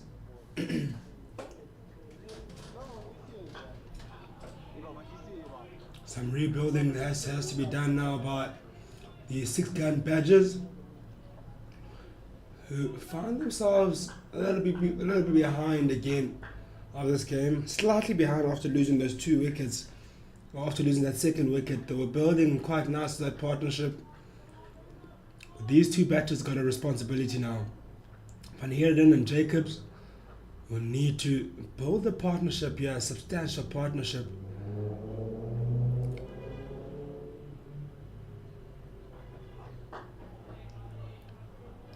Partnership that will propel them to at least maybe over that 150 mark. It's going to be so important to be able to build at least a big partnership here to get to that total of 298.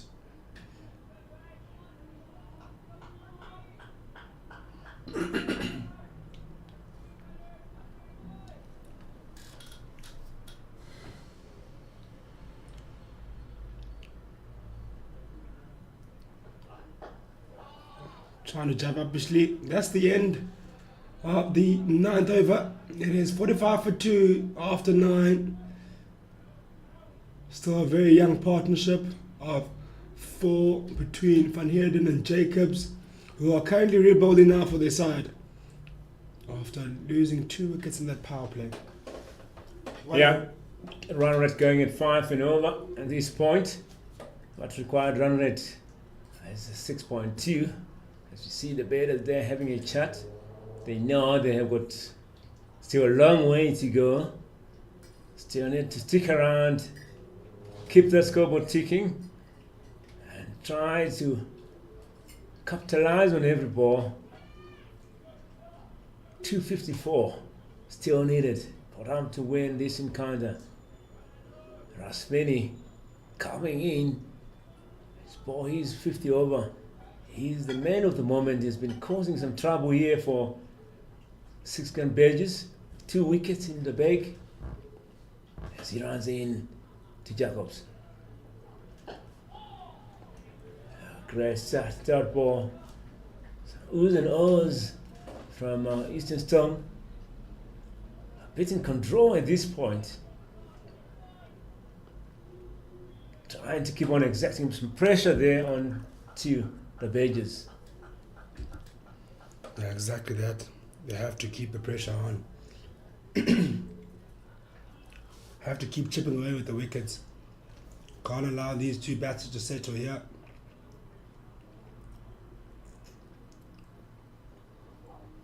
Oh, foolish delivery, driven quite nice straight down the ground, but the mid-off was there in the right place to stop that.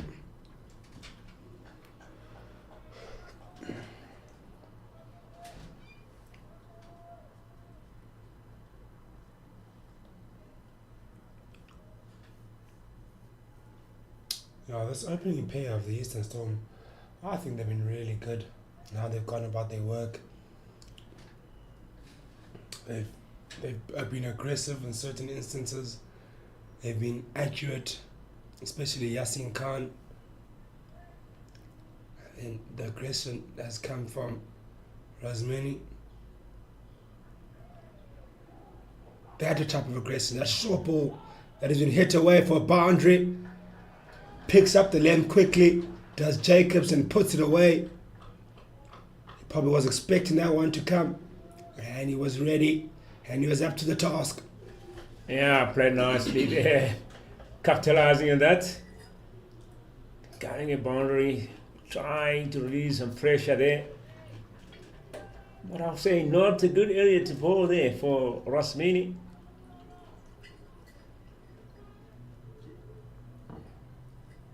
Got quite a number of boundaries scored from that line.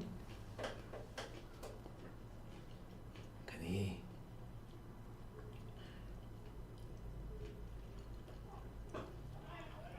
Oh, misunderstanding in the middle. They eventually get the call right.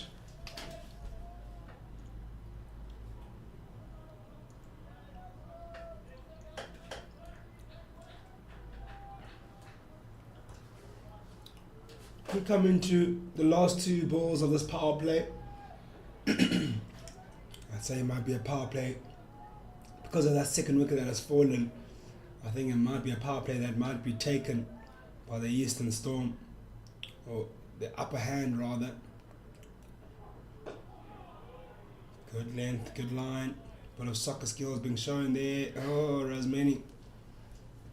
Soweto Derby is not here. It's on the other side of the country. Well, not the country, but of the city. Anyway, he kicks the ball there. Looks like he's a Kaiser Chiefs player or fan.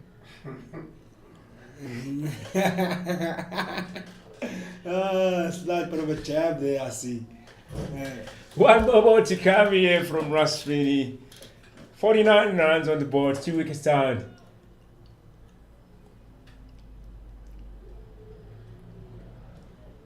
Short again, pulled away and swept across down to that third man boundary, or fine leg boundary rather, and it brings us to the end of the power play. It is 50 up also for the 6-gun Badgers, who brought up their 50 of just 63 deliveries. Some good going from them. And we'll start now the middle part of this game. And we start that middle part with changing commentary. And Badin Klope coming in to join me in commentary. Good afternoon, Kamva, and a good afternoon to our listeners who have just joined us. Beautiful sunny day here at Willowmoore Park. It is the second innings of the match where the 6-gun Badgers are currently on the crease. New bowler Jesse Albany, who made his debut the previous weekend against the Rhinos, will be bowling from the Charlie end. Has been in a knockout form, getting the wickets. Previously played for this team too.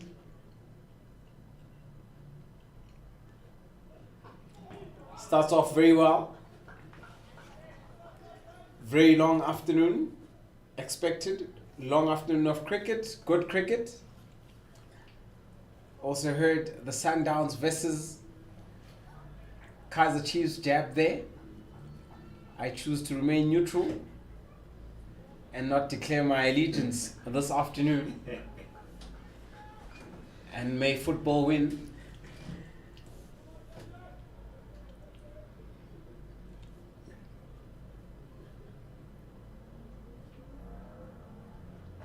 Oh, nice delivery. Beautiful delivery there. Just coming back.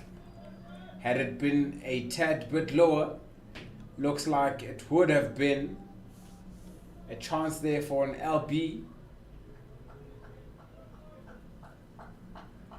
So far, good start by Albany, Jesse. Previously played for Limpopo too. So has been around. Cape Town boy. Decided to move to the Highveld to seek opportunity. Oh, gets the inside half of the bat. Very fortunate there. Luckily did not crash into the back of his stump.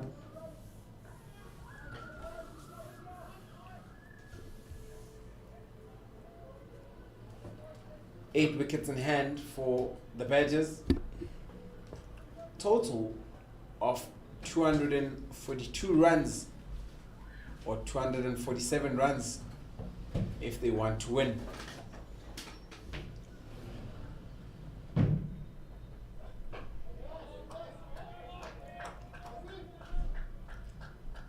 Had it been Sunday cricket, you would have had all day, all day, all day. That's just perfect line and length. Just put it in one spot for the entire day. I think it doesn't even need Sunday cricket for that to be said. I think you want to be there and thereabout all day long. That's the length that's been hard to score off in that first innings, even now in the second innings. Yasin Khan did that really well. It was a tap by Blanche off it. Up in the air and straight down the ground. Good shot by Jacobs. Hit it straight past the bowler's head. And he'll earn himself a boundary. Takes that total to 56 now. Yeah, Jacobs just going after the bowler. Pitched up by CSA Albani.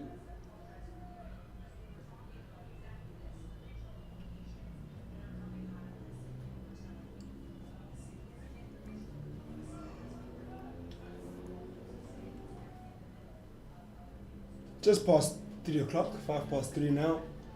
Getting deep into the afternoon. Sun would have probably had some time to bake on that surface. Would be the best time to bat in the day now. Ball's 10 overs old. So not so much sun on it anymore. Leg side-ish and wide over signal by the umpire. Braden Hicks takes it, flying himself to the left side,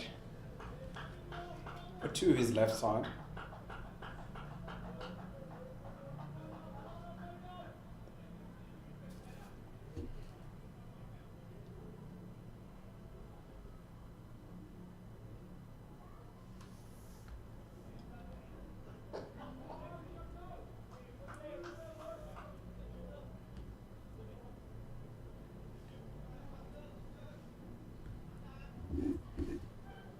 That's the end of the 11th over. It is 57 for 2.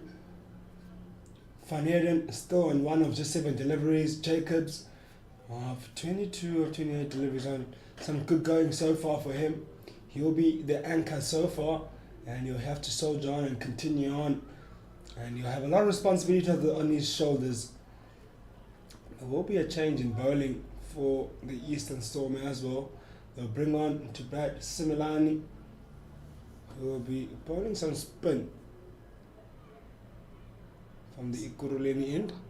Similane, strike bowler. They usually go to him when they want to break partnerships, when they want to take wickets. Very, very reliable. Tall left arm orthodox spinner.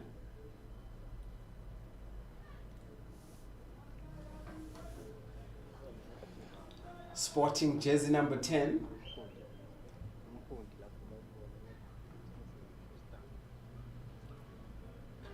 Sometimes I just wonder what makes a player decide on a number. So Kabelo Sikuna sporting a 66. Definitely not born in the year 1966. I think there's various reasons. Straight down the ground.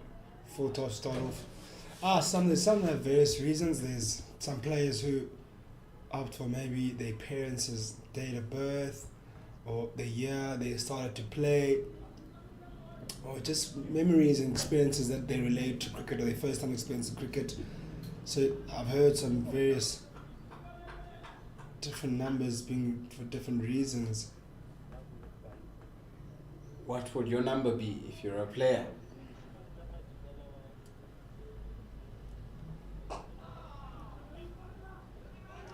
Good fielding and good running as well.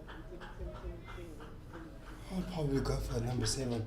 I think I've always really enjoyed wearing the number 7, even in my schooling career and after school. I used the number 7 as my number, and it's just been always special to me. So I think I'll probably stick to that number as my number I'll go to.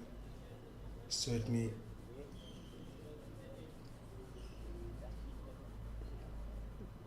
Would now 7 be of significance when it comes to the position you're batting or the number of wickets you've taken?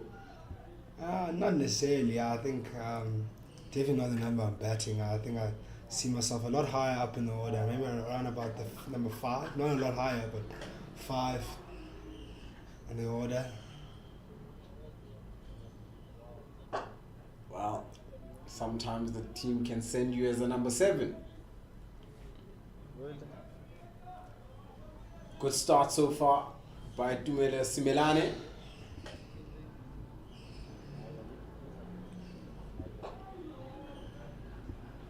Yeah, really good start so far by Simelane, hitting his areas and plugging one end, exactly what he needs to do.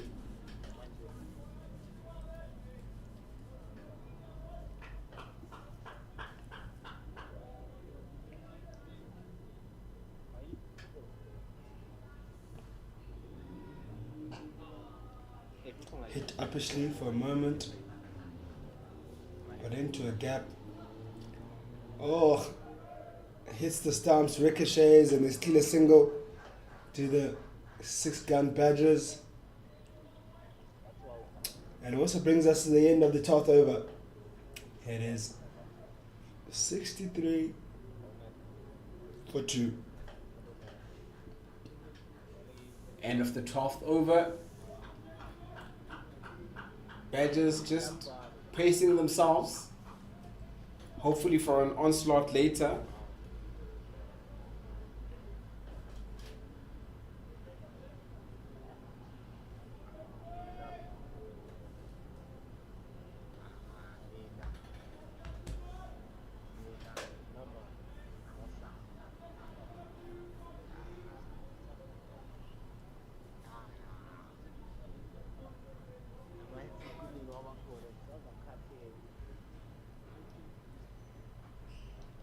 Oh, nice back foot cut, but only straight to a fielder. Picked up the length quite quickly there. He really couldn't put it away. Want to capitalize on all the runs. Make the most of the runs.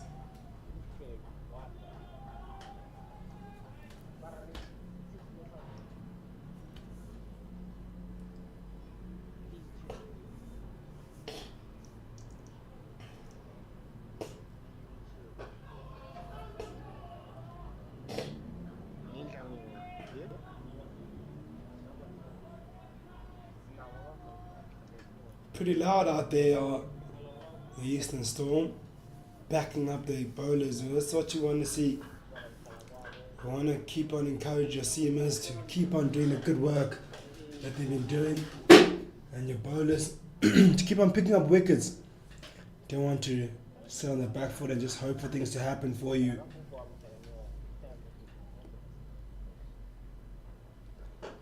Oh, straight down the ground. Hits the middle of the bat. Could be another boundary for Van Heerden. Could be his first, rather. Brilliant stroke. Just a young jab on that straight down the ground and earns him really good boundary. It's the timing, it's the precision, it's the follow through for the batsman, which results in a boundary, 4 more runs and 4 more to the tally of the 6-gun Grill Badgers.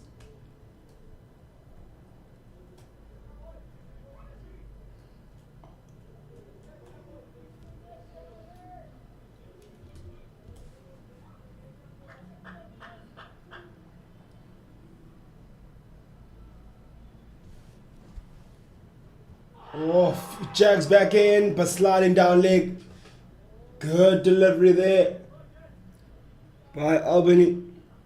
Great comeback there. Albany just being hit for 4 and is able to produce a delivery which Jags back in. Sort of cramps the batsman who's already got his eye in.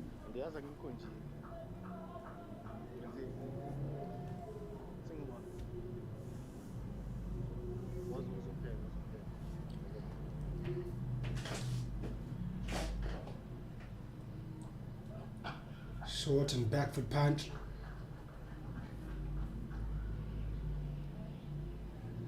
And it remains a single. That's all you need to do right now. Run rate is not too much to speak of at the moment. It's at 6.2. One boundary to over, and then you get those few runs that you rotate your strike with. That's enough. You don't have to put yourself under pressure by looking for hunting down boundaries. Exactly how the Eastern Storm went about their innings. Rotated the strike really well. When the boundary option was there, they took it.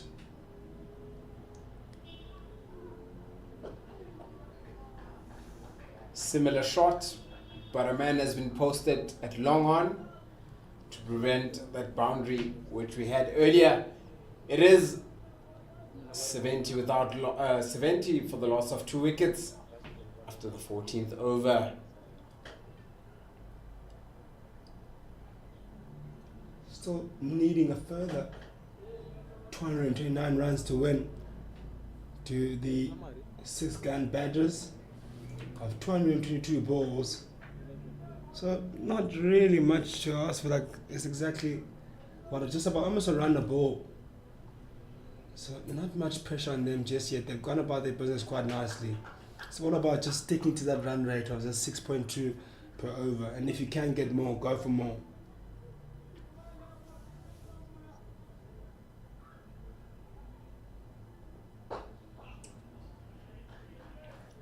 Not gonna put pressure when you allow the batsman to play such shots.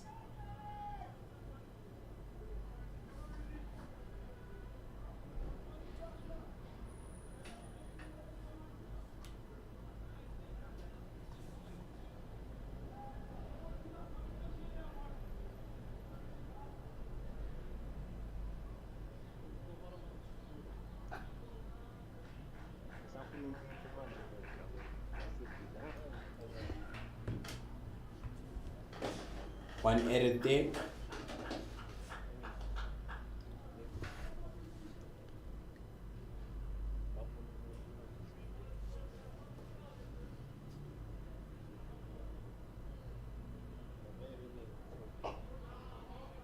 Good delivery. Milani started really well so far. After his 1.3 overs, he's only been gone for 8 runs. He's hitting his areas. Oh, nice delivery again. He has to stay in that zone. If he stays in there, he's in business. Especially the left arm spinner, turning it away from the right hander. If you just hit that area, one might just bite. Again, but that one is just a bit too full. Rasimeni tidies up.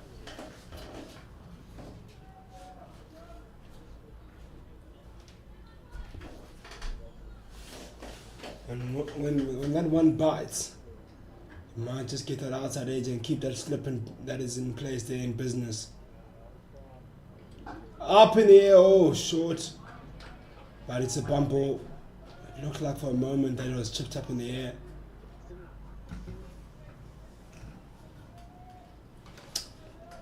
I'll bring us in the 14th over, 73 for 2. Partnership sitting on 32 now. It's building slowly but surely.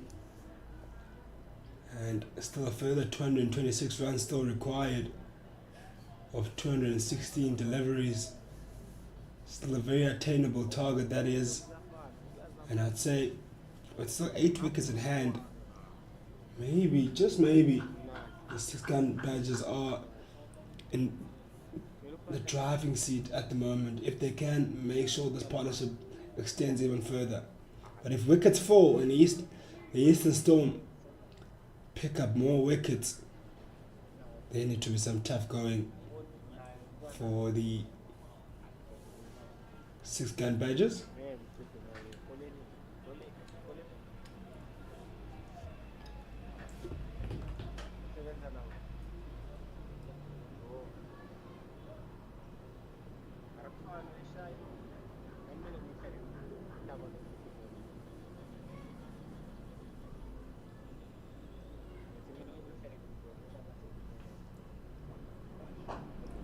Ball shot. Hit to the fence. Jacobs able just to rock back and pull it to the fence. 4 more added to the total. Still a very long way to go. 222 off 215 balls. Yeah, good shot there. Picked up the length very quickly and hit that one away past mid-wicket. And nice follow-up delivery there by Albany. After being hit away for a boundary with a short delivery. Fired up with a nice delivery, foolish.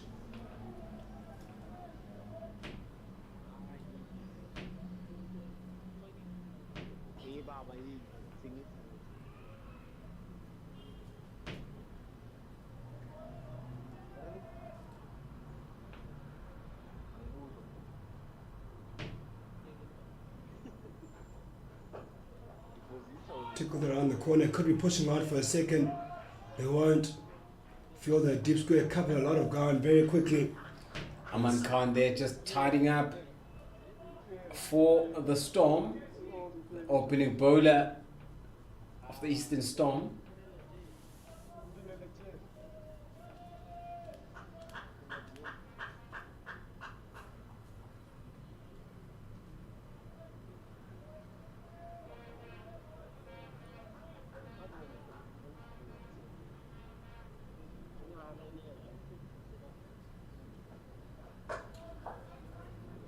Good take in the covers by Sikokune. For a moment, thought that is the 3rd wicket. Bumpo, very agile, very flex, loves his fielding. You can tell by his movement on the field. That is Kabila Sikokune. Contributed 31 runs of 41 deliveries earlier today. This one just was unfortunate to be given out. Oh, short cutaway, and it was there to hit. It was wide, just past that backward point. Oh, what a powerful stroke! Hit away with some power and disdain.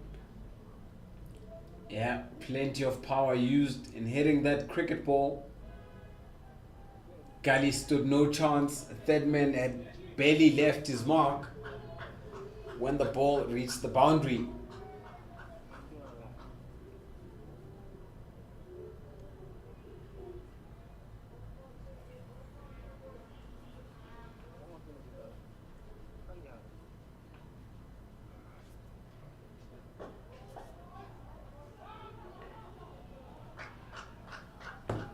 It's important the strike rate is kept below 7.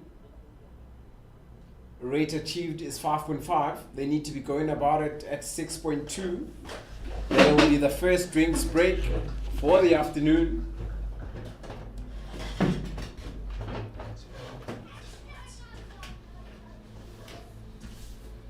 We'll be back in a minute.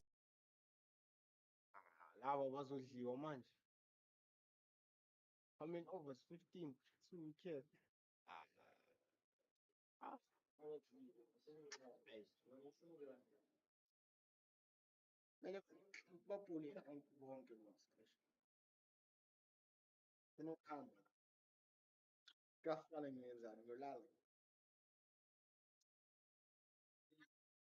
Wena?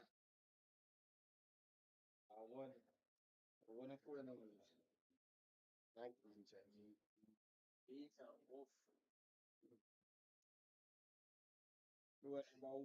Off. Sale nasibo. Yeah. Noli guy. Oh, what yeah. After the also shati maru shati da wafeli zikao. Ah, wafeli zikao. Wafeli zikao. Patale maru. Amara no mere kasu.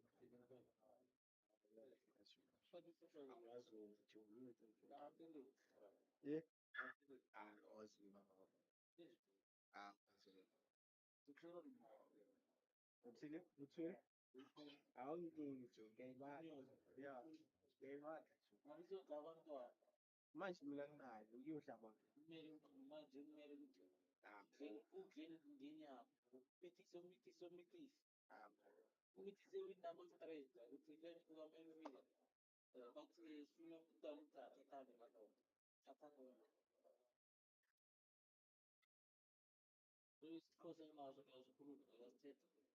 yeah. Kami, pintu niya. Ini Zimbabwe.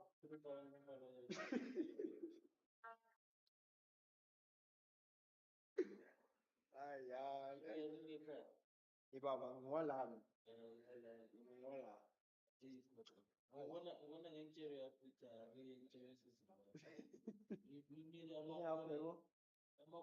Niya kwebo. Yako pili makuni. Sina wasizi. Hey. Oh, namshobo hapo. Wala. Sama na kisu. Yabuona. Msomo hapo. Yanzao. Ibaba hii chitu. Mazampetu.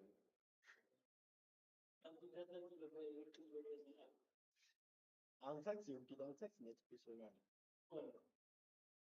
Tumela, simela. Easy. It's impressively refresher ideas. Refresher ideas. Welcome back to this CSA Division 2 matchup between the home side Eastern Storm against the 6-gun Grill Badgers. Scores 82 for the loss of 2 after 15 overs.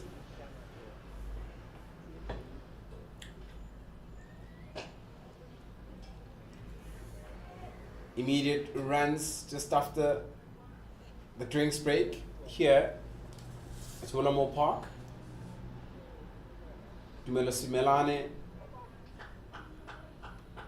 bowling to Van Heerden of the Badgers.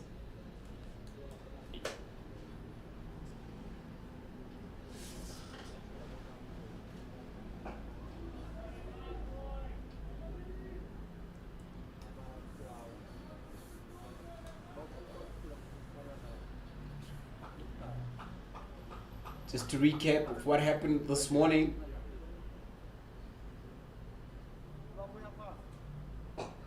Storm scoring 297 for 7 wickets in their 50 overs. Now it's up to the Badgers to try and chase, needing 215 of 207 balls with 8 wickets in hand, and the scores on 84 for the loss of 2.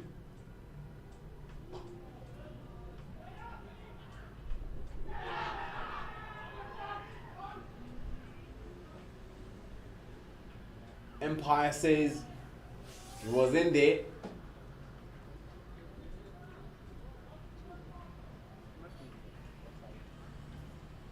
There was a bit of excitement for a few minutes there, or for a few seconds. An attempted run out. Skipper or Devon Marais hitting the stumps and the ball ricocheting, being picked up at the fine leg boundary. Definitely missing out there, Jacobs, who's been in fine nick. Has scoring 36 of 43 balls.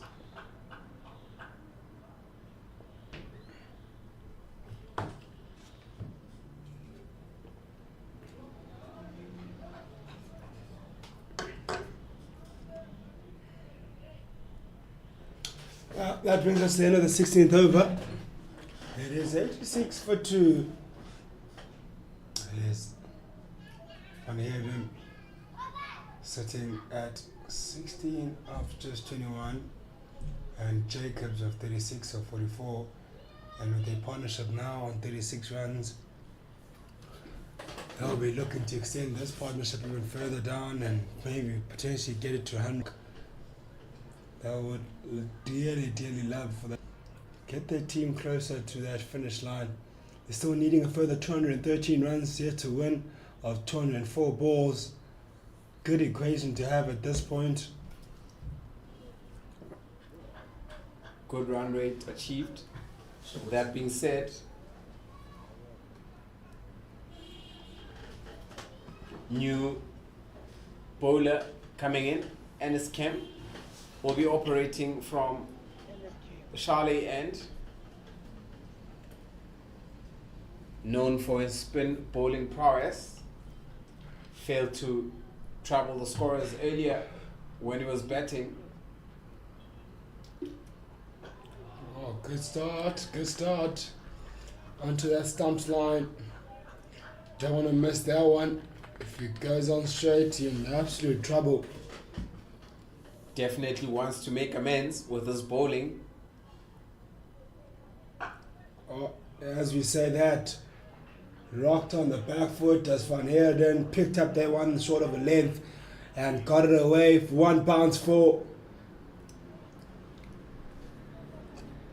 Start off really well, I have to say. It's that nice line in length and fullish, but this time I dragged it a bit shorter and allowed Van Heerden to rock on the back foot. George Van Heerden, the captain. Funny how the fielder went past the ball and went to go look for it within the seating area, only for it to have been just in front where everyone could see it. Even I could see it from here. Probably thought it went a long way immediately as soon as it left the bat.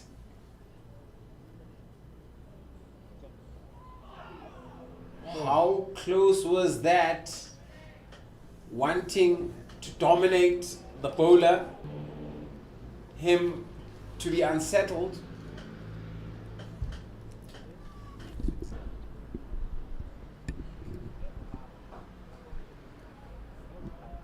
Yeah, certainly clear ploy here for Van Heerden to go after the spin of Kim.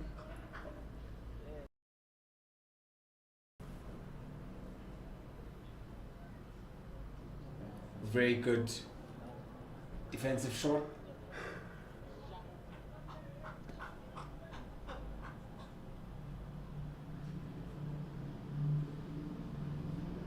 Rocking to the back. Single taken straight down the ground. I'll tell you what, Kim will feel like he's still in the game here against Van Heerden, who's playing him off the back foot. And if he has that one up his arm, that slide, and that one goes through a bit quicker, could trap him LBW, could go through the gate and rip all those stumps. So he's still within the game. You want to always be on the front foot when you're playing the spin, especially when it's a tad bit fuller. And I think he's kind of premeditating those strokes, those back foot punches. And as I say that, it is a 50 partnership between these two. Between Van Heerden and Jacobs, who batted brilliantly so far. They want to double that, certainly. Just getting the ones. Very good way of rotating the strike. And when the opportunity comes to put the ball away, they do it with ease.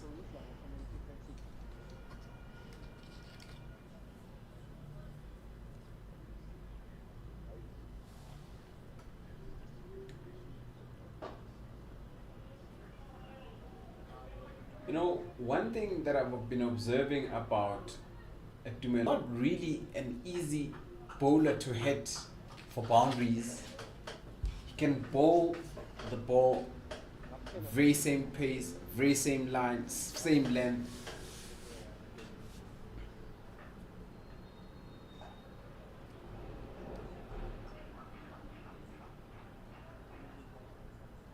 The number of times I've watched him, I'm yet to see a team get over him and dominate him and just put him under pressure. Instead, he's usually the one that comes in and will take a wicket or just slow down the run rate. Yeah, because he's so accurate, it's so hard for him to get away with him. You have to be aggressive and take him out of his line in order for you to be able to score off him. Put him under pressure, don't allow him to settle into an area in the zone. You have to be proactive. Your reverse sweep can be an option against him, where you can get boundary options. There's a big space there behind that short 45. Short third man and short fine leg. Can go for the reverse scoop. So plenty of run scoring options behind the wicket. Playing in front of the wicket, there's two covers in place. There's a mid off, a deep long off, and long on in long on in place. To be tough to get some boundaries, especially when he's bowling so accurately. Yeah. That's- Dumelo. Yeah. Similane. Very lively character. Always laughing. Loves his bowling. And his camp continuing. He spoke about that straightish delivery that will be let go much quicker than anticipated as it bowls wicket to wicket. It's either it crashes to the back of the stump or it crashes the stump or the back of your leg, which can create a chance of an LBW.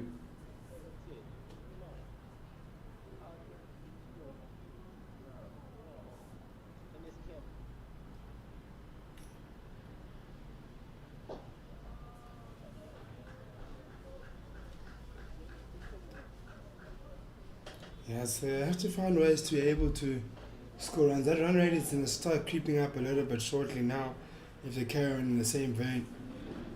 They have to find ways to score off these spinners and put them under pressure.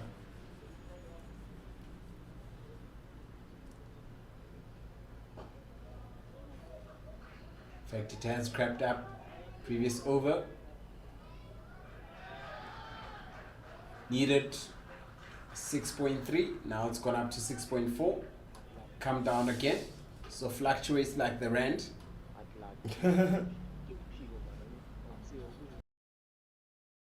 Goes down, it's bad, goes up.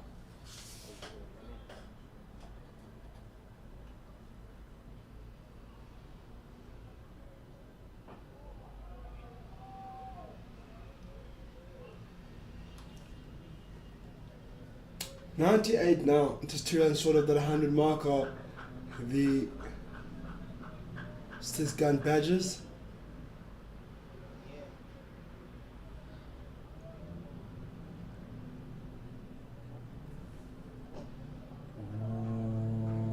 Once again, had he missed, it's definitely gonna crash into the stump. Pitch also slowing down. The ball will tend to keep low also.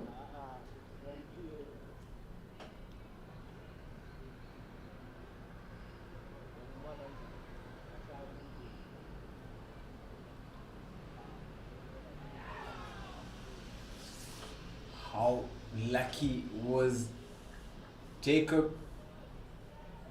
Just missing out the oohs and ahs. As you can hear,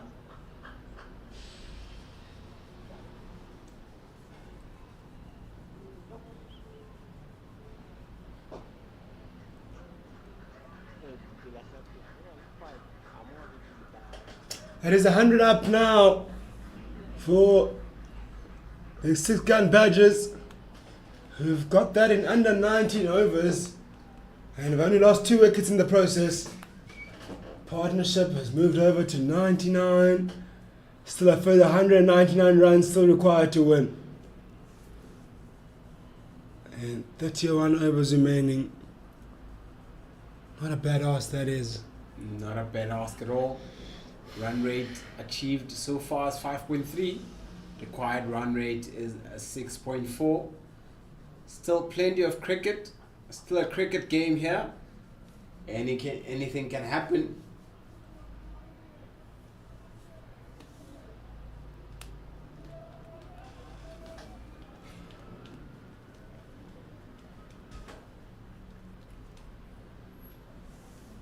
Similane so far bowled 4 overs.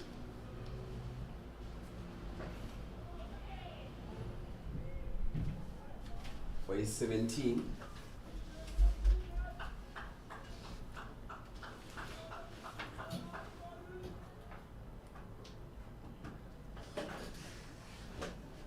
Up in the air and into a gap and gets a boundary.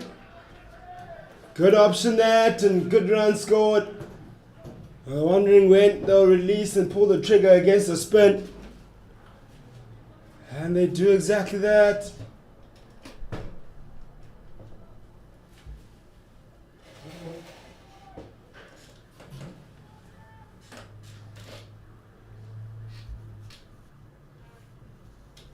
Oh, nice swallow-up delivery.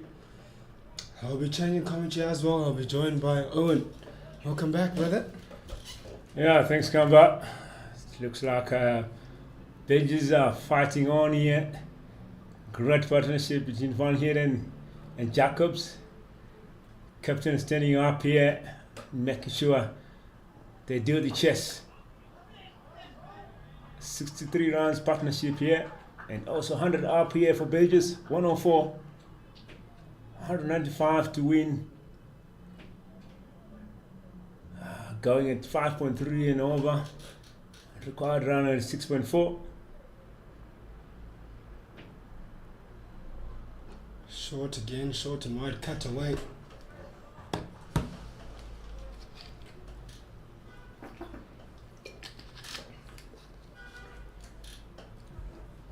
See Melani there into attack. Bowling is 50 over, 22 runs conceded so far. Outside of that boundary man score there, he's been really tidy. Similani.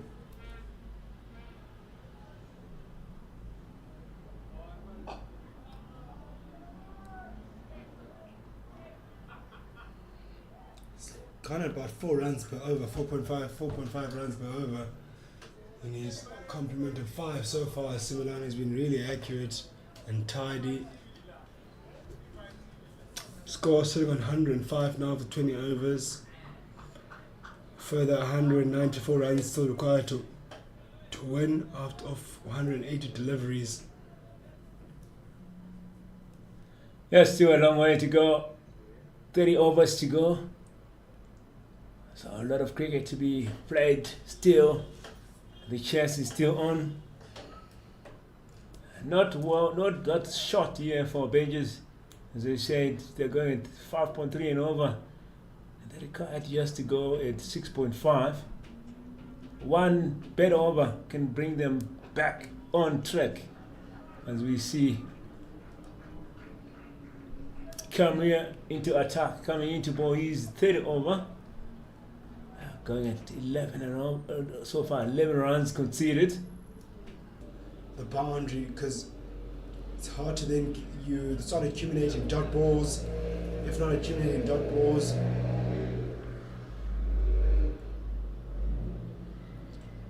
oh, brilliant one! Oh, that one bites. Did say earlier, if you keep it in that zone for long enough, you'll get one that will bounce a bit more, and they'll grip and they'll turn away from the bat. As the batter is expecting it to come straight on. that's exactly what happened in that delivery. Had a bit of grip, bit of bite, and then beat the outside edge. Yeah, the bowler there is Benoni and the captain really excited about that. But the keeper definitely saying there's nothing there.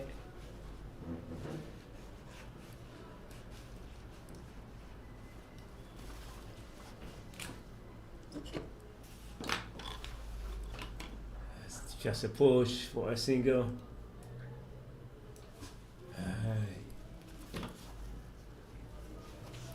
He knows should have done much better there. One hidden.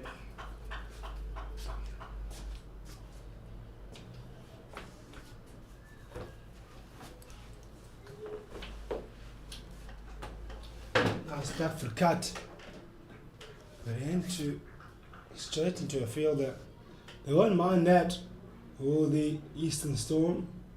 As long as there's no boundaries coming, then the next task will be just to get those dots going. If you can drive those boundaries and then drive those runs, then pressure will be on, then some loose strokes may come to follow after that. Or a half chance and half opportunity. That's all you need in cricket. Those half opportunity, those half chances, but you gotta take them though when they come your way.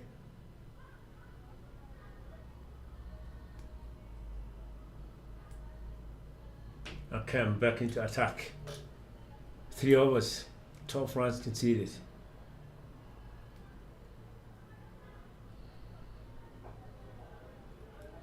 Let's continue with his great performance here. Another dot ball. He's playing a good role at this point as a spinner to dry out those runs and create that pressure to the batsman. We see again good fielding there. Going, all guns blazing. Doing the bowling, doing the fielding.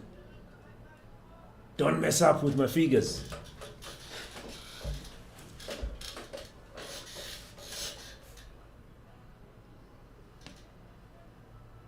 It's interesting also to note that he's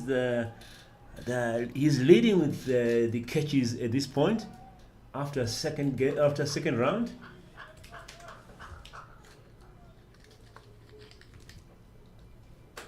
Cam. Soft run there, misfield, hit the edge. Yeah, they usually say the top order batters are usually quite decent in the field. Yeah, he's just taken 4 catches so far in the tournament.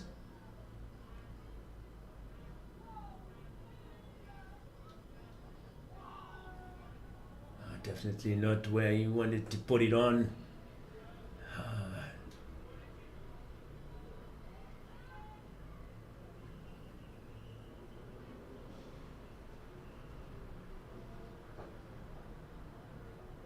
And our social cricket was saying, oh, it's just swung too much.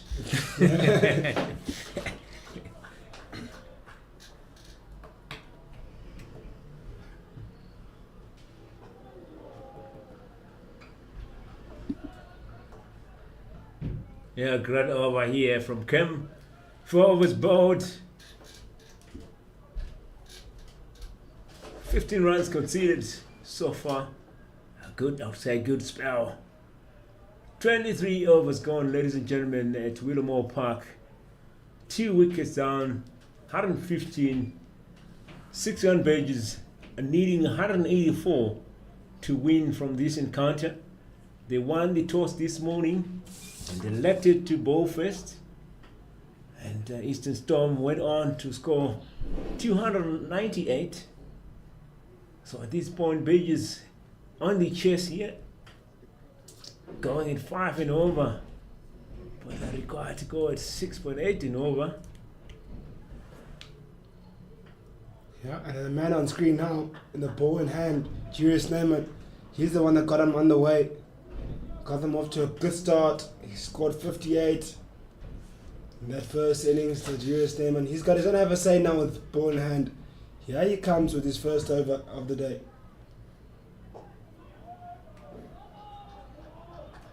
I should explain. A little bit of bounce from him. Not a lot of turn, but you get a lot of bounce. It's a tall, lanky bowler. Especially this surface does offer a tad bit of bounce. That fuller length.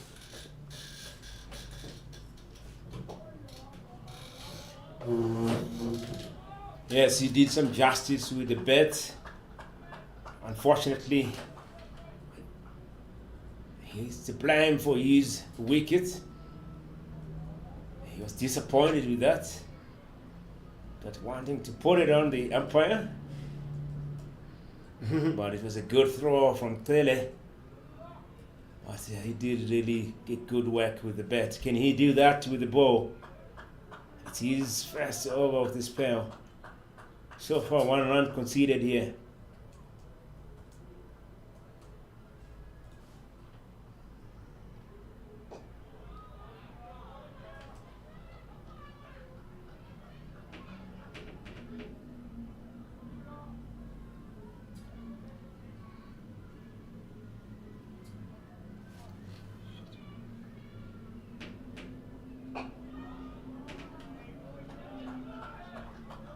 Decent start so far.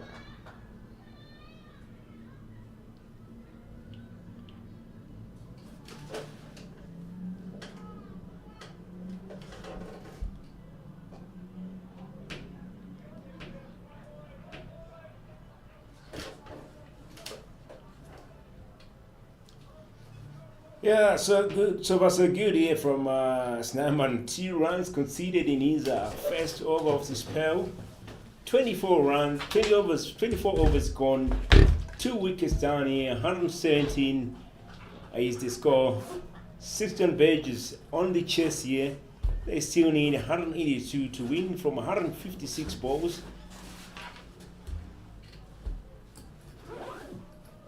See the captain Van Heiden on 33, and Jacobs on 43.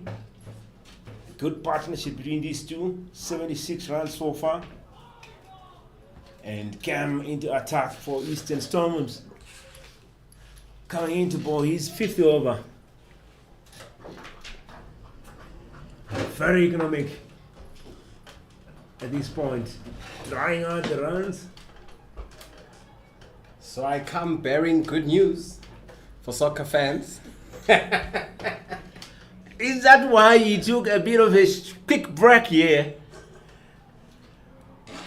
Well, in me wondering, going on a walkabout, found out that a certain particular team has scored. Back to the cricket. It is a 50 for Carl Jacobs. A 50 off 64 deliveries. Having scored 6 fours. Well done to the young man. Getting his side closer. Required run rate is 7.1 now. Yeah, good batting there from Jacobs. Doing good with the bat. He hasn't done well with the ball today. So compensating with the bat here and getting the ululation all around the field here, and much ululation from the dugout. And his Cam just runs with the ball being spun. The runs are now hard to come by for the team. Runs now drying.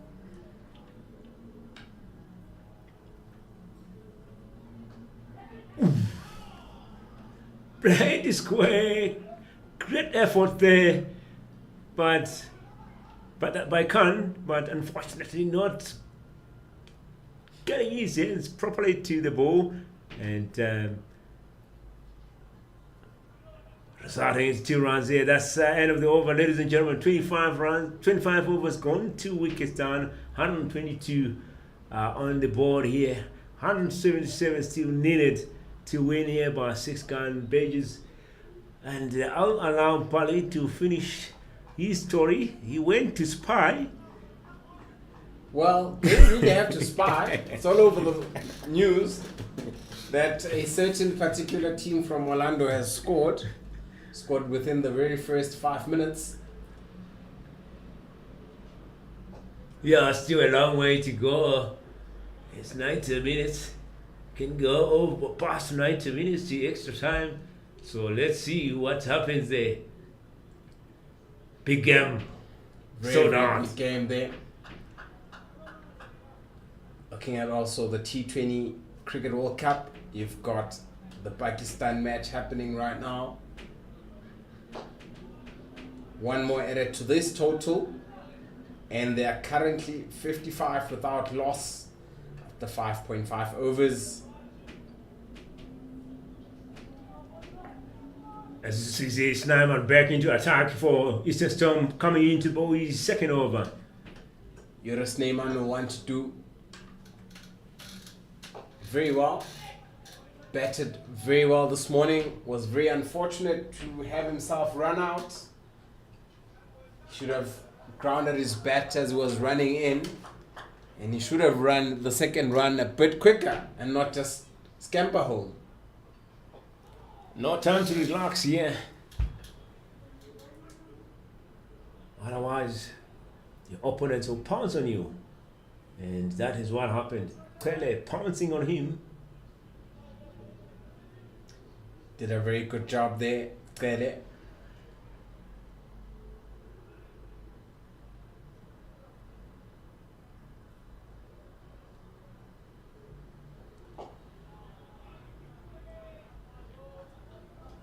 Run rate now creeping up to 7.2 in over.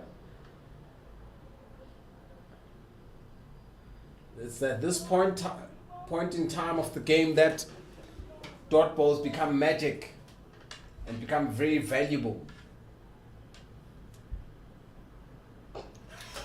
And has been hit up. Won't get to the boundary.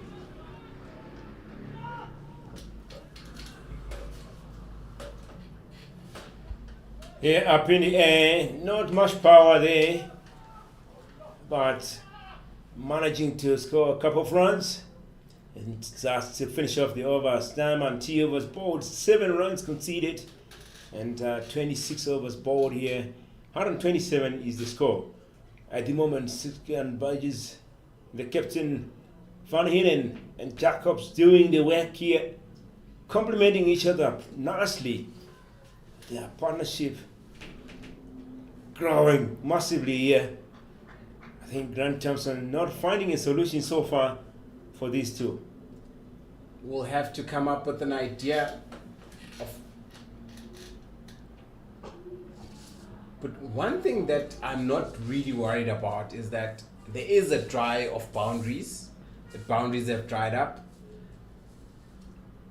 There aren't too many singles. There are singles, but not. I don't mind singles as long as you dry up the boundaries. You don't want to be bleeding singles and boundaries all at once. Yeah. So at this point, Eastern Storm really in control. They have dried those runs, as you said. Run rate has dropped to 4.9, and the required run rate is crippled up to 7.2. So despite the wickets falling, the runs have dried up. So good job here for Eastern Storm. Can they continue doing that? Or these two were batting perfectly here, just waiting for that red ball to come and pounce on it. Remember, it's a thinking game. It's also about numbers. What is it that you're planning? If you look at the scoreboard, you've got 140 balls remaining. You need about 168.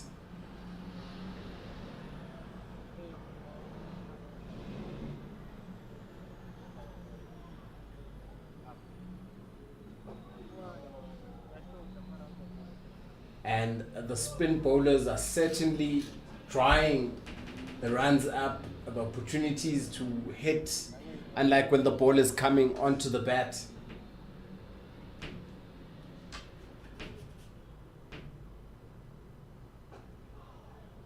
Yeah, definitely. Cam has really done a good job here, trying those runs. 6 overs bowled, 24 runs conceded.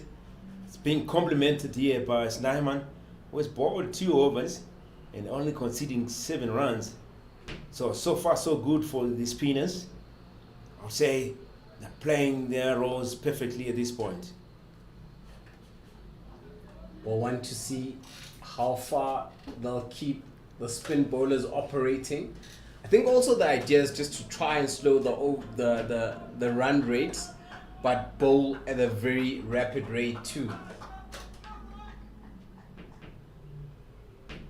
Yeah, also with this kind of bowling, drying out the runs, it also creeps in the frustration into the batters.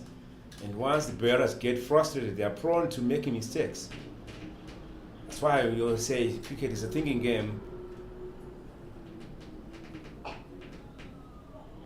Every moment is crucial. So the batsman just running down, and there is a change in fielding positions. You've got your long on. Devon Marais is coming to long on.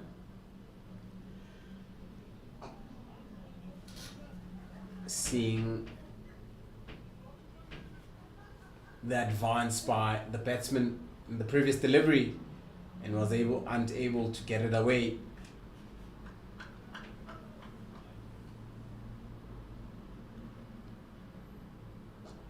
And that's a biggie.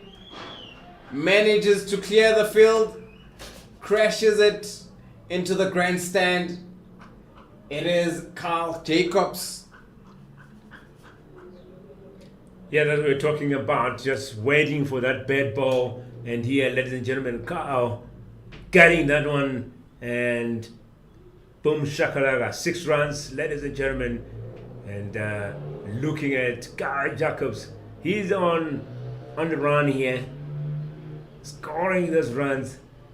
He has passed his half century, and obviously at this point, he's enjoying the driving seat.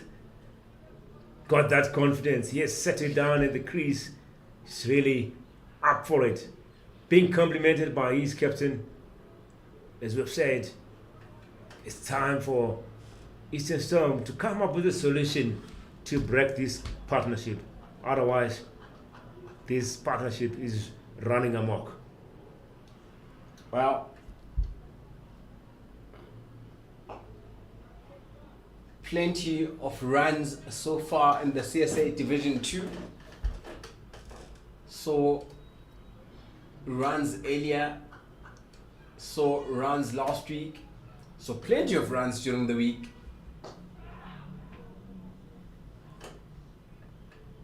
And it looks like we'll see more runs today, having seen Chris Britz score 72 of 92. Now you've got Carl Jacobs on 65 of 74 deliveries.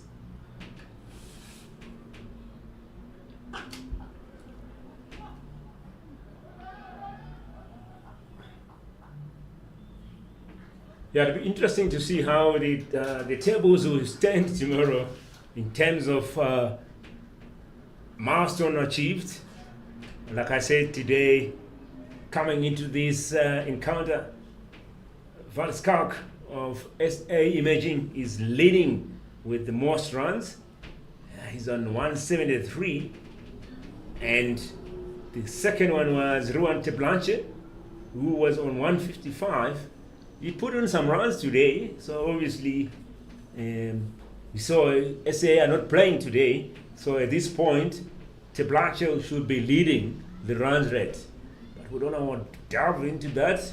We will check the scores after tomorrow's games. 28 overs gone, 2 wickets down here, and score is 142. As we see change in weather and party. Welcome to Benoni. Changes in less than 3 minutes. All along we have had sunny weather, and then we've now had a change in the weather, a very strong wind blowing across the ground. cloud cover, but surely will blow the clouds away.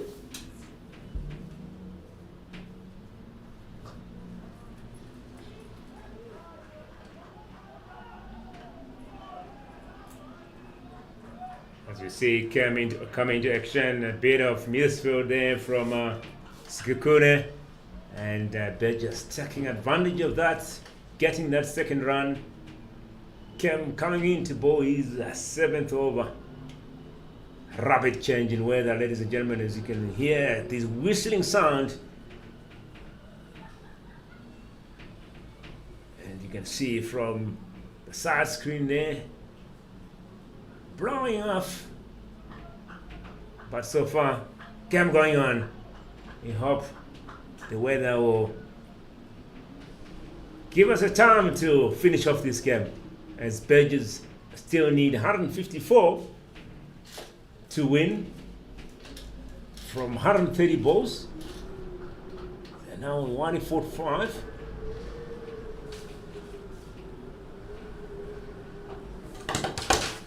Very strong wind blowing across. We'll have to also adjust, try and make things even bearable for you at home if you're hearing the wind.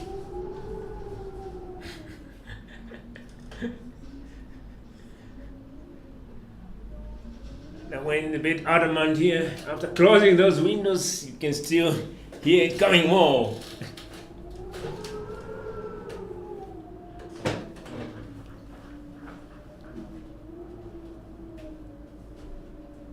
Jacobs on strike.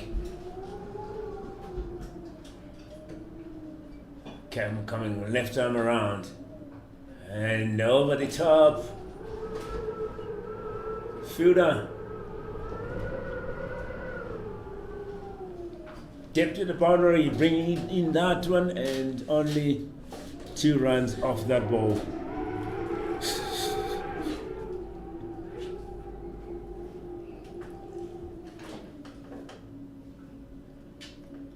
Last ball of the over.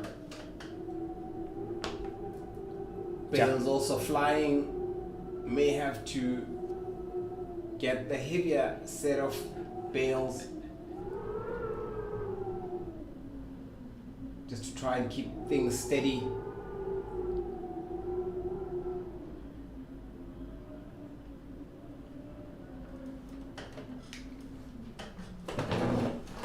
End of the over, 29 overs gone, 149 is the score. 2 wickets down here.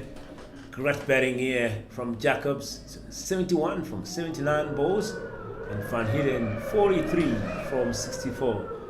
Ladies and gentlemen, massive change in the weather here. Massive wind blowing at Willowmoore Park, as we see Badgers needing 150 to win from 126 balls. Run rate going in 5.1 in over, and required run rate 7.1. As we see change in bowling, Khan coming back to bowl after taking a break. He's bowled 5 overs, conceded 19 runs, 2 maidens, and this time coming from the Ekuleni end. Yeah, Aman Khan usually bowls from the other end, but does change every now and then and come from where we're sitting, the Ekurhuleni end.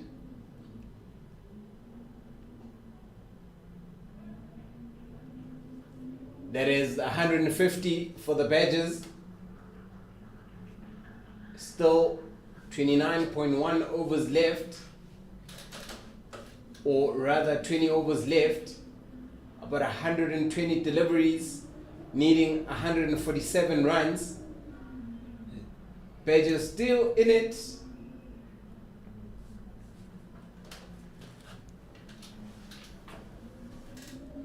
The captain Van Heerden to first Khan. Up in the air, falls short for no run.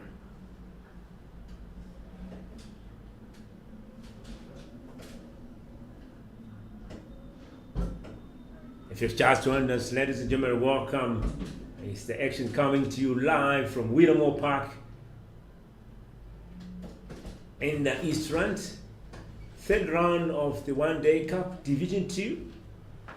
Badges, six gun Badges taking on Eastern Storm. And he has taken it. Cotton bolt. That's the break they needed. An end of a very good partnership.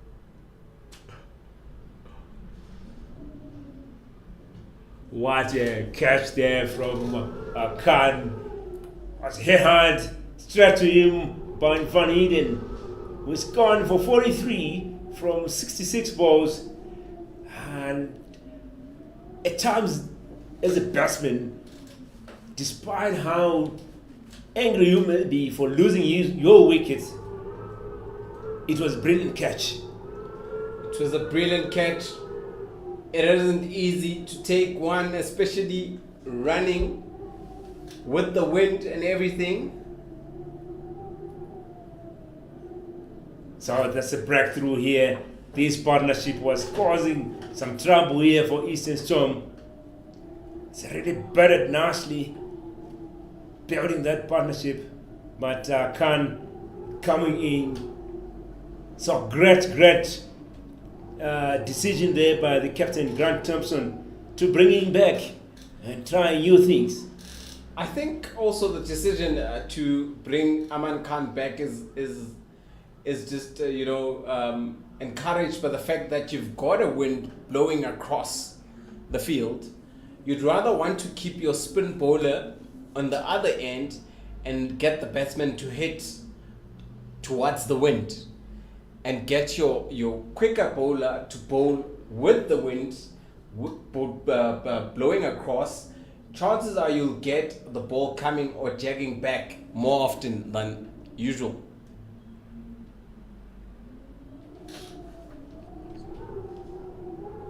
Oh! What a lucky start. He gets off the edge. This is Peko Muletsane. Gets the edge coming in at number 5, which evades the keeper who dives to his right.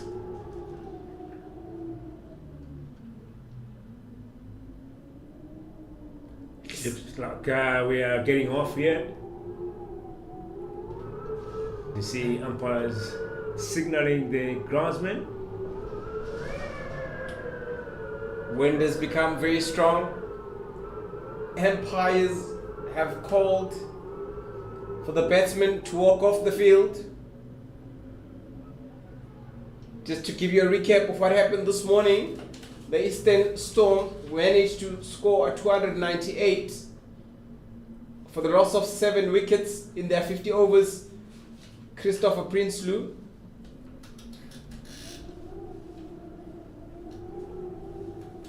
Grant Thompson, Kabelus Kukune making sure or getting the runs, and now because of a very strong wind, we've had to walk off.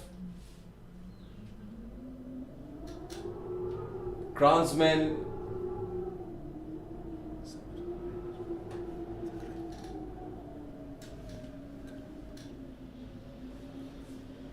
It looks also there's a bit of drops here in Benoni, and groundsman bringing in the covers. It's going to be a bit of a mammoth task bringing in those covers as it is so windy. But ladies and gentlemen, play has stopped at Willowmoore Park. 29 overs bowled. So 29.4 overs bowled, 154 is the score. We'll catch you in the moment we will come back. So grab that drink for now, while we are waiting for proceedings to get underway. Sure. Sharp. Yeah, lightning. Just check. Lightning.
Yeah. Was like you like it. Well,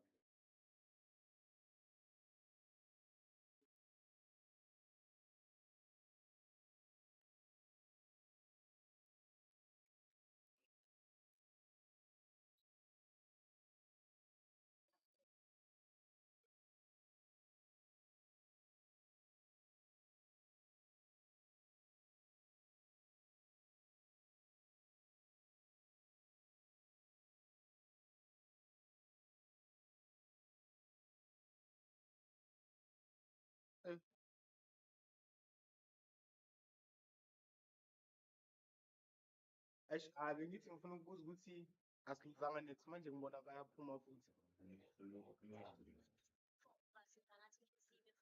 Okay. Okay, sharp.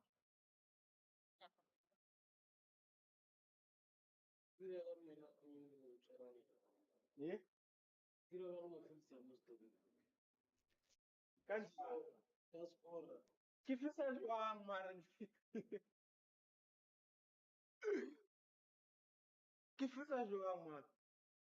Ke etseng man? Mara wena ke my sister mong o skora mo. Yeah? Ah, amu awari na bo fumana ka country. Bo yo Wanderers Pitori Matrix. Aba outro. So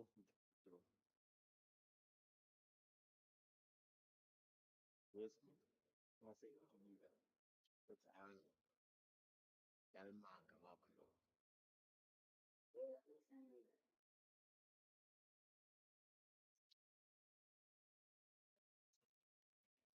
Kafa kuze Pitori. Mangnepali December leza. Zotle man lefe.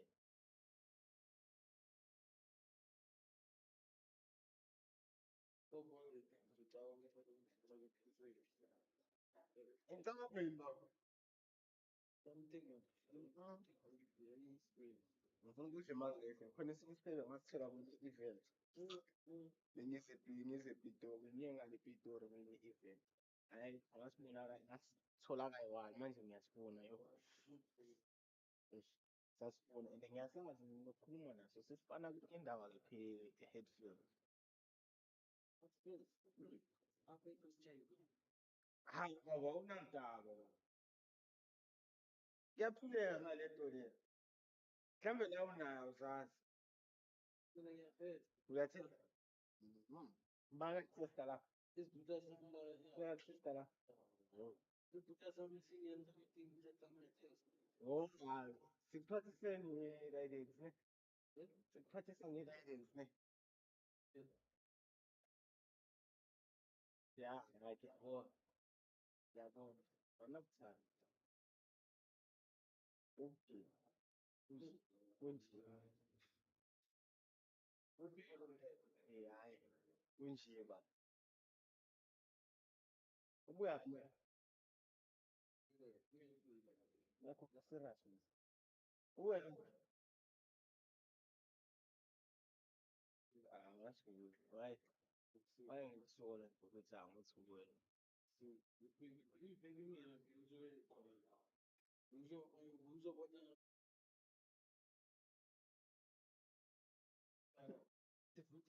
Yeah.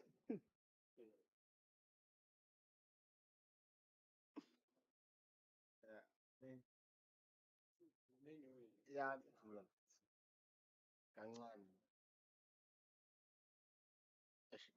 Sengikhohliwe ukuthi ngike ngifake nesamba eshawo.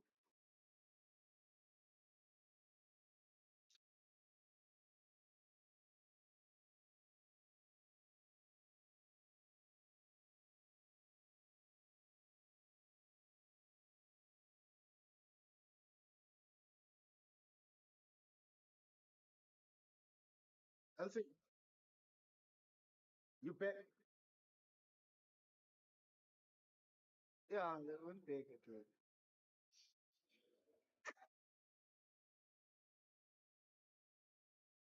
But now I think it's drizzling. You can go, bro.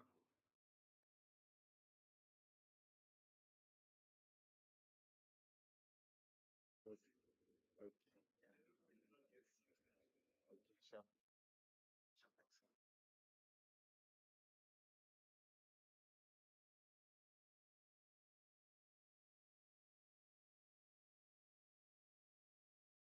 Favor. Because all can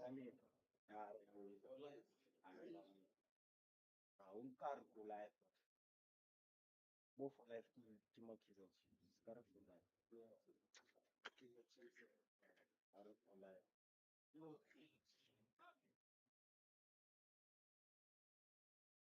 Nah, I win. 2-0 after. I'm a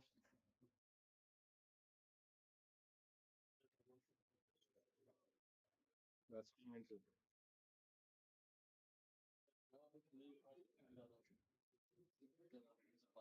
That's fine. I want to cut like a reject. What's going on? Wow. Yeah, well, well.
Mm.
Yini kusho manje?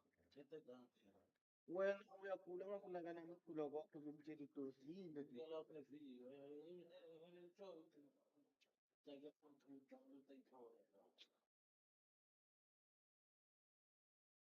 Yazi mkhulu wenza ududu ucabanga ukuthi umuntu play suspended. Oh. Yeah, right. Number 15 so.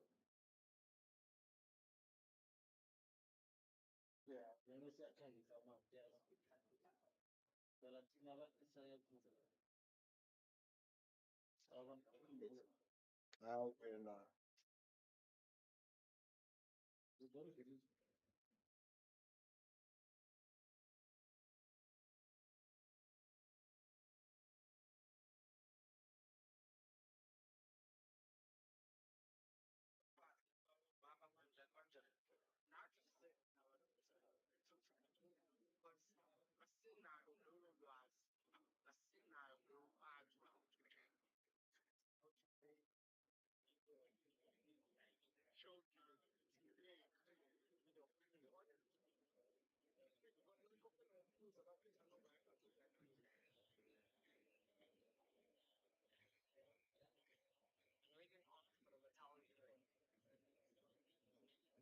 Lu ya lu game lu.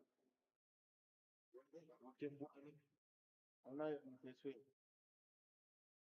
One. Inside right.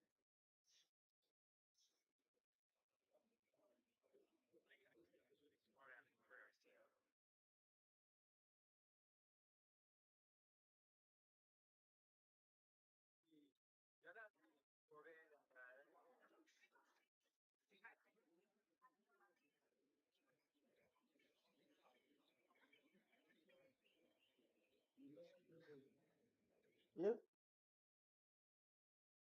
Okay, so robalanya.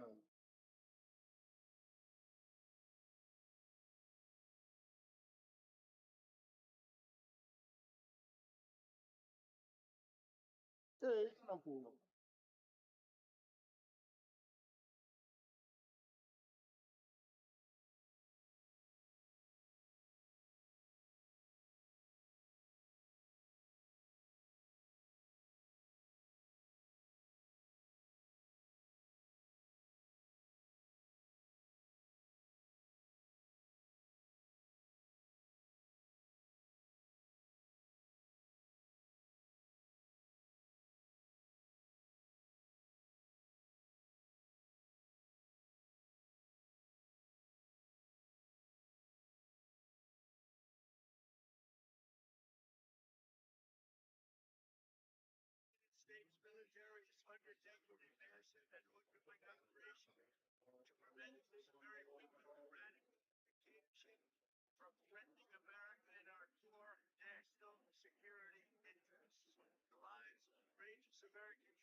now are doing this for the future.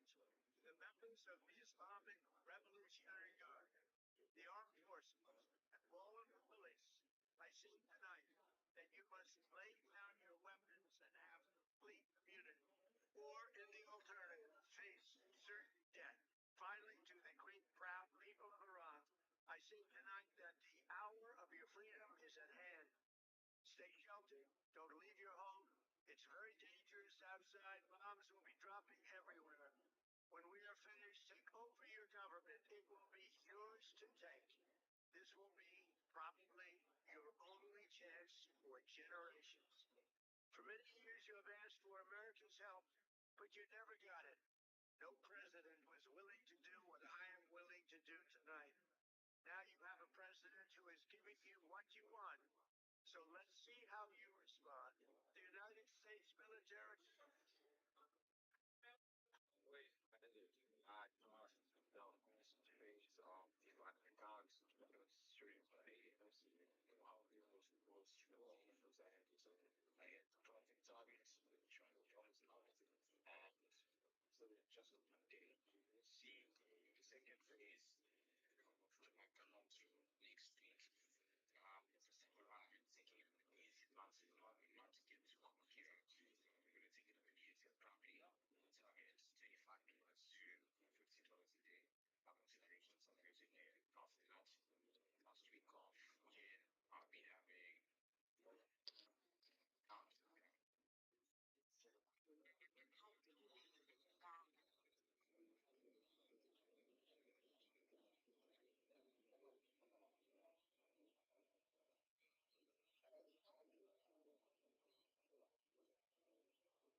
Thank you for it.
Thank you.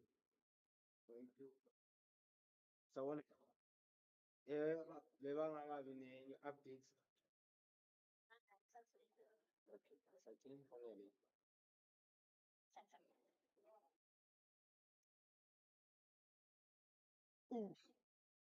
Awukudla.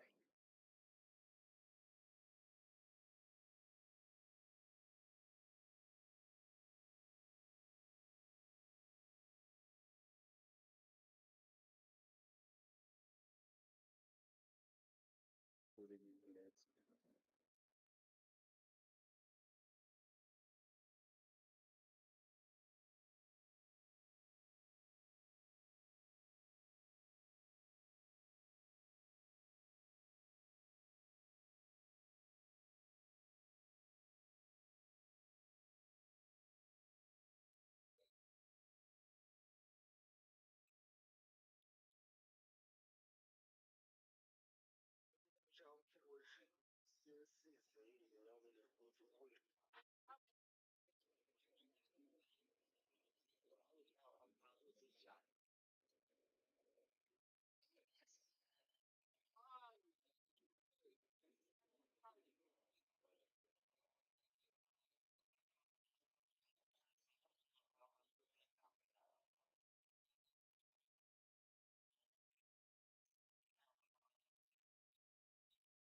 go.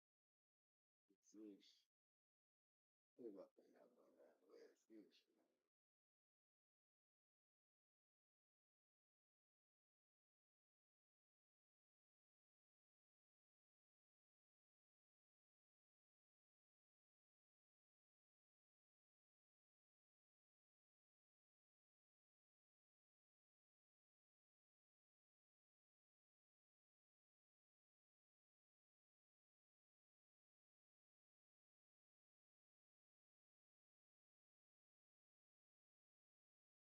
Hayi cheese.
Awudlala ke mina.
Wayebantwana abadlala umshumba.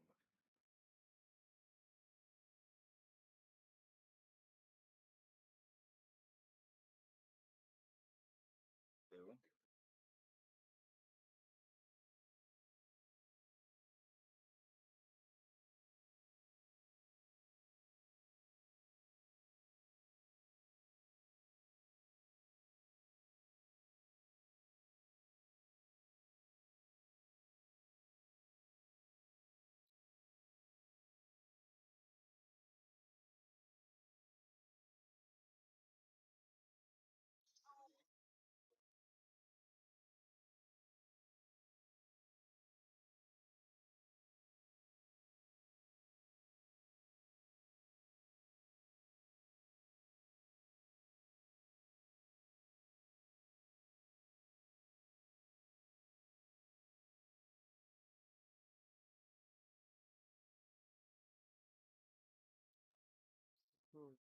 Yebo.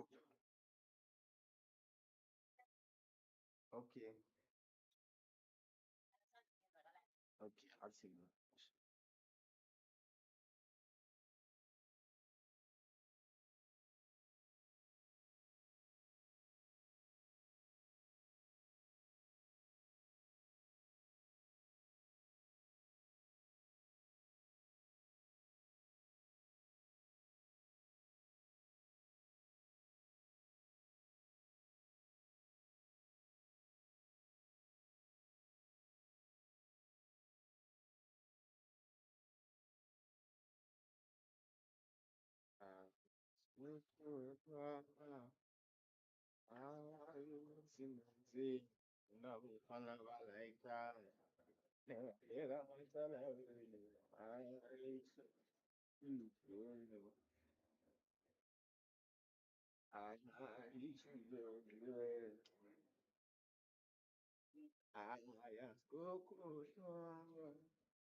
Family update, Mara. Family update. Family update for this morning. Yeah, it shall be with a life.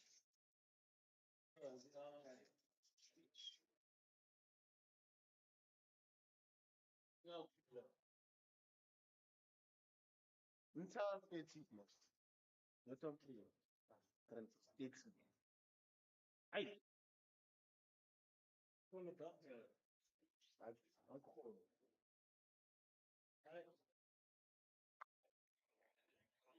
Nkabe nalichete kabe kyo no.